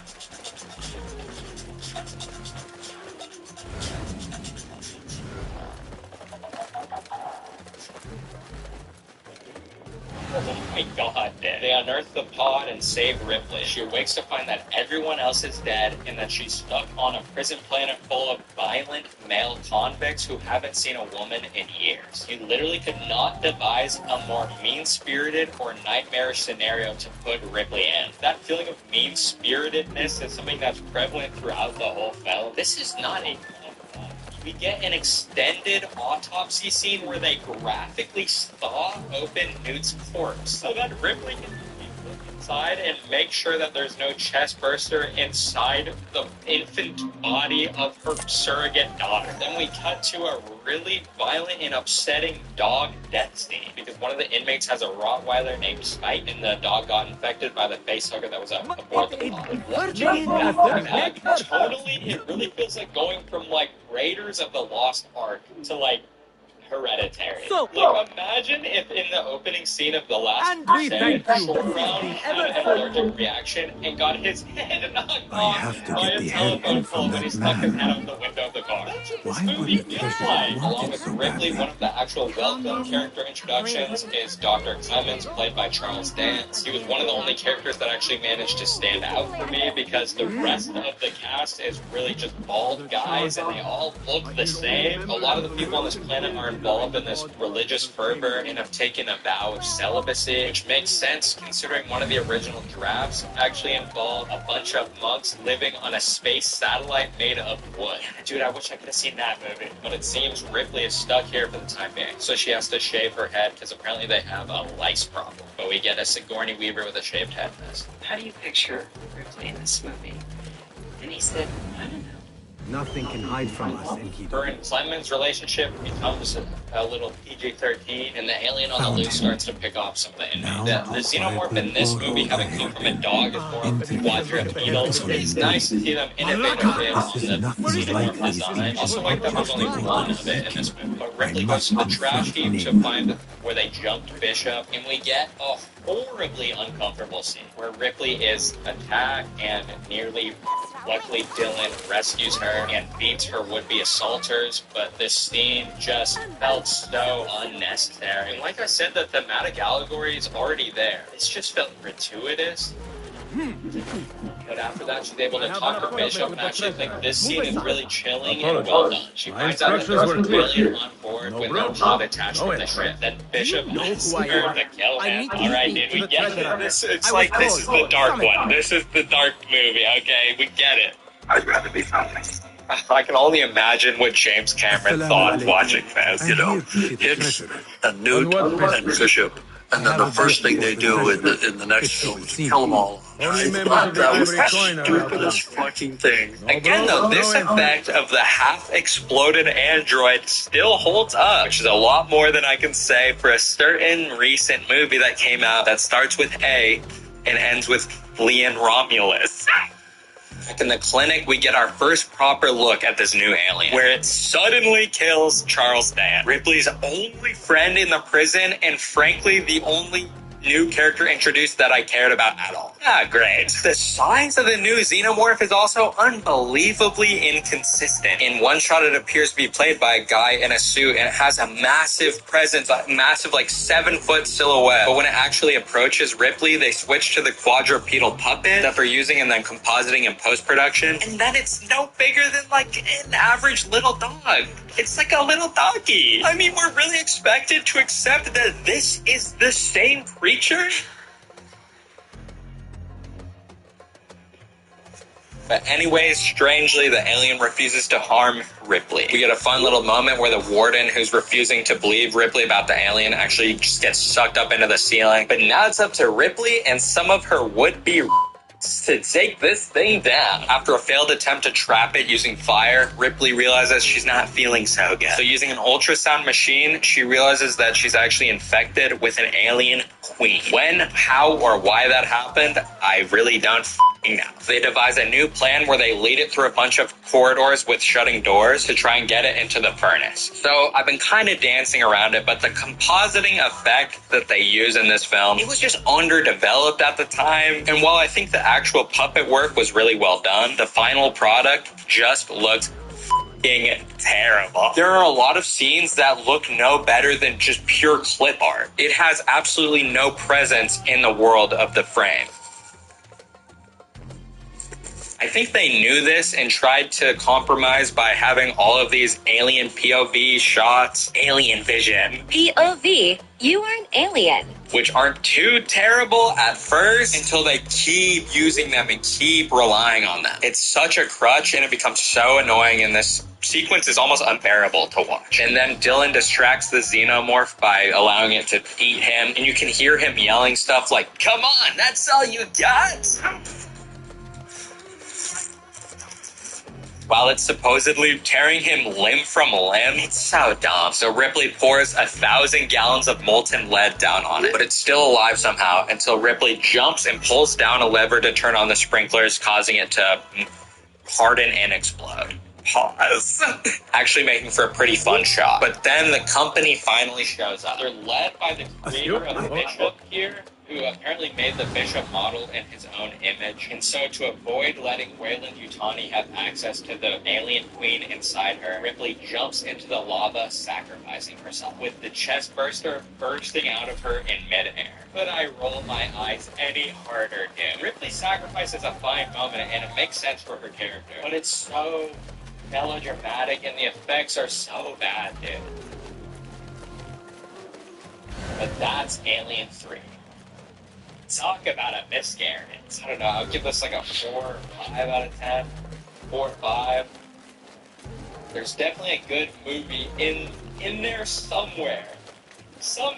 But this is a pretty miserable watch. Now, I said that Alien 3 actually made me realize I was being too harsh on Aliens. But what if I told you that the next movie made me look back and wonder if I was being too hard on Alien 3? With respect, that does not entitle you to 3 bags of saffron, 2 of vanilla, and a bottle of honey without a single coin. Impossible! Bah, this is a waste of my time. Hello, spices for you? No, only y'all need to know about Vernon. Vernon, you can access up to Whatever. $150 a day. We are How? saving. With a max of $1,000 to pay. You can choose how much to cash out any day that you need to, and without any mandatory fee. It's literally just something to give you more control over when you actually get No brooch, no entry.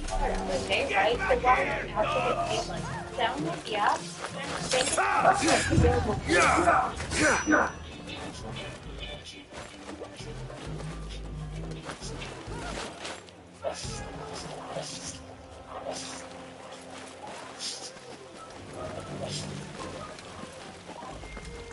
An exclusive union for the merchants of high society.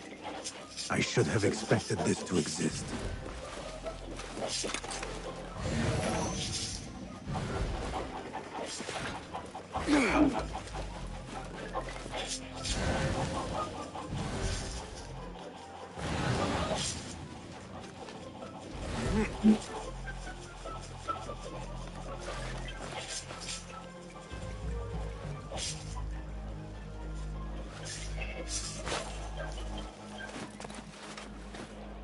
Lay down, survive. In 1979, when an alien was loose on a ship, Raymond Newton followed one woman who could make a difference. And then nobody saw it coming. 2 times. Now, the one woman who made a difference 3 times before is about to make a difference again, except this time, it's different. Alien Resurrection. Here we go again. Okay, not to be extra, but Alien Resurrection might be the worst movie I've ever seen in my life. Released in 1997, directed by French Pierre Jeunet, and written by one Joss Whedon. This must be This the was the Ivory Coin's final brooch. movie of what we're calling Shiny. the Ripley I saga. have both Right from trinkets. the jump, this movie feels off. We God, open on you a have ship, to let me slowly in now. moving through space. However, instead of the other movies where we want to settle the audience with a bit of atmosphere and silence up front, there's just a loud and annoying soundtrack blare. So if you recall, Ripley actually died at the end of the 3rd movie. If you remember that, you're already doing better than the executives at Fox. So if she already died, how do they bring Sigourney Weaver back? 200 years after her original death, scientists use her DNA to recreate her in a tube, like in Weird Science or something.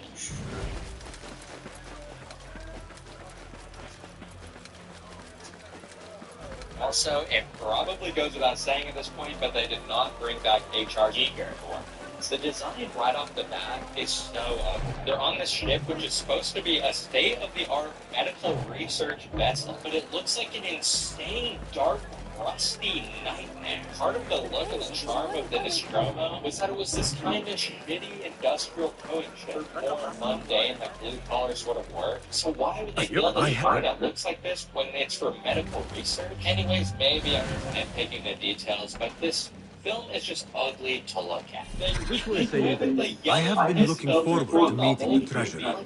It is an honor. So what they did was splice Ripley's DNA with some alien DNA so that she would record the queen alien inside of her into a different moon, as far as I understand. Then they have this mercenary group bring them hijacked cryopods so that they'd have human test subjects to study the xenomorphs. A couple of the characters in this mercenary group are played by Winona Ryder and Ron Perlman, and they're led by this guy who sounds like he came out of the womb smoking cigarettes.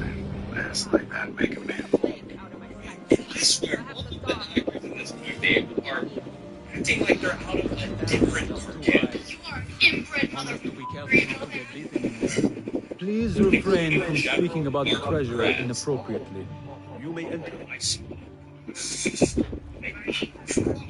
I also cannot overemphasize that there are no likable characters in this film. The bad guys are like obnoxious caricatures. Just in case you didn't know, they're supposed to be bad. And even when it comes to like the mercenaries, there's just so much of that epic, misogynistic, Joss Whedon humor.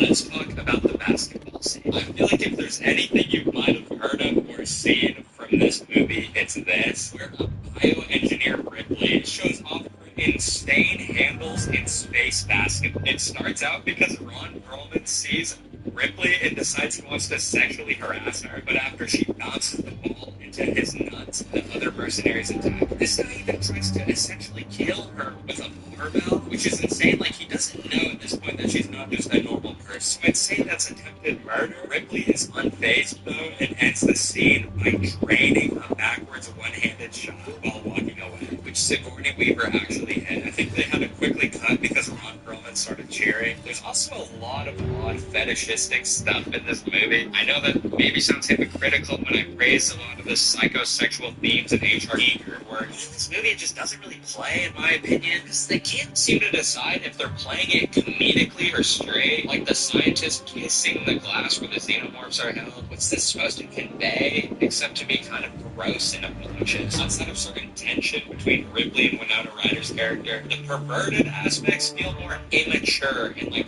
B-movie gross out in comparison to what the master freak was trying to convey with his work. We find out that Winona Ryder has her own personal mission to try and kill Ripley. This leads to tensions breaking down between the mercenaries and the soldiers. And what follows is the schlockiest, dumbest shootout I've ever seen in a movie. It starts out with Christie banging out these hidden forearm guns, which he somehow got past the metal detectors that we saw him go through earlier in the film. I don't know who thought the fourth and final Alien movie should be a corny B movie with Matrix-style action sequences, and that's what we got. To escape their confinement, the xenomorphs killed one of their own so that the acid blood will melt through the floor. So you're telling me that the medical research facility, consisting of scientists who knew how to recreate an alien queen through DNA collected from 200 years ago, put no contingency in place for the acid blood of the creatures they were creating? Alright, dude. Then when trying to escape, the general gets attacked by a xeno, and we watch as he reaches back and just pulls out a piece of his brain so that he can look at it. What the f*** am I watching, dude? Is this supposed to be funny? I don't know if it's supposed to be funny or not. What is this? And Ripley says this. Joss Whedon, stop it. Put the pen down, dude. I'm begging. I love how even this guy looks at her like, why did you say that? Also, amongst the survivors is Raymond Cruz, a.k.a. Tuco Salamanca. It was nice to see him in something besides Breaking Bad, and he also still has that Tuco Salamanca charisma. I heard only a few, just a few I got out in 10. Never thought there was see one. One of the only scenes I actually liked in this is when Ripley discovers a room where all the failed Ripley clones are, and there's some great body horror on display. There's this terrifying amalgamation on the bed that's just begging her for death. It's good stuff. So Ripley burns them all to a crisp with her flamethrower, and Ron Perlman goes, Joss Whedon, I'm begging you to put the pen down and never pick it back up. Please. They find one of the civilians that had a chest burster put in him, and they try to explain to him that he has an alien inside of him. Inside me. Inside me. Inside me. What's inside me? What's inside me? Stop the process. What's inside me? What's inside me? Reason. What's inside me?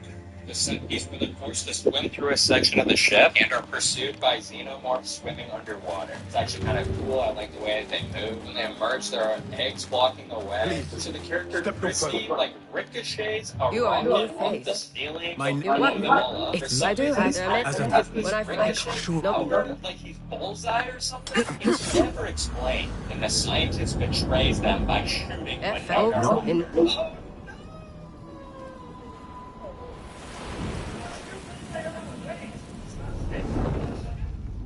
Ron Perlman flips upside down on the ladder to shoot the xenomorphs with 2 pistols as they dodge the bullets like they're in the Matrix. Look, honestly, this is pretty cool for something written by an 8-year-old. But they did a really good job. Oh, wait, hold up. How old was Joss Whedon when he wrote this? Gosh, unfortunately, the Ricochet Man is forced to sacrifice himself. But they're saved at the last minute by Winona Ryder, who's revealed to be an android. We should have known. No human being is that human. Wow. You did not cook with that line, Joss Whedon. Okay, that shit was ass. Alright, so Ripley gets taken by the Xenos. You see this movie's contribution to the world of Alien, the new world. It's like an alien-human hybrid. It immediately knocks the face off the queen that just birthed it. Seems to view Ripley as its true mother. Should Also, return there's to the this bureau. scientist guy narrating the whole thing in extreme melodramatic fashion, just in case anybody got a little bit confused about what was happening. Is Ripley's internal, a human reproductive system.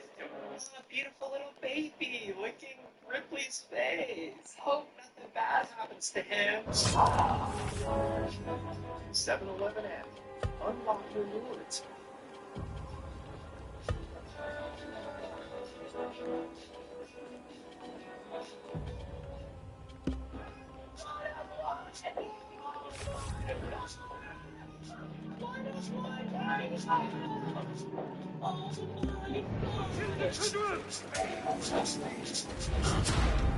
Sure.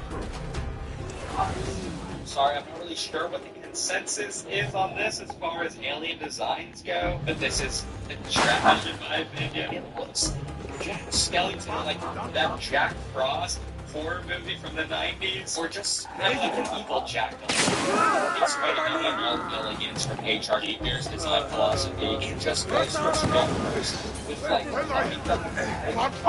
escape on her ship. Of course, the newborn is a woman, so Ripley throws her acid blood on the window, and then the newborn gets slowly and torturously sucked out of the inside hole as it flashes out in screams. Poor thing, and to stop the military vessel from crash landing on Earth and releasing the Xenos, they scream so that when it crashes, everything aboard will be fake. So the size of the explosion genuinely encouraged how definitely was to survive. So instead, they cause an explosion that's at least 5 times bigger than the meteor impact that killed the dinosaurs.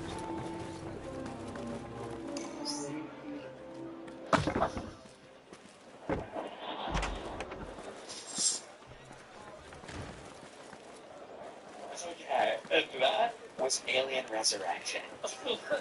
Sir, this movie has its fans. Personally, though, almost nothing in this movie worked for me. And like I said, it even made me look back at Alien 3 with fondness in comparison to this. Getting a 2 out of 10 from me. That's the end of part 1 of the Alien series retrospective. We truly looked at the highest highs and the lowest lows. Please join me next time when we'll look at Prometheus, Alien Covenant, Alien Romulus, Alien Earth, and Alien Isolation. I want to give a massive shout out to my patron. I love you guys so much. If you want to support me, it's in the description. That's all I got for now. So bye bye. And sweet dreams. What's it fucking side, man?